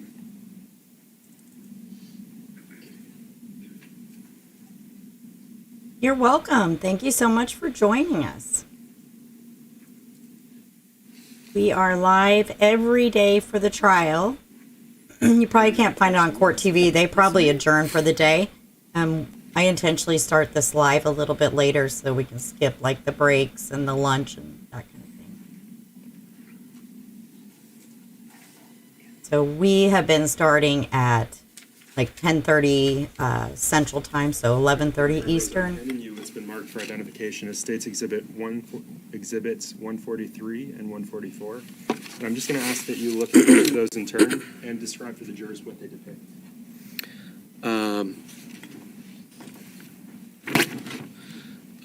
144 is a photo of that Samsung A01 cell phone, and the other is the packaging, evidence packaging that I put that cell phone in. You say that you put the cell phone in. So do you recognize the images that are depicted there? Yes, I recognize these. Are they fair and accurate? Yes, they are. True and correct? Yes. Your Honor, I move to strike the ID of States Exhibits 143 and 144. Right, the ID is stricken, they're entered as full exhibits, and they may be published to the jury. So, Detective Bergeron Rosa, you said that you collected the cell phone and you packaged it. Yes. What did you ultimately do with this cell phone? I later provided it to our cybercrime detective, Lou Krozik, And why did you do that? Why provide it to a cybercrime detective? so he could perform a cell phone data extraction on it. Yeah, I believe that, Sherry. That's what happens when there's thousands in chat. Cell phone data extraction. Lots of Yes. opinions. Exactly, Peacock. Did you receive consent from the EcoATM to take the items and to search them? Yes, before that was done, I did contact EcoATM, and they gave us clear permission to do what we needed with the devices as it pertained to the investigation, which included a data extraction. With respect to this transaction, what was the next step in your investigation? Well, we had a photo of the person who conducted the Eco ATM transaction. So next we wanted see if we could obtain video from Walmart. Why did you want the footage from Walmart? To see who possibly Kelsey was with when these transactions were conducted. What steps did you take to obtain that footage? I contacted the asset protection officer at Walmart, Mike Doby, and requested the surveillance video footage. And did you obtain it? I did. And I think you mentioned this, but you interacted with Michael Dobe? I did. And similar to the cell phone that we just discussed, did you give that footage a specific evidence number? I did, and that evidence number is ABR2. Thank you. To talk about no further questions for you. Good afternoon. I have no questions. Okay. May I sit down? Thank you.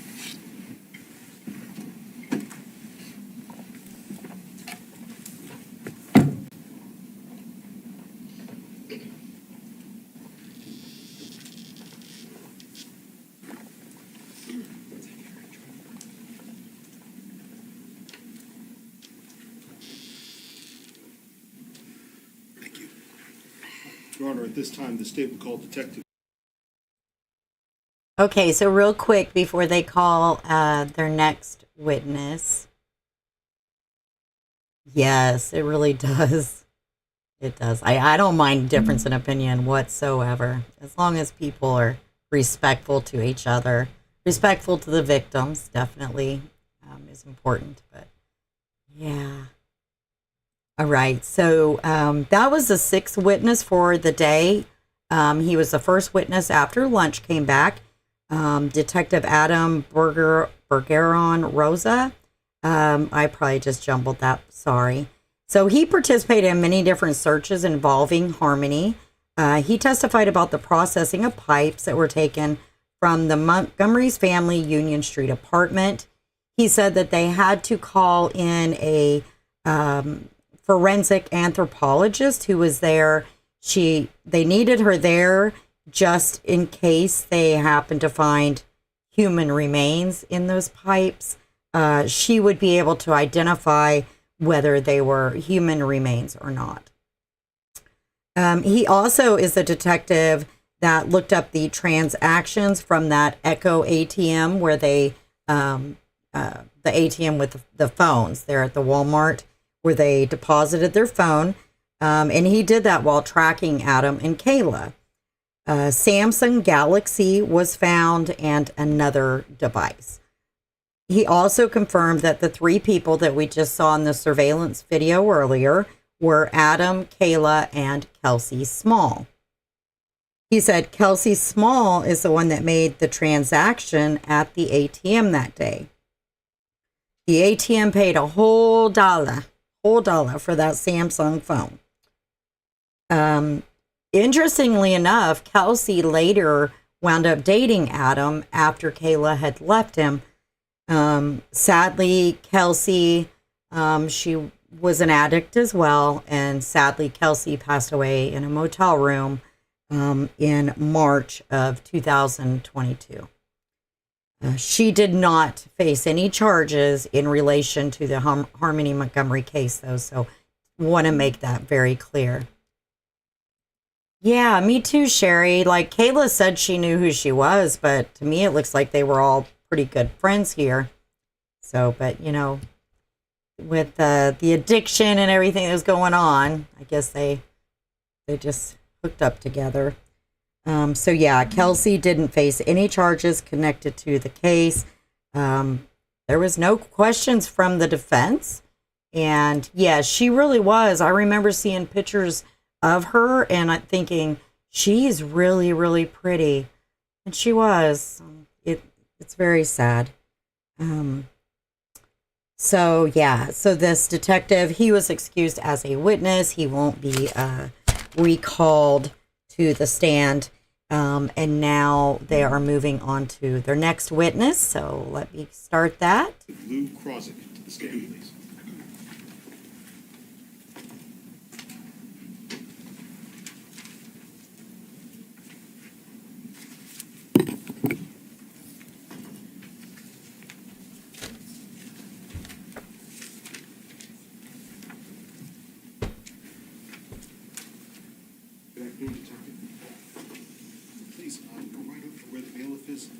Watch your step on the cords, please, on the way up.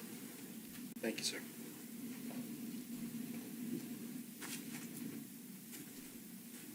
And Detective, if you would remain standing just for a brief moment.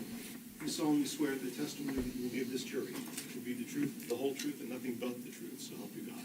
I do. Thank you, sir. Please feel free to have a seat. Yeah, she did. They were all there at the Walmart together. The Walmart event was the day before State your full name. Manchester Spell Police both your Department first and your last name for the record. announced that Harmony was missing. Louis Krozik, LOUISKRAWCZYK. And as we can probably guess from your title, can I ask you where you're currently employed? Manchester Police Department. How long have you been working there? About 23 years. About 23 years? Yes. Okay. Did you graduate from the New Hampshire Police Standards and Training Academy? Yes. And do you remember your academy class number? 131. 131. With regards to the time that you've been working at the Manchester Police Department, can you describe for us, please, a couple of the different positions that you've had and the different sorts of duties you've had during that time? I started as a dispatcher. In 2003, I became a police officer, and I worked patrol for about 12 years. I then became a detective, worked general cases, investigations, and moved to cyber crimes in, I think, 2017. 2017. And are you still working cyber crimes to this day? Yes. And working in that particular unit or division, how are those duties different from necessarily other detectives that might be working juvenile crimes or domestic violence crimes or general adult crimes? I mostly work with evidence for other cases that other detectives are working on, so I specialize in digital evidence, phones, computers, electronics. Can you talk a little bit and explain to the jury what is some of the training that you've had to go through in order to be able to work in this unit and do the type of work with electronics that you do on an everyday basis? I've had a lot of different trainings through the Secret Service, Homeland Security. I've had trainings through some of the companies that make the equipment that we use, including Celebrite, Magnet,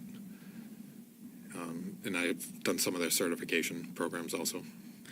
The trainings that you take part in, do these sometimes happen almost on a yearly basis to keep up to date with new procedures? Yes, it's constant. And as part of your trainings and part of your work, I should say overall, let's just say work, do you do data extractions from cell phones? Yes. Over the years, about how many different cell phone extractions would you say you've done? I didn't count, but probably close to 1,000. 1,000. Can you talk to us a little bit with regards to when extracting information from a cell phone about the term an IMEI? What does IMEI stand for? I hate acronyms, but it stands for International Mobile Equipment Identifier. It's basically a serial number for a phone. Like a serial number? Yes. So I guess like a serial number, is it unique to a brand of phone or is it unique to a handset, a phone itself? It's the specific phone. It's how the company identifies that phone. Okay. In connection with the investigation into the disappearance of Harmony Montgomery, did you extract data from a cell phone provided by Detective Adam Bergeron Rosa, labeled evidence item ABR4, a black Samsung cell phone with an IMEI number of 352-082-509-319-804? Yes. Okay. And generally, how are data extractions conducted from a phone? So if I were to bring my phone into you and say, I need you to go ahead and extract it, how do you go about doing that? We have physical tools and software to copy the data off the phones, and it varies. All phones are different, and there's different operating systems, so it varies slightly, but usually it involves specified equipment. With respect to the extraction from this phone, this ABR4 cell phone, how did you do that one? How did that proceed? We have a tool called the Gray Key. Gray Key. Is that a software or is that hardware? It's hardware. Okay. And how does that work? You plug the phone in, it gives you instructions. It can determine if there's a pin to the phone, and once it finds a pin, it'll extract all the data from the phone. Is that software generally accepted and utilized by law enforcement agencies across the country? Yes. And were you able to extract data from that cell phone, from that ABR4 cell phone? Yes, I was. What was done with the data that you extracted from that phone? We have a software program that interprets the data to organize it so that you can look through it. And did you save that data into evidence? Yes. Do you remember what evidence item you gave to it? It's my understanding that detectives typically use their initials when they put something into evidence. What would this have been called? I believe it was LJK5. LJK5 being your initials, right? Yes. Does that data extraction process also place the extracted data into a searchable format so that you can just look through with a user account and find different identified information on there? Yes, it does. And one key thing I want to ask, the extraction that you do, does that actually change or put any data on the phone, or does it simply copy the data that's on the phone into the searchable format? Sometimes it has to put a client on the phone, but it won't alter the user data at all. And will it alter the information such as messages sent to and from, or list of contacts, or photographs that are on there, videos that are on there, music that's on there, anything like that? No. Were photos of the phone and the envelope it came in taken as part of your extraction process? Yes. I'd like to go ahead and direct your attention for the screen for what's already been marked as a full exhibit, States Exhibit 143. And if you could please, what's this a photograph of generally? That's how we package evidence. And I'd like to go ahead and look a little bit closer. The label, do you recognize that zoom in as the label on that envelope? Yes. And with regards to it, what's the label that's been given for this cell phone? What are the initials that came, the evidence initials that came with this one? ABR4. Separate from that, I'd like to also go ahead and show what's been marked as States Exhibit 144. Do you recognize what this is a picture of? Yes. And what is it? It's the back of the cell phone, ABR4. There are two white rectangles that I see on the screen here. Are those labels? Yes. And are those labels that you put on? No. All right. I'd like to go ahead and focus in on the label on the bottom, if I could, please, and we'll zoom in here. Is this that same ABR4 phone that you downloaded? Yes. Okay. And with regards to that, could you read the IMEI number for us, please? 352-082-509-319-804. I apologize. Detective Krosnick, I'm just going to have you look at actually States Exhibit 143 and 144. I just want to have you go ahead and compare it to the images behind you. If you could look back on 144 just for a moment.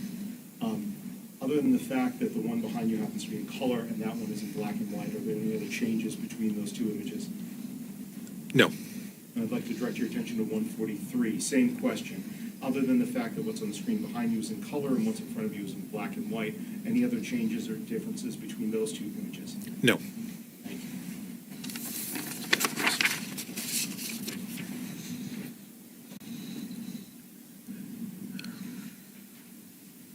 Detective, did you look at some of the data that came off of the cell phone yourself? Yes. And did the data extraction process that you went through, did that also provide information as to whether or not a Facebook Messenger account was once logged onto the phone and accessed on the phone? It did. Okay. Can cell phones that have been deleted still hold on to relevant information on them for investigations? Yes. How is that? There's a couple different ways. For an older phone, you can access the deleted space on a phone. If you delete something, you're basically telling the phone that it can use that space again, but it doesn't remove anything that's there. And then on a newer phone, a lot of times information is stored in a database, and similar to the way the drive on the phone works, you're just telling the database it's okay to use this spot. You're not actually deleting the stuff on the spot until something new has to be written. I imagine most jurors are familiar with the phrase Facebook or Facebook Messenger, but for those who are not, can you just explain to us what is Facebook and what is the Facebook Messenger service? Facebook is a social media app, so people can post things publicly or to a private group. Messenger is their messaging app that's associated with Facebook. It used to be one app, but I think they separated into two different apps. Similar to text messages, you can send and receive messages to people. How do you identify one Facebook Messenger account from another? Facebook uses either a unique name or often now it's a number, identifying number. Returning back to the data that was extracted from this cell phone that we see up on the screen, ABR4, were you able to see whether a Facebook Messenger account with the account number of 1000900788580 was once logged onto that phone or accessed from that phone? It was. And how do you look into a user account extracted from the phone for the Facebook account? First, the software will usually identify it. It looks through the Facebook files from the application, and then I manually look at the files that I picked out to confirm that the software is accurate. So that particular account that I read out before, and I'll be clear about it, it's 140-900-788-5803. Was that Facebook account once logged into this phone that you searched? Yes. And you found evidence of that on this phone, is that Yes. correct? I'd like to now show you what's been marked State's Exhibit 11. It's a full exhibit. And here I'm on page 2 of that exhibit. Let me ask just generally, do you recognize this exhibit at all? Not the specific one, no. Okay. Do you know of any individual by the name of Matt Gendron? I do not. I'd like to zoom in here at the very top of the screen. Could you please read for us what the Facebook account is for this message thread involved? This is 1000900-788-5803. Thank you. And also on this particular exhibit, and is that highlighted appropriately with the yellow circle, the Facebook account that you just read? Yes. And the message that you see on this particular screen, starting on the very first one, can you read for us the date and time of that first message? 12/8/2019 at 12:13 a.m. And what's the message? Hey, need help ASAP. Please need a jump and jumper cables ASAP. And can you please read the date and time in the next two messages? 12/8/2019, 12:58 a.m. And what are the two messages there? I need a jump. My car died. We've been sleeping in our car and the battery just died. Did you say my car died? Yes. My car died. Detective, I'd also like to show you. I'd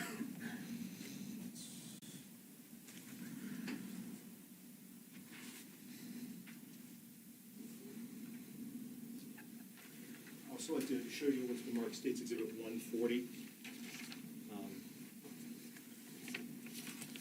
And I'm just going to have you look at that just for a quick moment.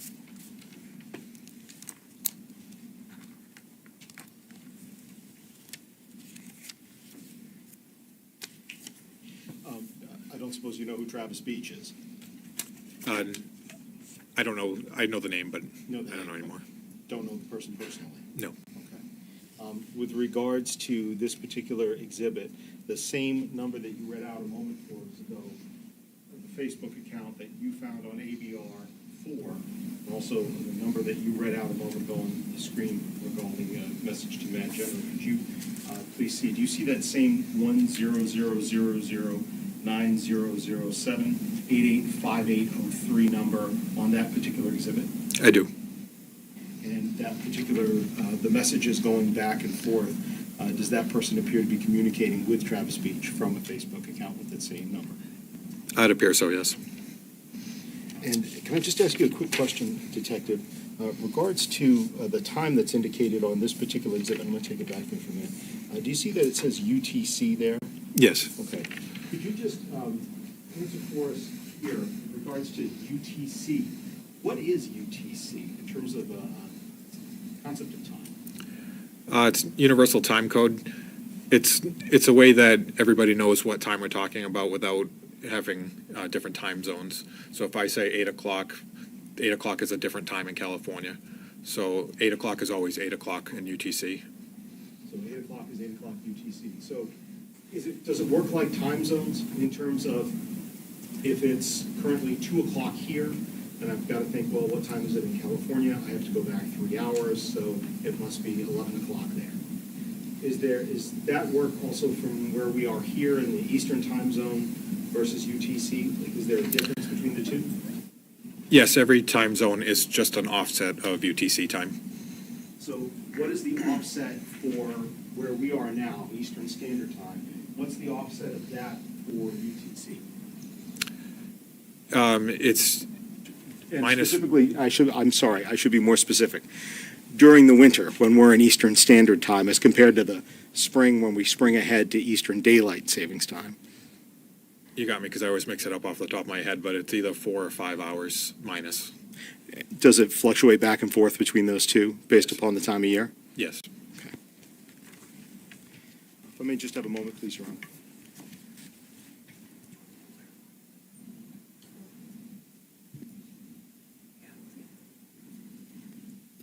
So, just to clarify then, Detective, between 4 or 5 hours, depending on the time of the year, that's the difference between where we are now, Eastern Standard Time, and UTC? Yes. Thank you. I have no further questions for you, sir. I believe defense counsel may have a few. Good afternoon. Hi. I'm Jamie Brooks, and I represent Adam Montgomery, and I just want to get a quick clarification on something. The state talked with you about a phone. ABR 4 is what it's labeled. And the state talked about how there is a Facebook account that was accessed on that phone. Do you understand thus far? Yes. Great. So the state then showed messages or Facebook Messenger exchanges from that account. One involved an exchange with a Matthew Gendron. The other involved an exchange with Travis Beach. Do you follow me thus far? Yes. Okay. So, but what is not shown is that those messages were physically typed from that phone. Correct? That's not what Correct. the evidence shows. Yes. Well, I don't know if I'm sorry, can you rephrase? Sure. The evidence does not show that those messages were actually made from that specific phone, ABR4, correct? Okay. I did not review the messages themselves. I reviewed the account. Okay. So all that's shown is that the account that had those exchanges was accessed on ABR4. That's what I reviewed, yes. Great. Thank you. Just to clarify, Detective, so you found out that that phone was logged into that account, is that correct? Yes. And that was all sitting on the deleted space? Deleted space on the phone? Like the account was no longer there on the phone, you're finding it in this deleted space? The files that show the account were not deleted, but I don't recall whether the account was actually deleted from the phone. But the files were not. They were resident on the phone. They were resident on the phone? Yes. So you could see them? Yes. And this was the phone that was ABR4. Do you know where Detective Bergeron Rosa got it from or not? Yes, I believe he got it from Eco ATM. Okay. All right, thank you. Nothing further. All right, you may step down. Thank you. You ask the witness to be excused. Any objection? Witness is excused.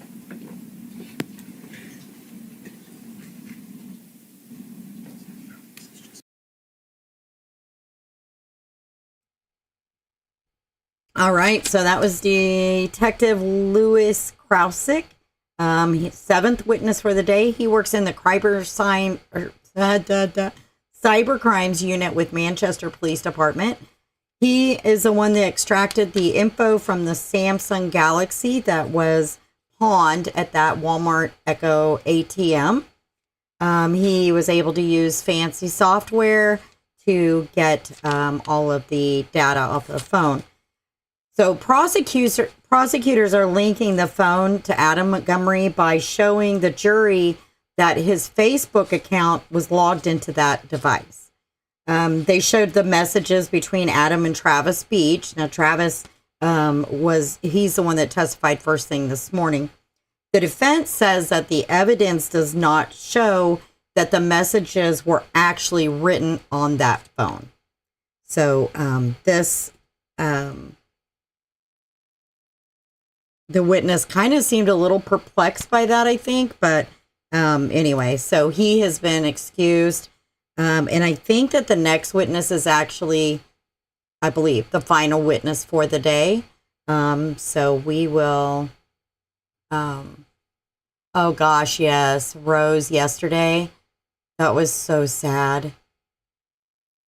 And she really did seem so sweet. She's like, when he yanked that phone out of her hand, she told him she loved him. And she just seemed like a genuinely good-hearted person. I felt so bad for her, too. It was sad. And she was like, I mean, she was visibly shaken. You can tell this has had quite a traumatic effect on her. And she used to sit out in the van or the car, whatever it was that she drove them in. She would sit out in it and play with the little boys. So, and it was like over a 2-year time frame. So she really, really kind of got to know Kayla, Adam, and the kids. I know. He was. He was. How about the maintenance man that came in yesterday with the sunglasses on and his phone on? Oh my gosh. I don't know who it was in the chat here. It might have been Peacock, actually. It was like, he's a first timer. It was funny. All right. So I think that this is probably the last witness. I'm going to turn my camera off for just a moment. I have to go to the restroom. And I'll be right back, but here we go. Again, thank you guys for being here and chatting and talking. I really appreciate it. Officer Craig Stanzel.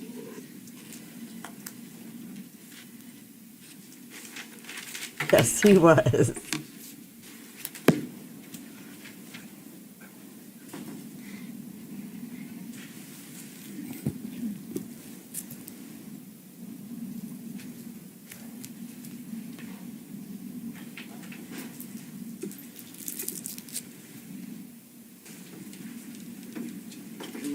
Watch your step on the boards. Thank you.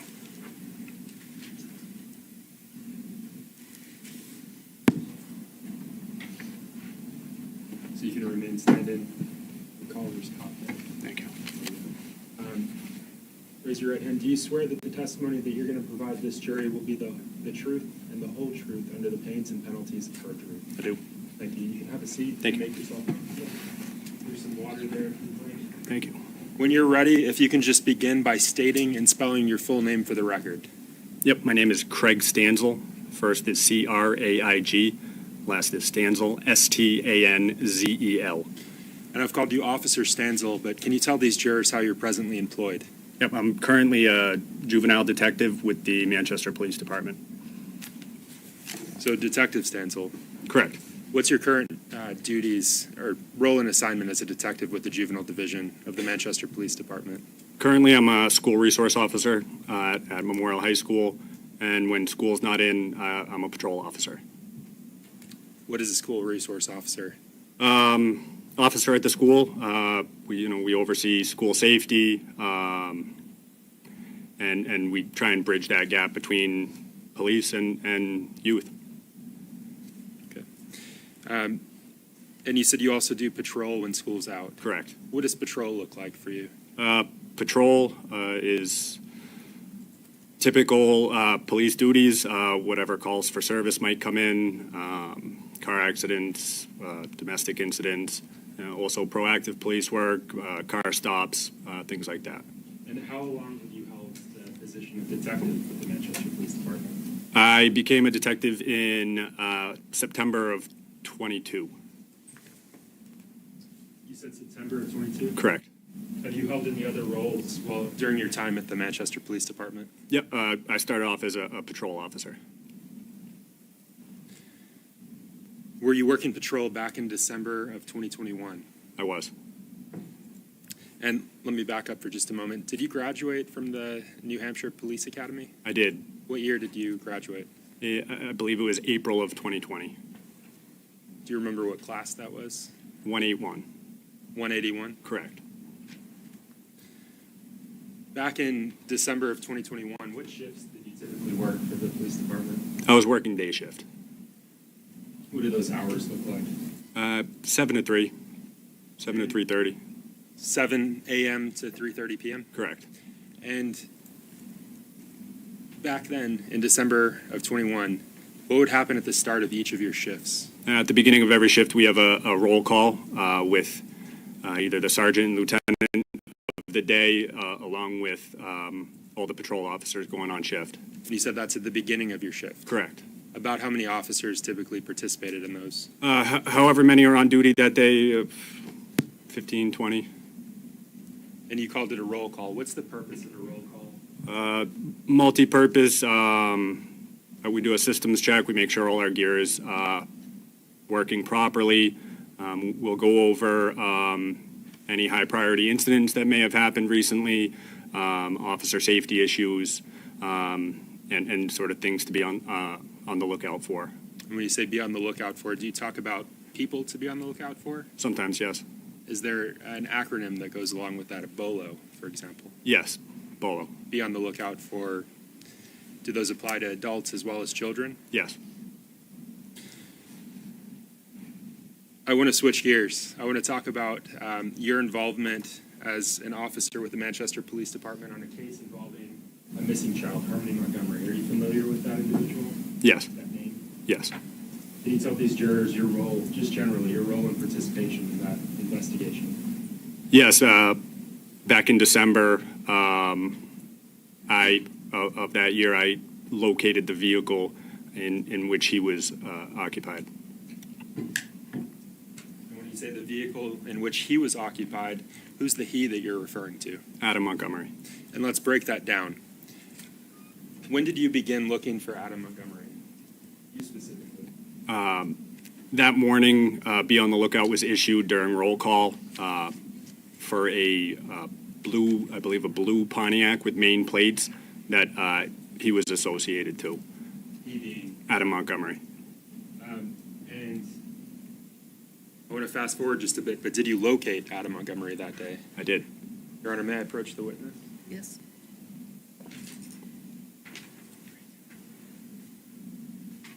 So, Detective, I'm showing you State's Exhibit 101. Do you recognize the individual depicted in this image? I do. And who do you know this individual to be? Adam Montgomery.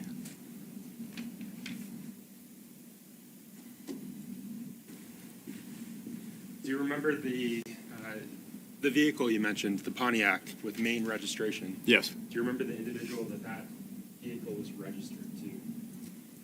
I don't recall the name. I do recall that it was related to Adam's current girlfriend of the time. I believe it was one of her relatives' vehicles. Does the name Douglas Small stand out to you? Yes. Was that the individual who that vehicle was registered to? Yes. And if at any time during this discussion you need to review your report, let me know and I can give it to you. But that name sounds familiar. That's the individual whose vehicle you were searching for that day. Yes. Walk us through the course of that morning for you until you, from leaving the roll call that you discussed to finding the defendant. What did you do? What were steps that you took to find him? So that particular day, my assigned route was Route 11, which is a west side route. I started the morning by checking local area hotels, hotel parking lots for that vehicle. I believe I checked the Econo Lodge and one other hotel on the west side and did not locate the vehicle. I then went to a parking lot where sometimes unhoused people sleep in their cars, and that's where I noticed the vehicle with the Maine registration.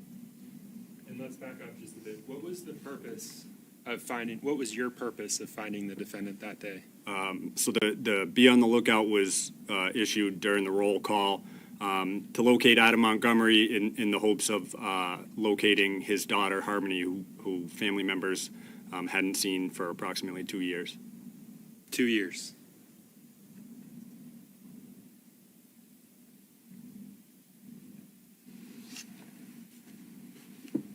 Generally, when you're responding, patrol person, do you wear any specialized surveillance footage in your person? Yes, we're equipped with body cameras. And is that typical of each of your shifts as a patrol officer? Yes.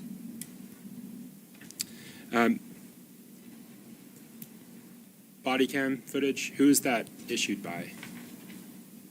I'm sorry? Your surveillance footage, the body cam footage that you wear, who is that? Who's the issuing body of that? Who gives it to you? Do you get it from the police department? Do you get it yourself? The camera? Yes. The camera is issued by the police department. So your body worn camera is issued by the police department? Correct. Do you have occasion, in your experience, to review that footage? Yes. And in your prior review of body cam footage that you gather during the course of your time as in patrol, is that the footage that's depicted, is it taken at the same time as the events that you're perceiving? Correct. And is it fair and accurate? Yes.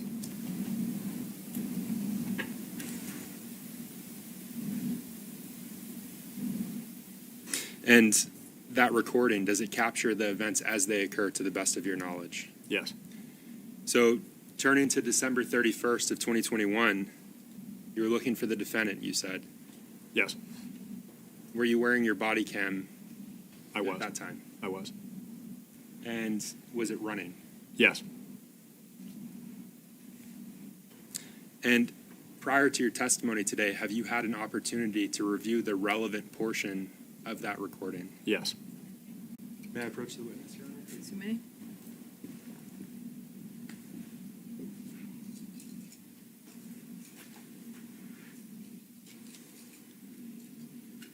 So Detective, I'm handing you, it's been marked for identification purposes as State's Exhibit 142.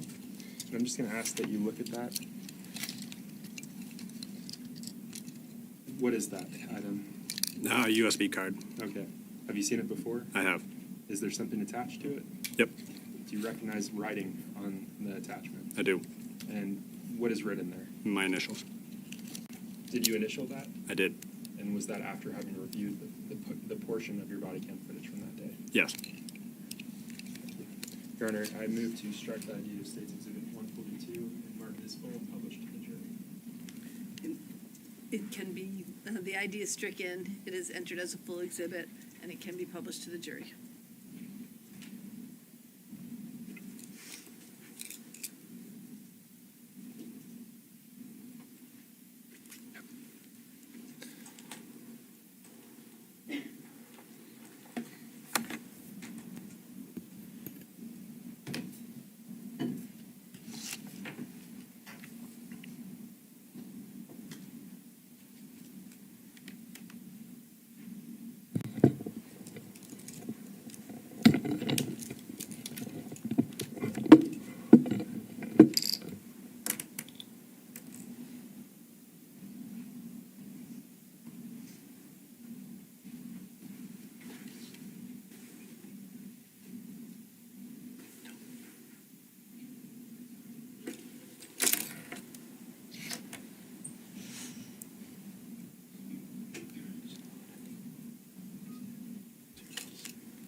So there is not going to be any court on Monday because of President's Day, just a heads up. So Tuesday morning at 10:30 Central, we'll go back live again. So we're getting ready to see the body cam footage from when he found Adam Montgomery in that homeless, it's like a park where homeless people sleep. Basically, he was in the parking lot with Kelsey Small.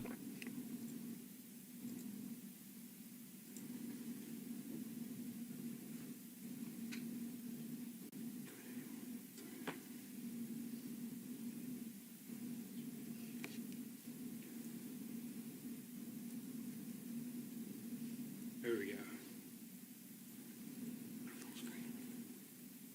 All right. So I'm just going to ask that you turn to the screen behind you. The image that's the still on the screen there, what are we looking at? That would be the blue Pontiac with the main registration that the Bolo was issued for. And you testified earlier that you found the defendant that day. Where did you find him? In a parking lot on Harvell Street, adjacent to some softball fields known as Wolf Park. Wolf Park. I'm just going to start that video up.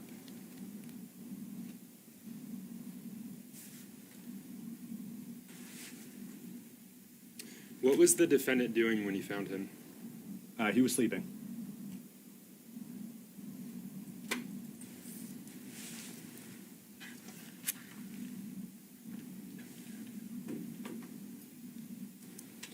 And back up for just a second. Were you able to make out an article of clothing that the defendant was wearing?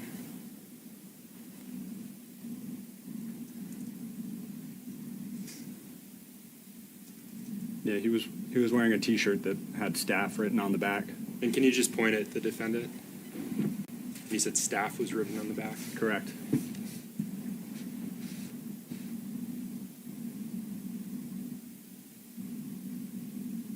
And how about the front of his shirt? Front says Chorus Banquet.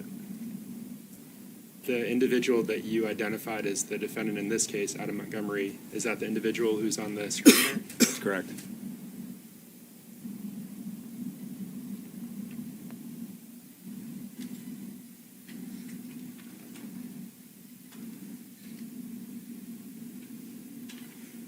Was there another individual in the vehicle with him? There was. And how would you describe that individual? It was a female asleep in the front seat. And you testified earlier that it was a blue Pontiac, I believe? Correct. Seeing your body cam footage, do you agree that it's blue?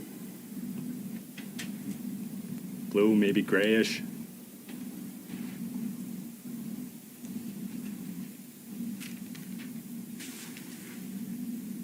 Were there any other individuals in the vehicle with the defendant during your interaction? Just the female in the front seat.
Fair to say that was your interaction with the defendant that day? Correct.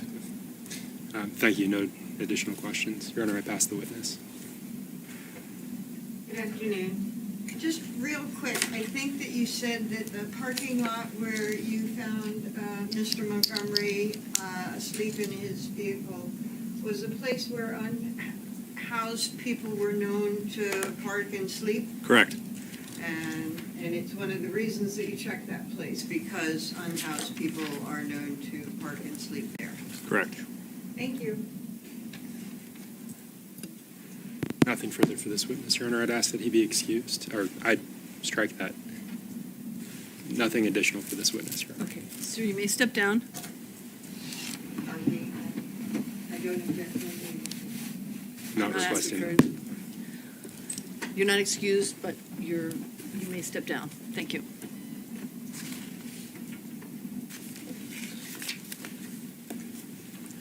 We can approach, please, Your Honor. Yes?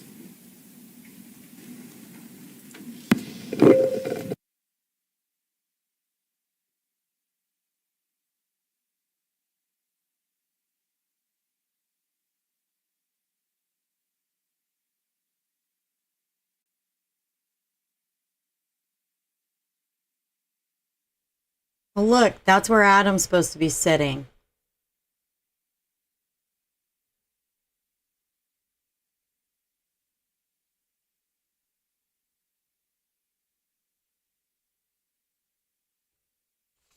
All right. Well, while they are talking with the judge, like I said, this is the last witness.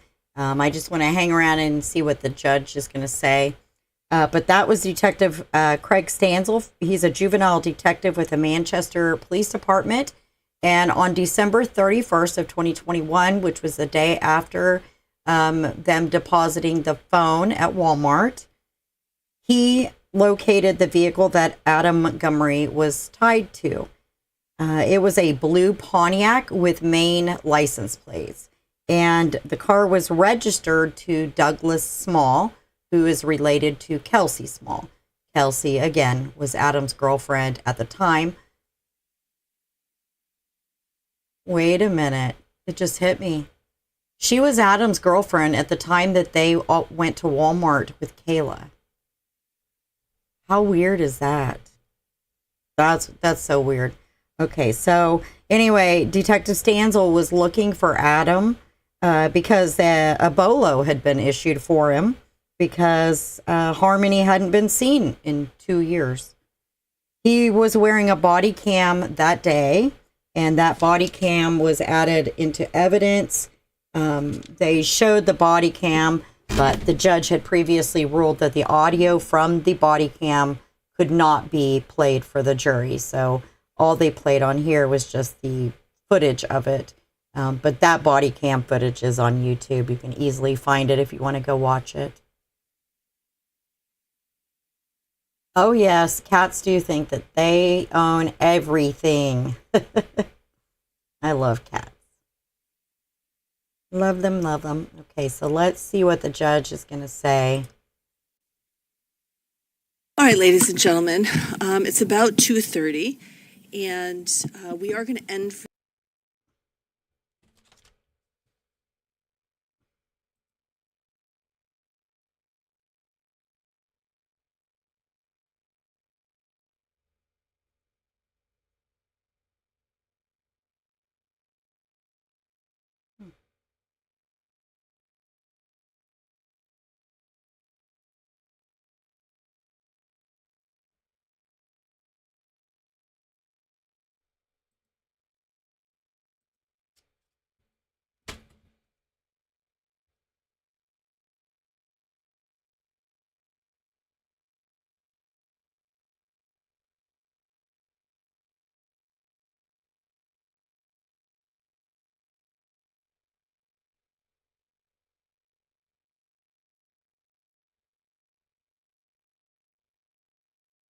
Wow.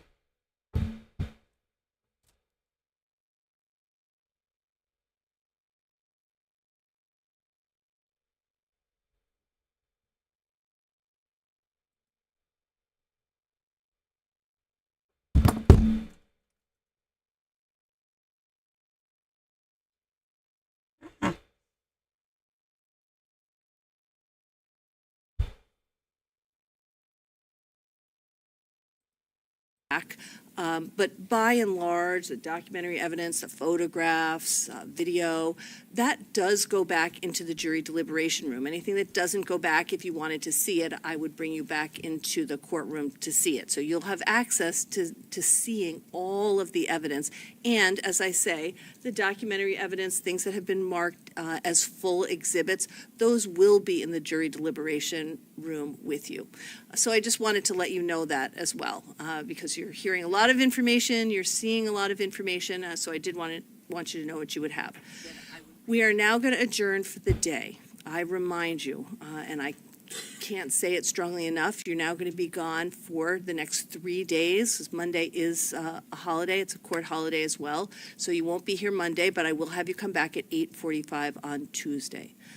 Do not do any independent research. Make sure that you are avoiding any media about this case. So don't watch anything about it on television. Don't look at anything on social media.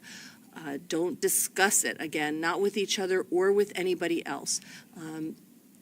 You don't want to hear what they have to say about it, and they can't hear what you have to say about it. So right now, we just ask you to, keep an open mind, as I said to you at the beginning of the trial. You'll keep an open mind until all of the evidence is in and you are starting deliberations, okay? So don't do any independent research. Don't drive by any of the locations. Don't look up the law. You will get the law from the court in the court's instructions at the conclusion of the case. And as I said to you earlier, you will also have all of that in writing as well. So for now, you've been an incredibly attentive jury. I'm so grateful for the time and attention you've been putting in. So take a rest this weekend, try to enjoy the outdoors, and don't read the papers or the news. Thank you so much, ladies and gentlemen. We'll see you Tuesday morning, 8:45. All rise for the jurors, please.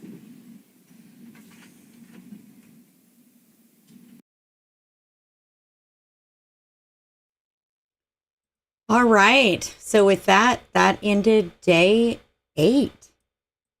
Another day of a lot of witnesses, 8 witnesses total. The judge ended proceedings for today. She said that the trial is moving faster than expected. They had originally thought that the trial was going to last clear through the month of February. So that's kind of cool. She thinks that the evidence will be in by the end of next week, and we could possibly hear closing arguments by then. So next week should be really interesting.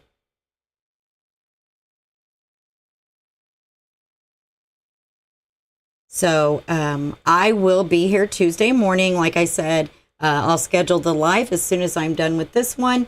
It will be, we'll start at 10:30 Central Time on Tuesday morning. And I really appreciate you guys being here.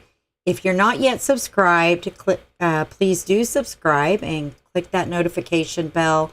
Sometimes I'll post a community post that I'm getting ready to go live with the trial, but I always share it to X if you're on X. Peacock is.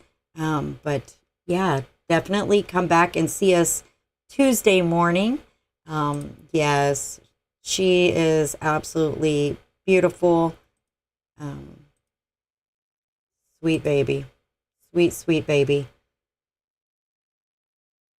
She's, hopefully she'll get justice here in the next week or two. I'm with everybody else. My feelings are that Kayla deserves way more than what Kayla is getting. And, but like I said before, if it wasn't for Kayla's testimony, we wouldn't be here at all. So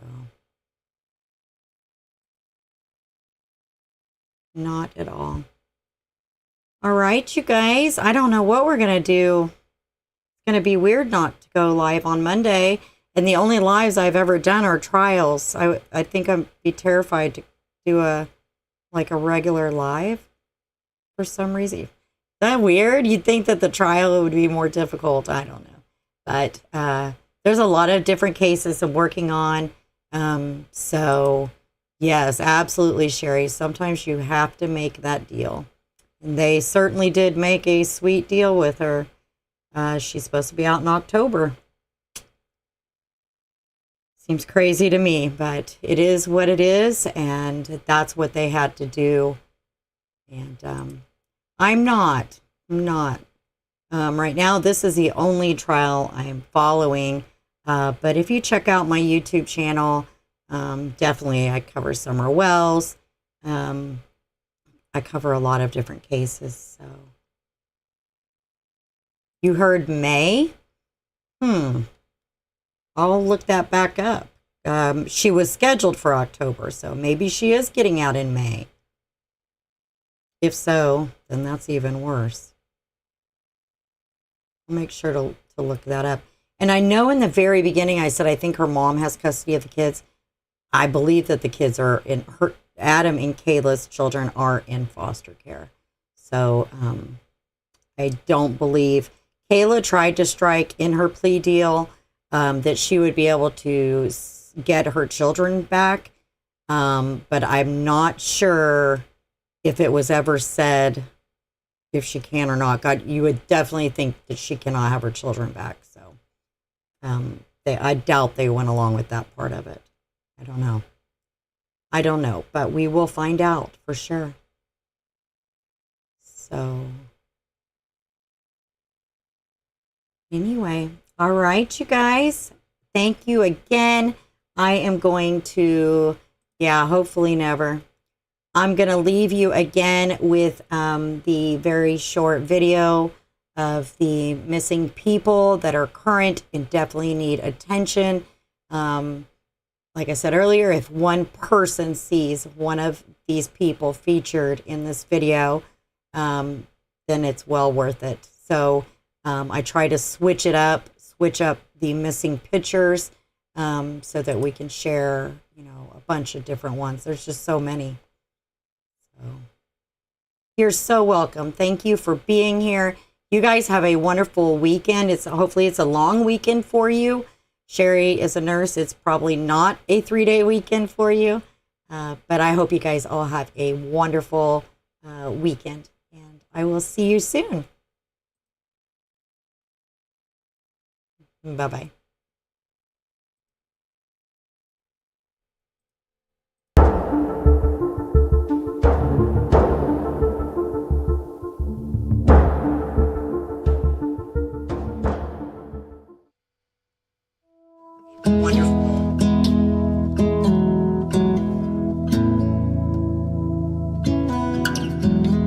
I've been running round in circles, chasing my tail and lost my way, seeking shelter in different corners, never finding a place to stay. Somehow ended up here on the ground. Brother, help me up, I've fallen down. I know that I've hurt the ones that I hold dear, the ones I love. Thought that I would find the answers, drinking till my feet felt numb, just like Father did when I was young. I don't know how I could be so dumb. I've been lost far too long. I can't see, I'm trapped in darkness. Life has turned its back on me, it seems. Brother, help me up, I've fallen down. Have you ever felt like someone who's meant to be somewhere else, caught inside a state of mind where nothing's really making sense? That's why I've been left here on the ground. Sister, help me up, I've fallen down. I've been lost far too long.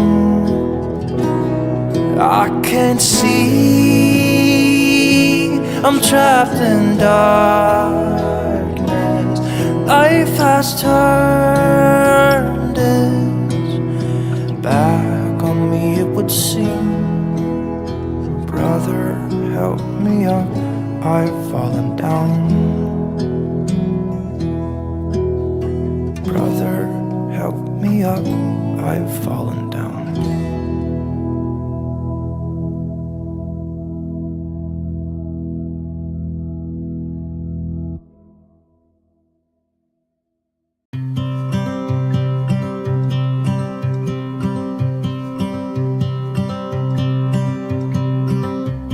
It's been 4 weeks since you called, and I've been waiting here for you all along. I've been waiting here for you all along.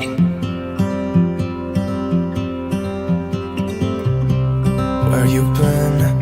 Where did you go? I wonder if you found what you're looking for. Wonder if you found what you're looking for. I hope it's not too late. I want you back here with me. We never should have said it's better this way. I'd rather be with you than someone I don't know. Now it's like we're living in two separate worlds. Come on back to me, say that you won't go. I can't cope without you and I wanna hold you close. Say that you won't go. Say that you won't go.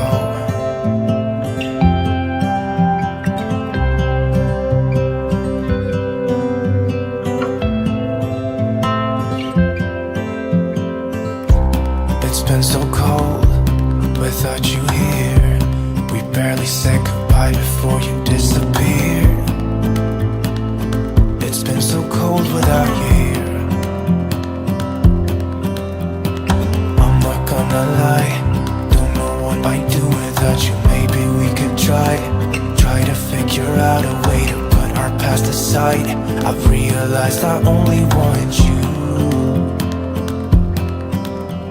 I hope it's not too late. I want you